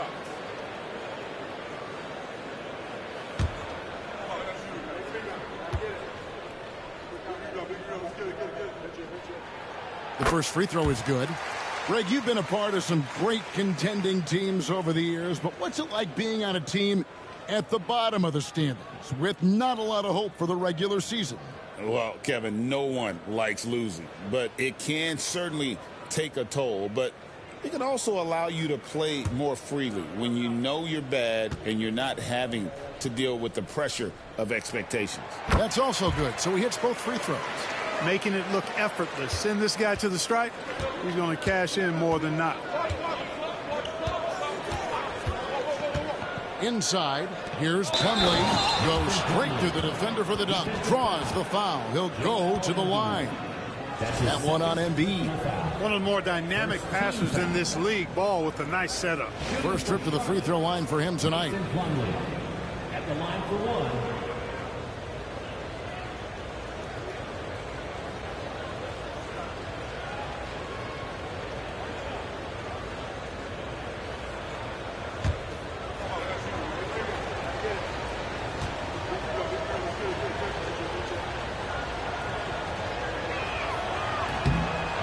On the free throw, no good.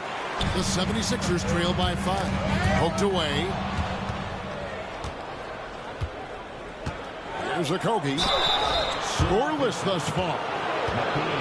A moment now to see how the schedule is looking coming up for the Charlotte Hornets.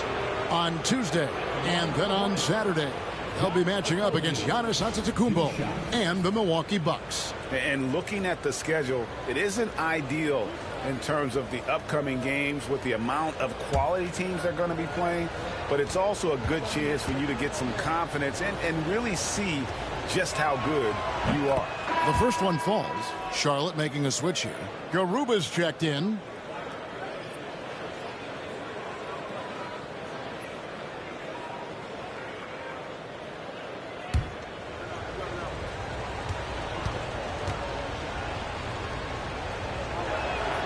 So he gets them both. Second quarter of play with around 2 minutes gone so far. Here's McCain. Pass to Grimes. And the call is going to be, yes, it is, an illegal screen. And that's a couple of very shaky possessions in a row. One turnover right after the other. Drummond's checked in for Philadelphia. Tyrese Maxey comes in for Gordon. Mason Plumlee's checked in for the Hornets. Hornets leading by 7. Sexton deciding where to go with it. That shot, no good. Philadelphia's gotten fewer than half of their three-pointers to go down tonight. They're 4 for 9. Count the bucket, and he's got a free throw coming up as well. Is on Colin Sexton. The 76ers have been coming through at the charity stripe. They've made 7 of their 8 attempts. And one of the highlights last year for this group was the fact that they were so efficient from the charity stripe. That's a huge factor. You know, success at the line just became contagious for them. A few guys got on a roll, and it carried over to the rest of the team. One shot.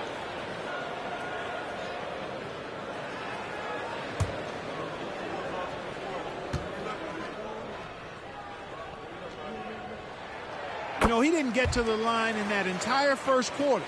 But right now, he's showing some aggressiveness out there. And here in the second quarter of action with a hair under 2.5 minutes played so far. He watches it go through the hoop for his 8th make. Now 8 for 14. Well, we've seen that movie a few times, haven't we? An easy bucket in the paint.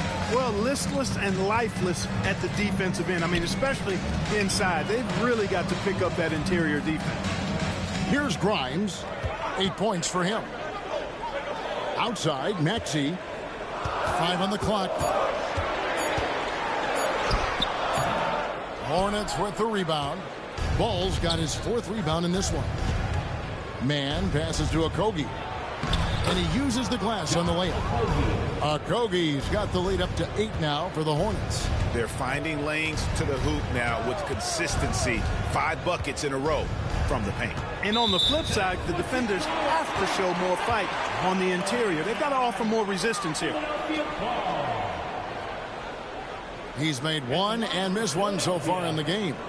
He was extremely sharp at the free throw line in their last outing. And it helped them get a narrow win. They needed every one of those points he got from the line.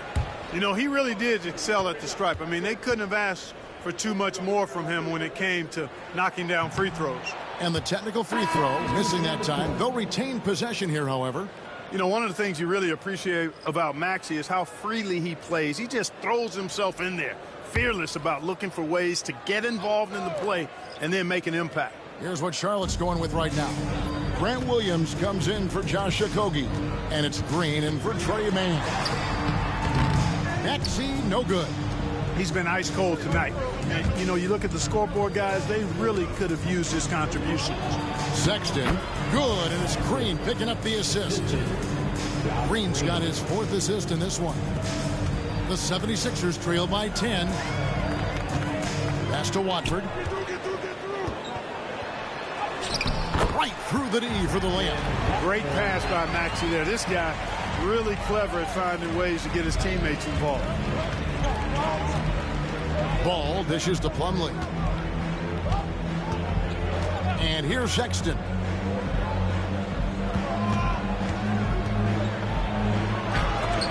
And it's sent back by Drummond.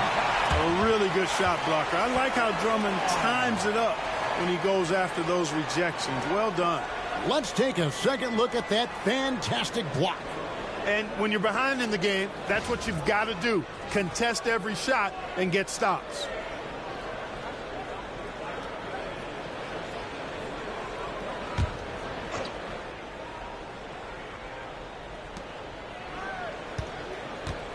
Four on the clock.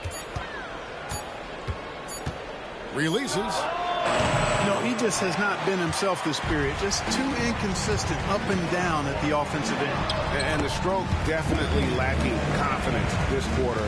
Nothing on target. Huge hole in the defense that possession. He didn't waste any time cutting through it. Outside, Ball.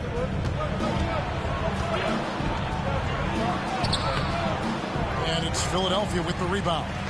Drummond's got his 4th rebound with that last one here tonight. He's guarded by Williams. And that one clearly a foul. Gets the whistle and 2 shots coming up. Yeah, good job to take it right at the D. Yeah, really left him no choice there. He had to foul and keep him from converting the easy bucket. 76ers have made their free throws at a pretty good clip. They've hit 8 of 10. Take a break. Take a break. 2 shots.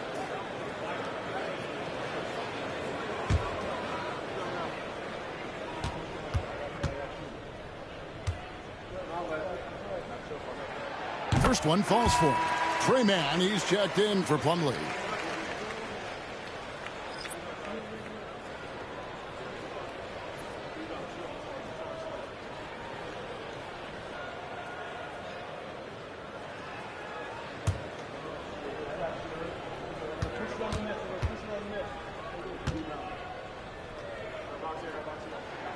And that's good as he hits both of his shots.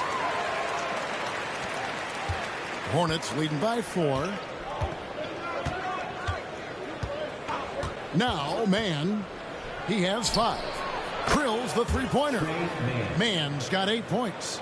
Gets the shot he wants. The defense wasn't quite connected enough. They lost contact. Time now to turn to our sideline reporter, David Aldridge. David. Kevin, the Sixers have their superstar in Joel Embiid, but Coach Nick Nurse says they have to maximize him in different ways. Nurse said unpredictability is the key. We have to relieve some of the pressure. Guys are overplaying and sending multiple players at him. We have to find easy baskets out of it. Kevin? Makes a lot of sense, David. Thank you. 2 shots.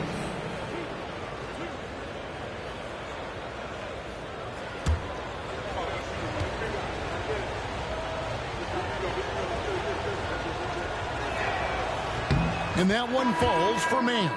The 76ers making a switch here. George is checked in.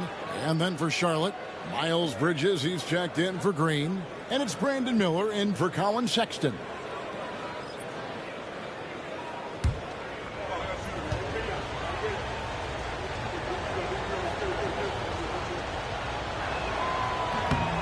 He's perfect from the line this time. The 76ers trail by 9. And it's Nick Nurse calling timeout here. He's ready to talk things through with the team.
Green, he's checked in for the Hornets.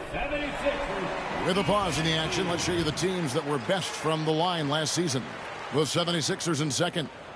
Collectively, I mean, they had an amazing year at the free throw line. Sometimes free throw shooting can be contagious, and it seemed like everyone on their team had the hot hand.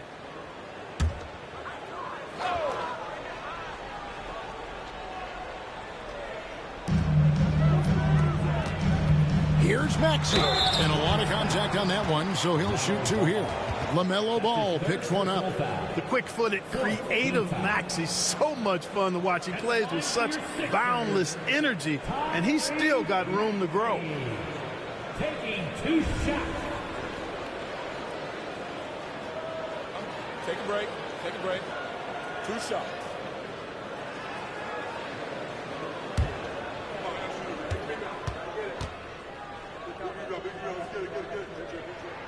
And the first one drops.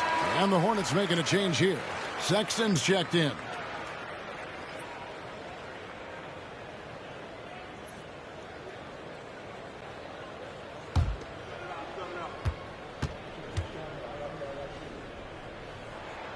Both good from the line that time. Hornets leading by 7. Bridges outside. Outside, Green.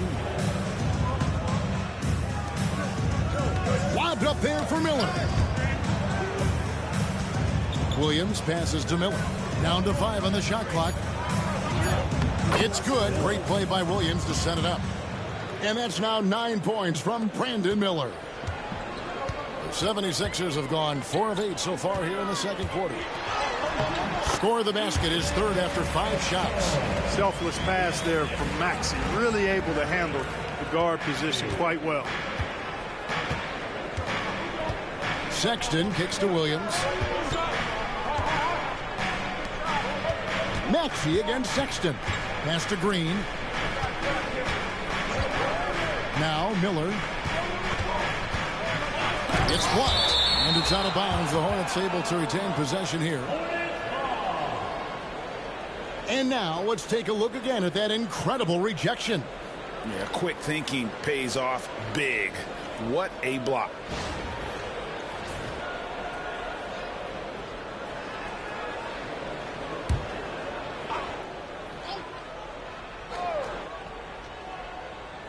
Clock is at 3.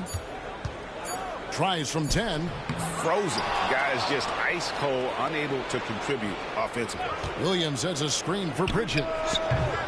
No good with the triple. And you don't want to give up that kind of look too often. Pulls it up. And again, it's Philadelphia. Coming off a big game, his confidence couldn't be higher, and coach knows it. Showing no signs of slowing or cooling down. They're going to ride him as far as he can take it. Now, here's Bridges. His last outing, we saw him pour in 22. With the teardrop, that's good for Miller. The assist from Bridges. 11 points from Brandon Miller. No doubt about the consistency when it comes to scoring the basketball for him tonight. A real nice lift for their offense. Maxey with the screen on Bridges. And it's George missing. Hornets leading by 7. Clark, we've all heard the comparisons. Brandon Miller plays a lot like a young Paul George. And you know, it makes a ton of sense when you consider that Paul George is Brandon Miller's favorite player. So he spent a bunch of time studying how PG gets it done and putting those moves into his own book bag. And this is his first trip to the line tonight. And when you shoot 86 from the line like he did last season, you usually cash in on those opportunities. Guys, I thought he got into a groove last year at the charity stripe, and I thought he maintained it deep into the season as well.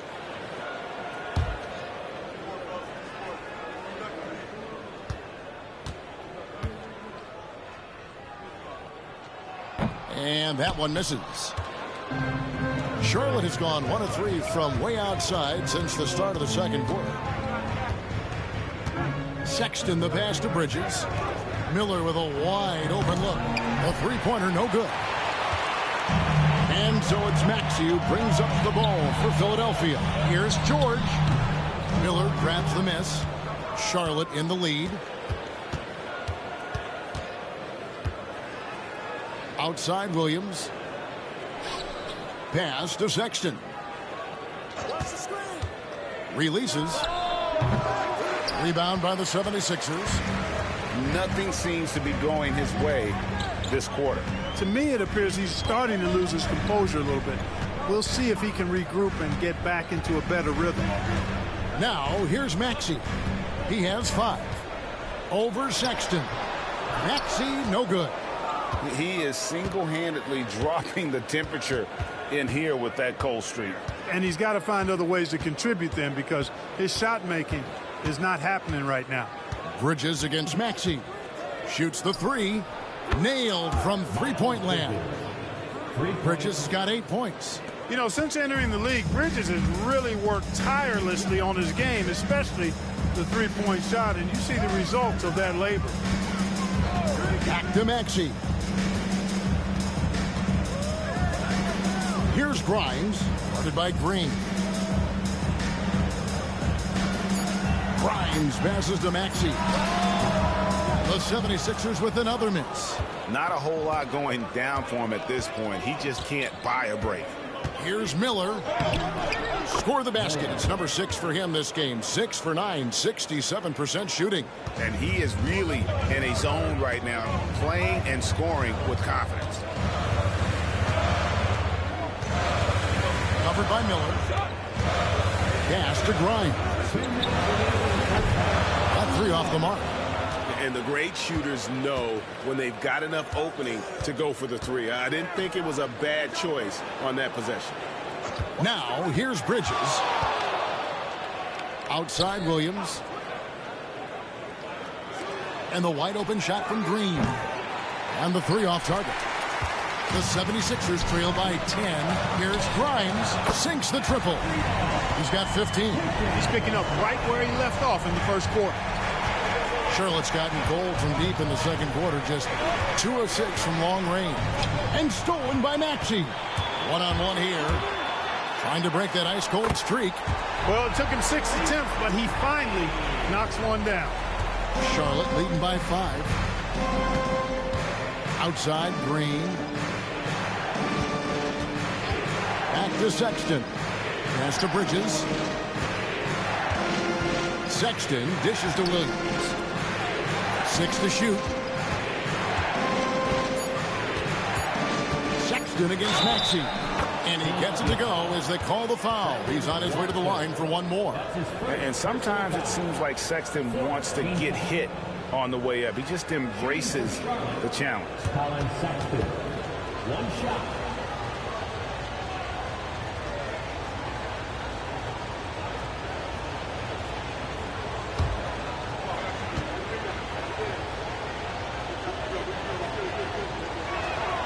Free throw good, Sexton. And the aggressiveness Sexton plays with is infectious. He motivates his teammates to play just as hard. Now, here's Maxey. He has 7. It's stolen by Green.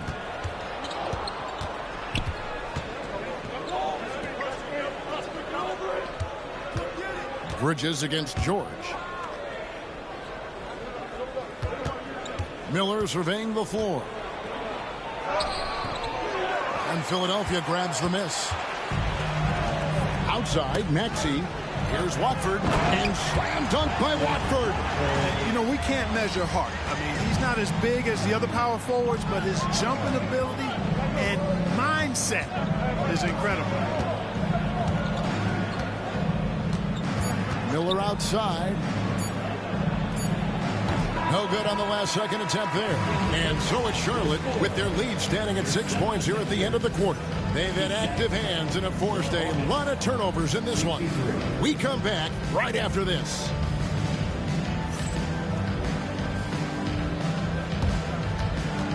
Fans, please direct your attention to center court and get ready for the fans half-court shot from line.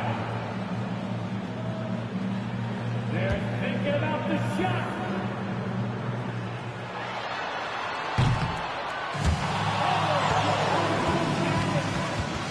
Give it up for the participant.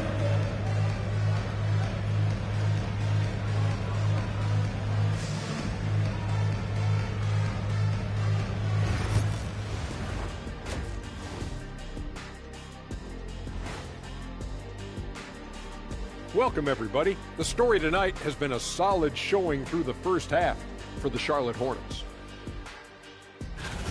When you look at how they're getting their points, a good portion comes from inside. They're going right at the defense. I like the aggressiveness. Don't lose steam in the second half.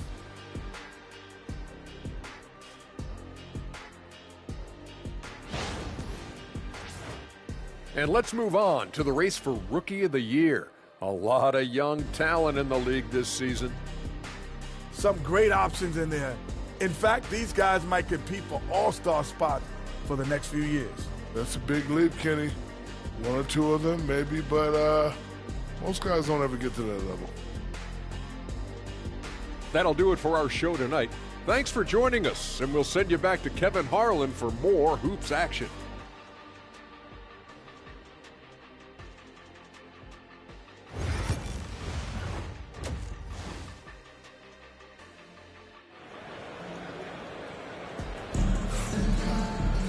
And we've got second half action for you. Thus far, a pretty evenly contested game.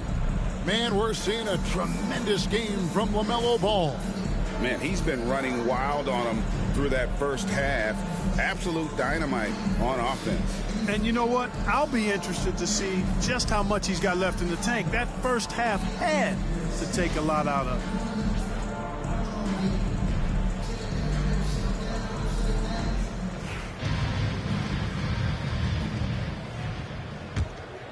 Here's Ball. On the floor for Charlotte, the post tandem, Bridges and Williams. The guard spots filled in by Ball and Miller. And it's Green in at the three, the small forward. Now here is Miller. Count that one. Yeah, powering through the foul there. Miller showing some serious intensity. That's his first personal foul. And he's got his first chance at the line here. Shooting for Charlotte, Miller at the line for one.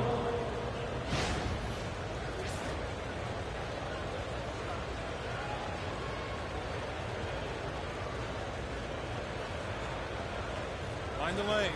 Find the lanes. One shot.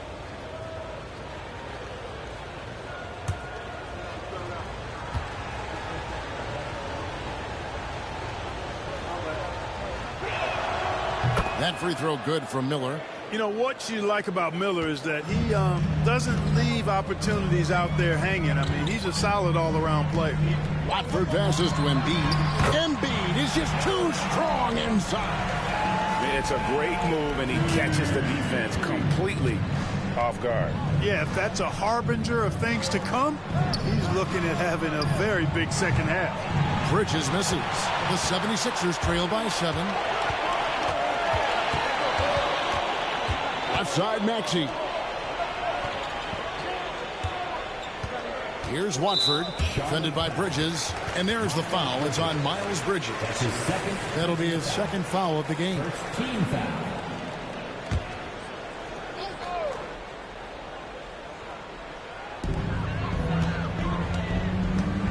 Green against George.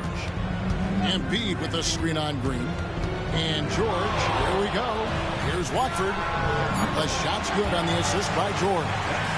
Watford's got 9. Not too much respect shown to him by the defenders. Ball kicks to Williams. Pass to Miller.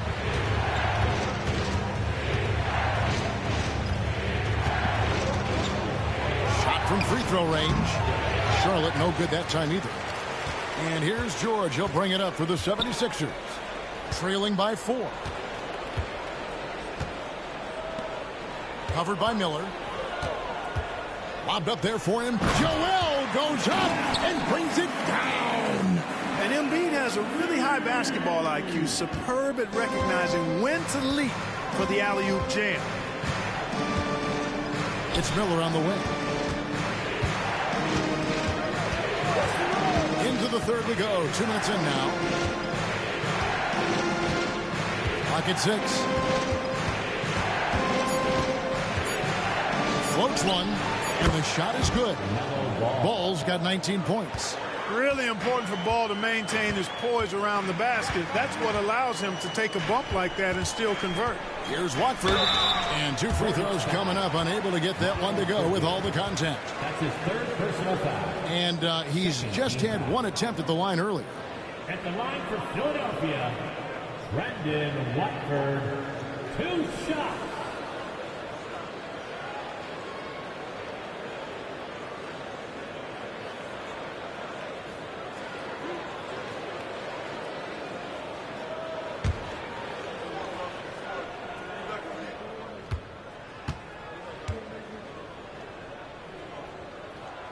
That's good from Watford.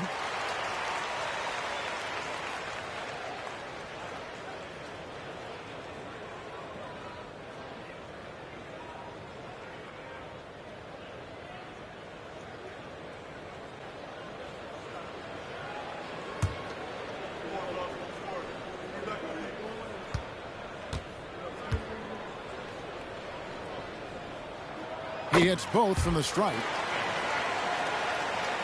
Second half of play with just under 2.5 minutes gone. Ball, the pass to Williams. Now here is Miller. Pass to Green.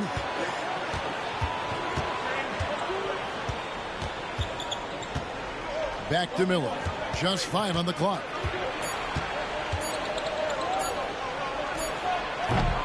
The rebound by Watford. Philadelphia's gone past the three-point line for 13 of their shots. 6 of 13. Back to Maxey. For the tie. Count the basket and the foul. It's going to be on Brandon Miller. Maxey makes things happen with his hard work and determination as a scorer. And this is his 4th trip to the free throw line tonight. At the line for Philadelphia, Tyrese Maxey. 1 shot.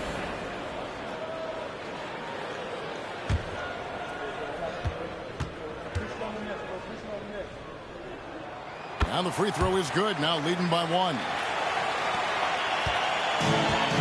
Hornets have gone 2 of 5 shooting here in the 3rd quarter. On the wing, Bridges. Ball against Maxey. Bridges sets the screen for Ball. Fires the 3. Knocks down the 3-ball. Ball's got 5 points in the quarter. The defense must honor Ball's 3-point shot. He's more than ready to snipe away if you give him the opportunity to do so. And it's Nick Nurse calling timeout here.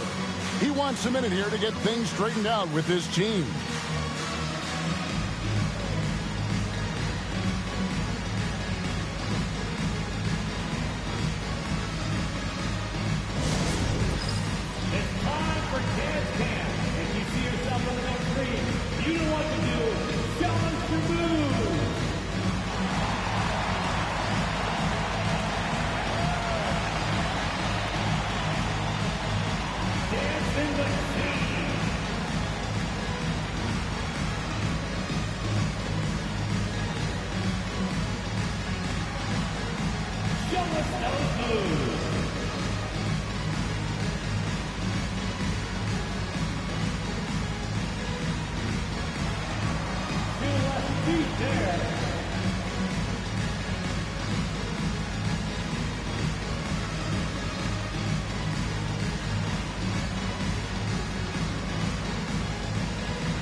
Chance to check out the stats for Bridges.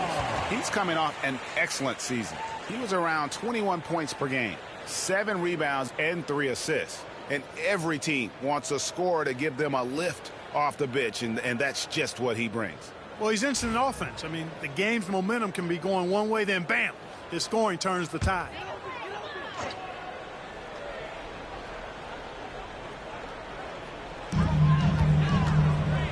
George passes to Watford. Outside, Maxey. Some nice ball movement here by the 76ers.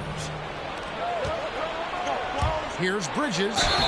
And he gets the basket. Officials blowing the whistle, so a chance at the line for one more.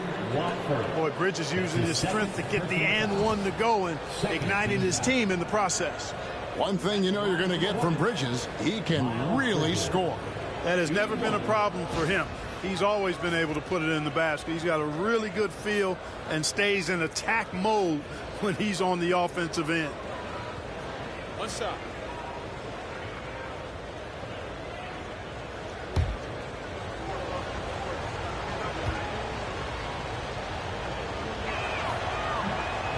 On the free throw, no good. You know, one of the things that endeared Miles Bridges to his college coach was he was a superstar in talent, but played with a blue-collar mindset. Wow, 5 straight buckets coming out of half. They are rolling. For Charlotte, they've gone 4 of 7 to get things started here in the second half. Now, here's Ball. 22 points for him. And there's another one for the Hornets. Hey, the mid-range can be touch and go for Ball, but he takes a nice, smooth shot that time. Ball against Maxey. Lets it go from deep. Miller grabs the miss. Miller's got 8 rebounds in this game. Feels to me like this team is going to need more from him, guys. I mean, if they're to erase this deficit, he's got to step up. And the call on the shot that sends him to the line. That's his second personal foul. 4th team foul. And a chance for just a second now to check out the scoring breakdown for Charlotte. They're doing damage from the mid-range. Not sure if that was the game plan or if they're just taking what the defense gives them. But thus far, it's paying off. And, you know, the more they penetrated, the more they realized the defense wasn't able to stop them. So they just kept doing it.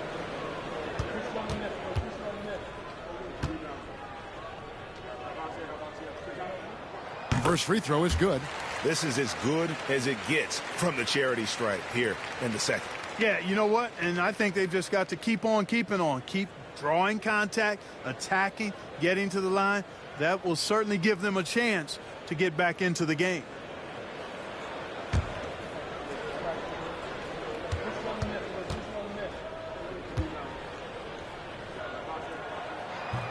That one falls, so he hits both of them.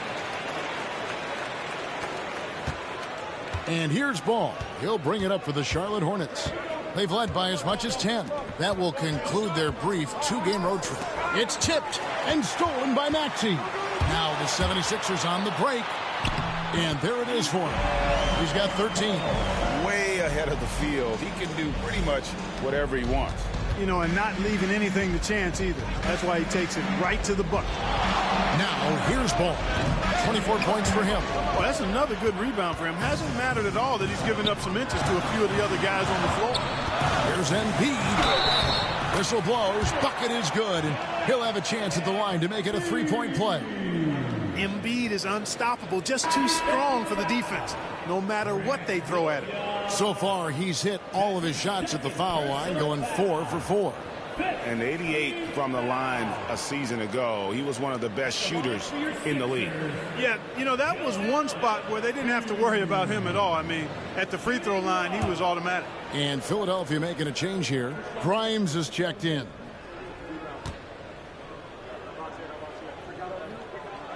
And if they continue, Kevin, their outstanding free throw shooting, that'll help them seal the deal. Yeah, they've not missed a single foul shot this half. That's taking care of business, fellas. Now, here's Ball. Pass to Miller, and they get it. And again, the Hornets missing. And gotta like what they've been doing down low in the post. I certainly do. You know, I like to see guys do their work inside. Their rebounding has been excellent, and that's always important in a close game. Maxey against Ball. He's looking for Plumlee and finds him. Hammers the alley-oop through. And you can see him give a little nod and then just burst to the rim for the alley-oop slam. A pair of teammates, Greg, with a terrific feel for each other. And I tell you what, guys, that's a big play to make in a close game. Potential momentum builder there. Here's Watford following the basket by Mason Plumlee. Shot clock at 5. Maxey. Ball with the rebound. Hey, how about imagining if they were hitting their shots, how big the lead could be? But so far, that's not been the case. Right now, the defense needs to do a better job of closing out on this guy. He's heating up from outside. Maxey kicks to Embiid.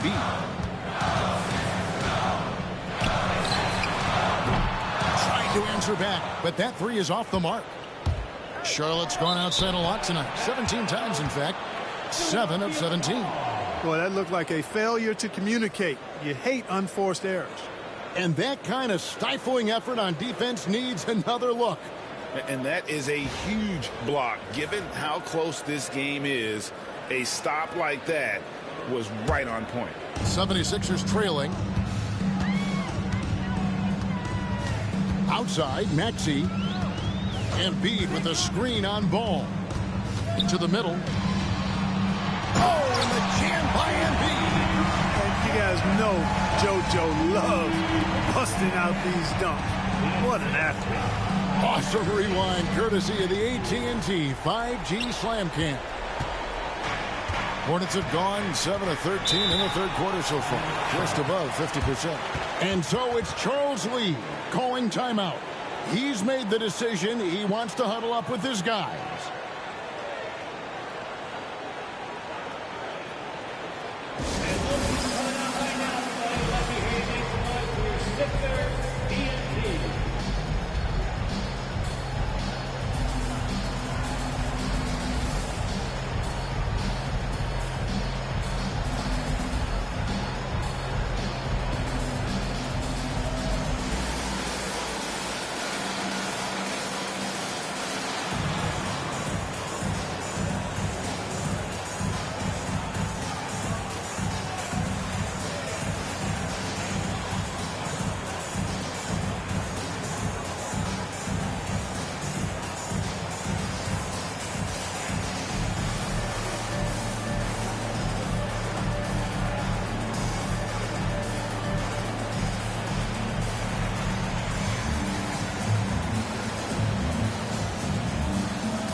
And as far as the three-point shooting goes, a weakness, no doubt. They're in the bottom third of the league, and really a disappointing season for them from beyond.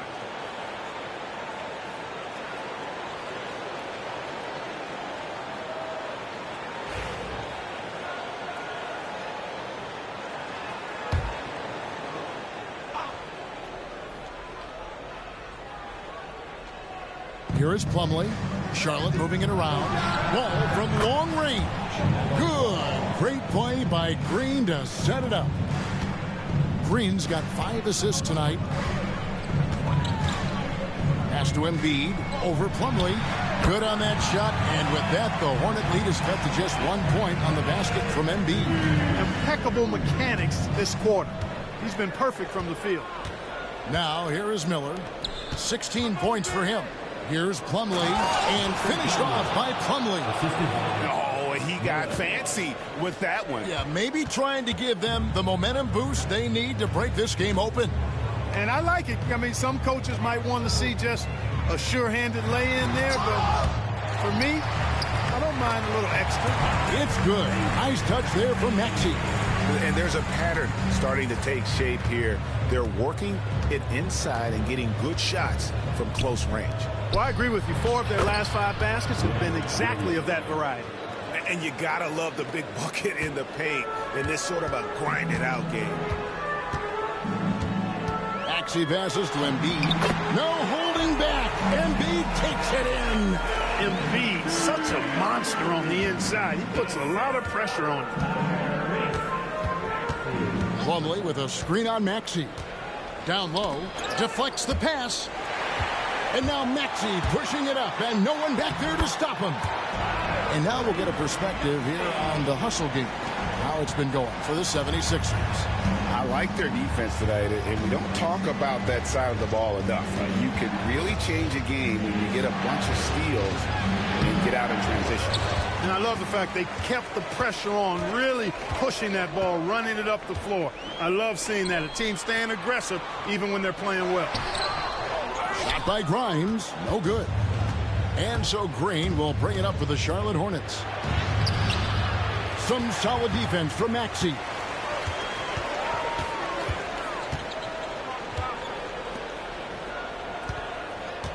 Guarded by Green. Pass to Watford. Williams comes with the double team. And the ball's tied up, so we'll have a jump ball. Jump ball call.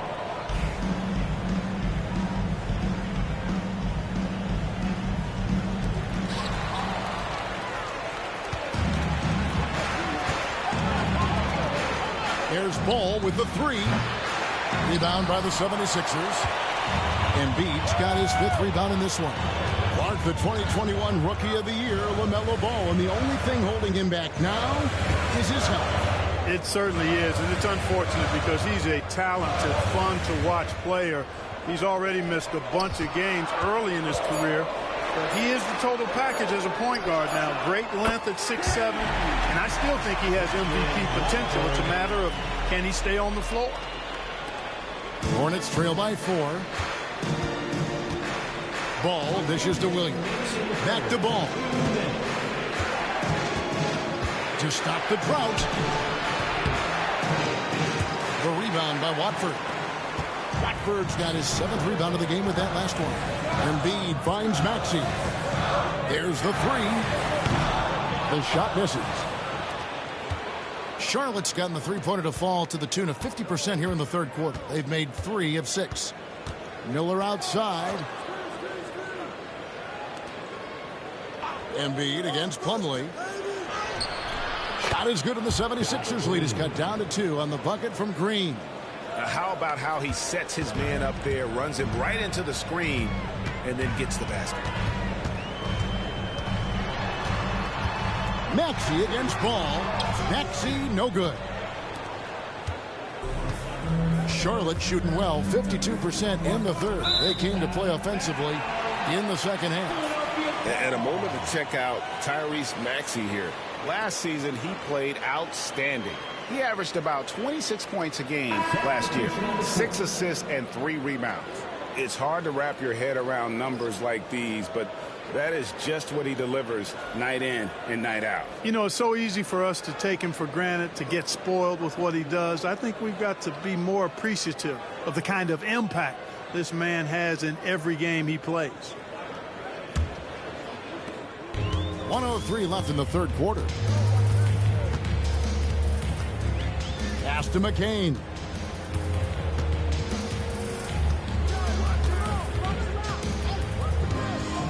To the paint. Oubre outside. Here's McCain. Covered by Miller. 5 on the clock. McCain's shot is off. Charlotte trailing. It's 9 seconds separating the shot clock and game clock. For the tie, shots good by Miller. 18 points from Brandon Miller. Just a great hustle play there. Energy and passion. This is what you play the game for. Now, here's Maxey. 16 points for him.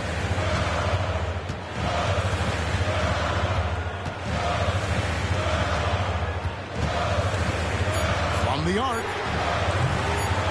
That shot off. And we wrap up the 3rd and looking to be an exciting 4th quarter. And we're coming right back. Be sure to stay with us as we get started for the 4th quarter.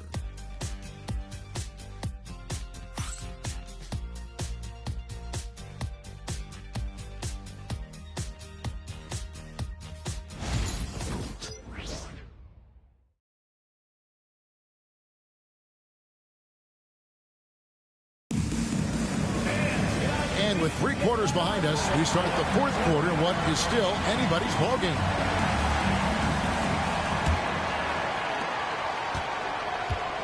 They've got Gordon, Joel Embiid out there with Kelly Oubre, and it's Grimes in at the shooting guard. That's the group on the floor for Philadelphia. Confident and composed on the three-point shot at a critical juncture. Hornets trail by 3.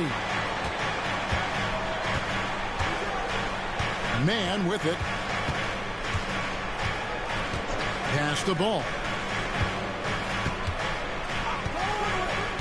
To the inside. And it's slammed in by Plumlee. And the more experienced Ball gets, the more confident he gets in those situations. Great execution. Embiid the screen. Grimes passes to Embiid. Yes! And the foul. It's going to be on Mason Plumlee.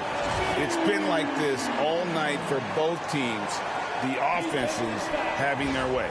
Any lull in the action so far has been short-lived because there have been nothing but buckets in this one. First team foul. At the line for one, Joel Embiid.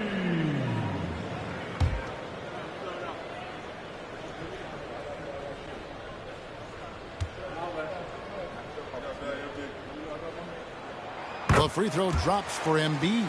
Clearly an MVP caliber talent now. Embiid continues to impress with his versatility on both ends. A man that big shouldn't be able to do the stuff that he does with the ball. Plumlee, and it's slammed in by Plumlee.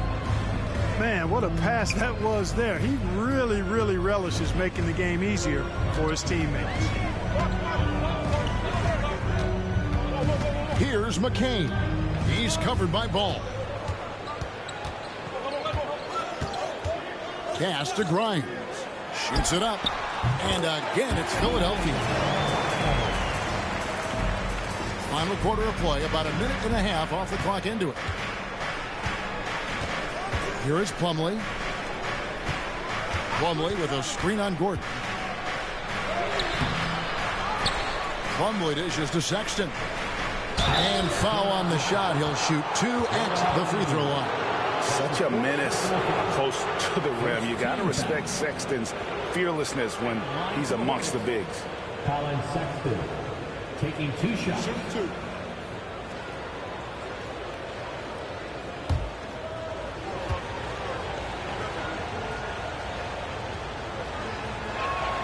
Free throw good, Sexton.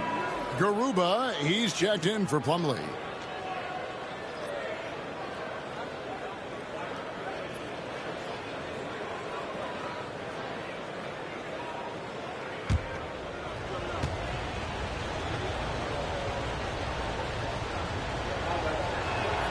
And Sexton drops them both.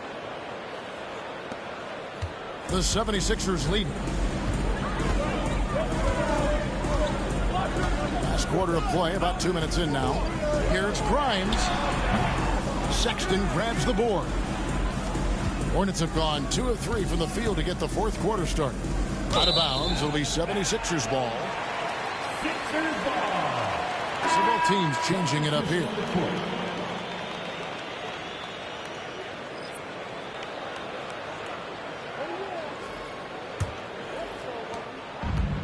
76ers have gone 3 of 4 in field goal attempts since getting things started here in the fourth.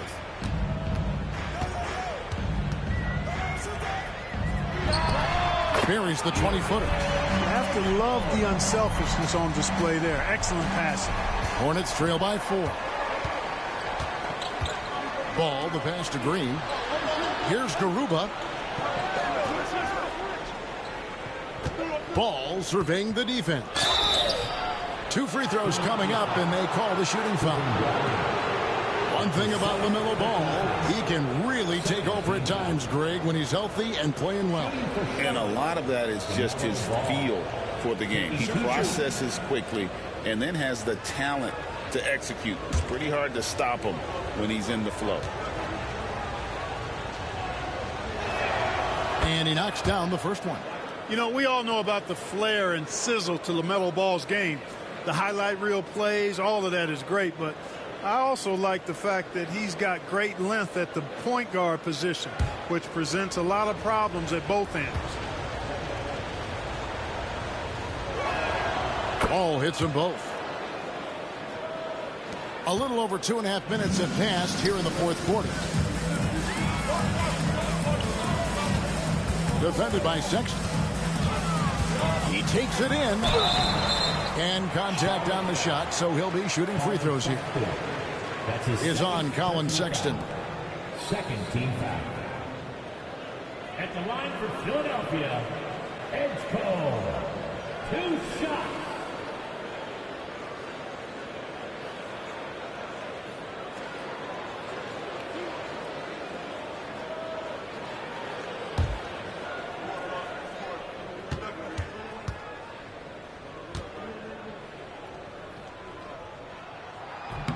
The first one falls.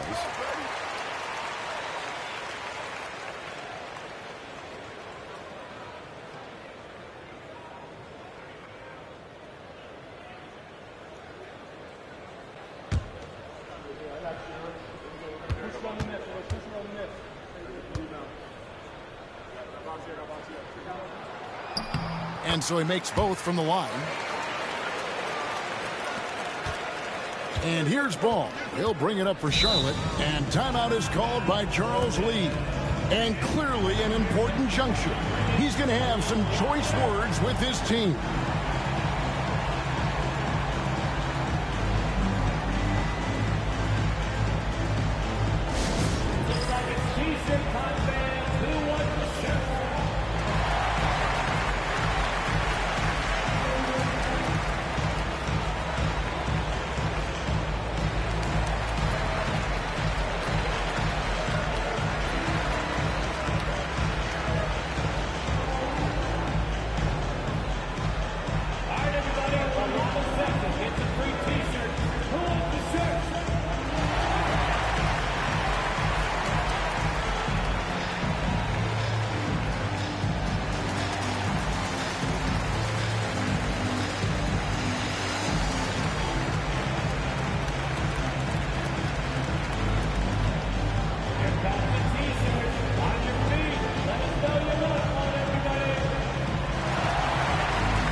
The short break in the action gives us a chance now to send it over to David Aldridge. Hey, guys, during the break, listened in with Charles Lee and his team. He said, look, you guys are playing physical, and I like that, but it has to be under control. We've committed way too many fouls. We've allowed way too many foul shots. Kevin? Okay, David, thanks.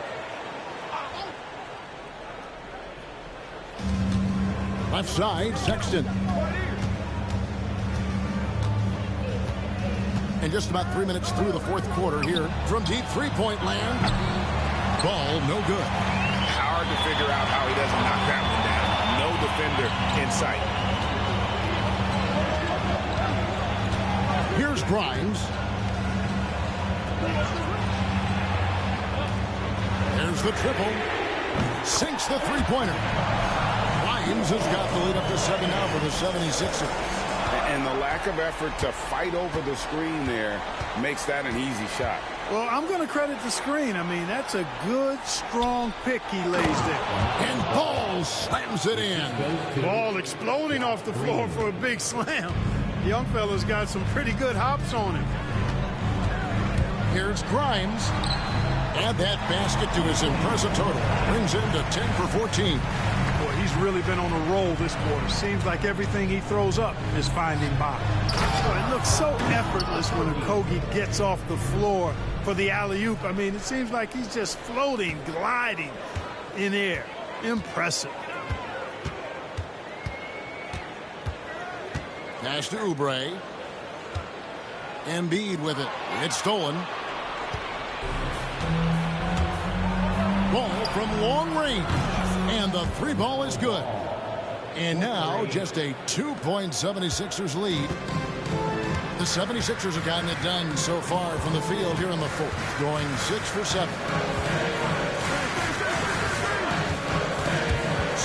knocked away. And now it's Green running. He can go all the way. You know, of all the things Okogie does well, his passing tends to get overshadowed at times. I mean, easy to see how creative he is on this feed. Here's Grimes. Pass to Oubre. Now Embiid. And no good. The dry spell continuing for him. Executing to perfection right now offensively. I mean, in total sync. Good luck trying to stop him now. Now, here's Sexton. 6 on the shot clock. There's Ball with the 3, and it's the Hornets another 3. The ball movement on this run has been fantastic and is a big part of why they've been able to get these good looks. Pass to Embiid. Oubre outside.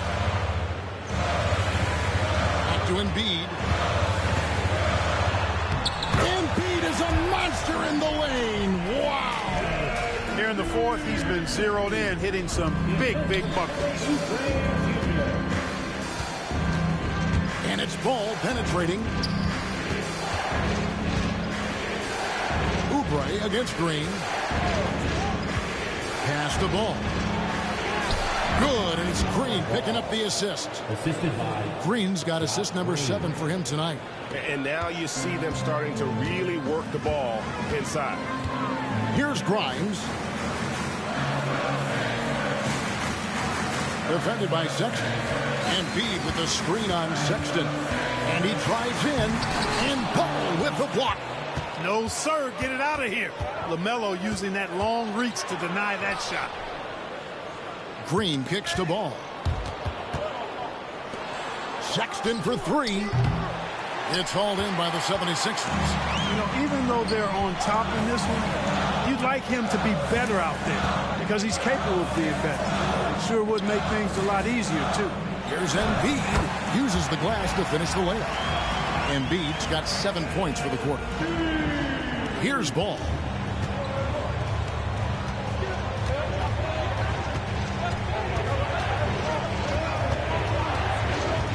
For 3.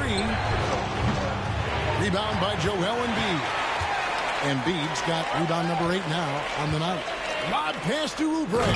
Takes the alley-oop pass and dunks it down. Time running low, guys, and somebody has got to win this one. Yeah, well, who knows? We might need overtime in this one. It's been that kind of a game. Now, here's Sexton. Pass the ball. Fires from the wing. Here's Garuba. Takes it into the teeth of the D and converts the layup. And there's no quit when it comes to battling there until the final whistle. What a putback. Understands his role, does his job, and he did it right there. The timing couldn't have been better. Embiid with it. With the fadeaway. And again, it's Philadelphia. Sinking 4 or 5 shots. He's giving it all. He's giving his all here in the fourth. And so it's Ball who brings the ball up for Charlotte. It's a 1-point game. They set the screen. He's looking for Embiid and finds him. He's all alone. Here's Grimes. The fast break ends at the rim with a jam. And, you know, the evolution of Embiid continues. At 7 feet tall, he can look over defenders and make great passes. And he's got a nice feel for passing the ball. Pass to Green.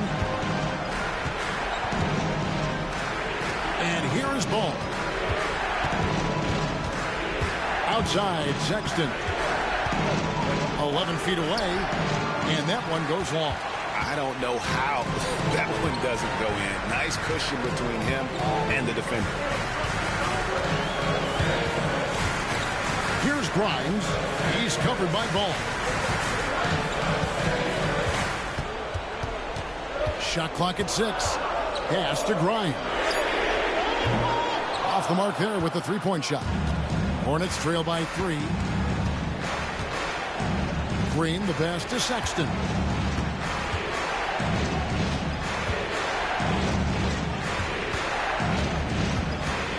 Unloads from 13. And it's in after a nice bounce off the right side. Sexton's got 4 points this quarter. Philadelphia's gone 2 of 3 in the fourth quarter from long range. Good shooting so far. And we will have a timeout called by Nick Nurse. He's not taking any chances. He wants to huddle him up right away.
Some changes here for the Hornets.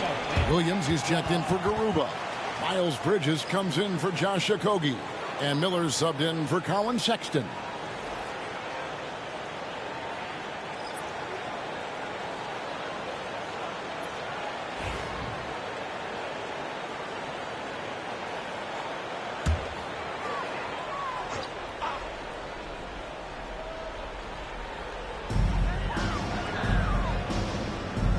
Now Maxey.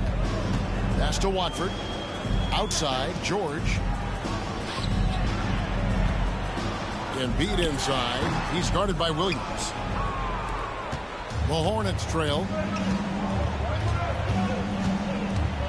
Now here's Ball. This one for three. It's hauled in by George. Philadelphia's gone 2 of 3 in the fourth quarter from long range. Good shooting so far. Here's Maxey. Another miss by Philadelphia. And the Hornets shooting has been great, up over 50%. In fact, 52%. And Embiid with the block. Big fella getting a little angry. Embiid, a force at the defensive end. Inside. It's good. Embiid's got 11 points in the quarter. You like Embiid's confidence and willingness to step up in the big moment. Here's Ball. Rebound by the 76ers.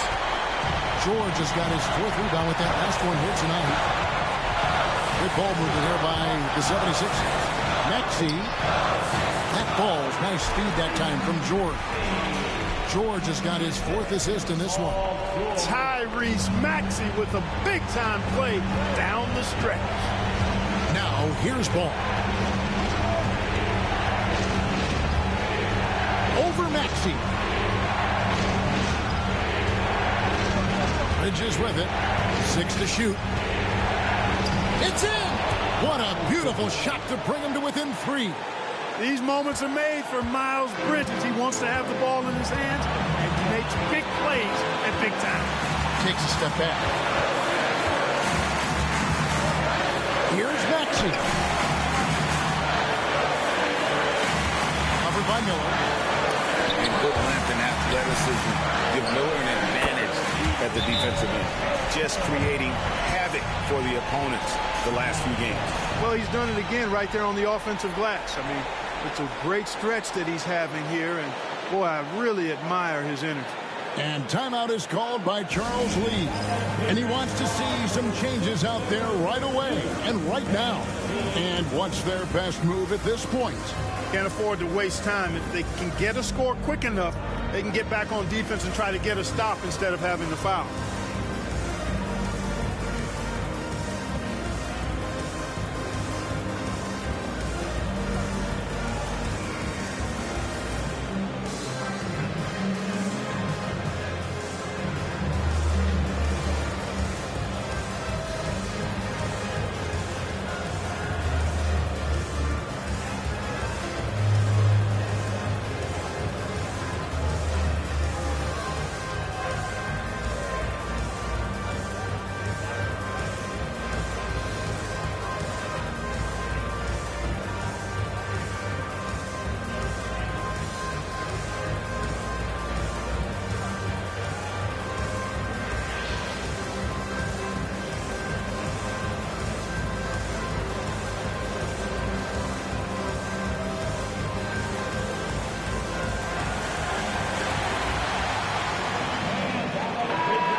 timeout is called by Charles Lee.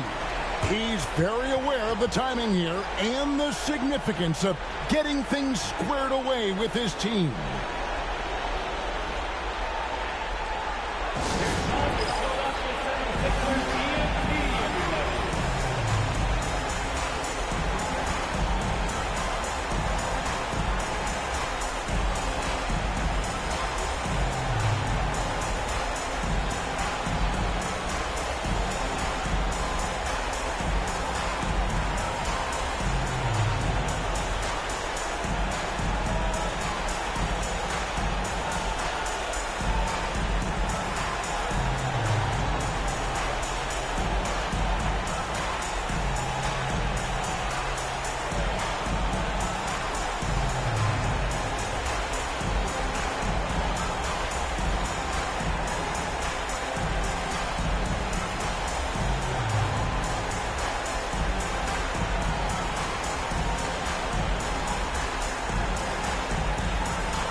Ball against Maxey. On the wing, Bridges. Williams sends a screen for Bridges. The layup off target. And so they choose to intentionally foul. That's his fourth personal foul. Third team foul.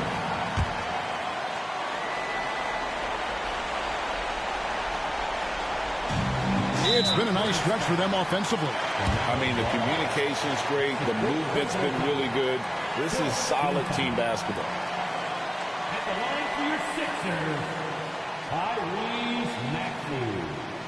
Taking 2 shots.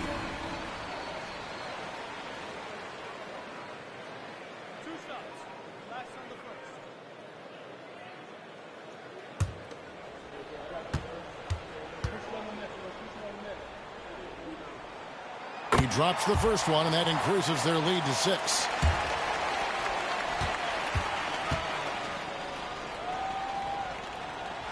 He's off on the free throw and able to get that second one to drop in. Ball finds Green. Williams for 3, and Embiid with the block. So the 76ers win it. It was a fantastic ball game, and they did a great job making sure it didn't get away from them late. Yeah, I mean, they faced some challenges, but really held firm when they needed to. On both ends, and just effective in terms of coming away with this win. And now we'll go to David Aldridge, who's standing by with our player of the game. Take it away, David. Hey, Kevin, thank you. Joel, in the past, you've had some critics, and you haven't run away from that. So what are you looking to prove out there? Just being dominant. So I want, every time people hear my name, I want them to know that I'm a dominant player. That was certainly the case tonight, man. Congratulations. Kevin, back to you. Much appreciated, David. And that'll do it, folks. For Greg Anthony, Clark Kellogg, and David Aldridge, this is Kevin Harlan. Thanks for watching this presentation of the NBA on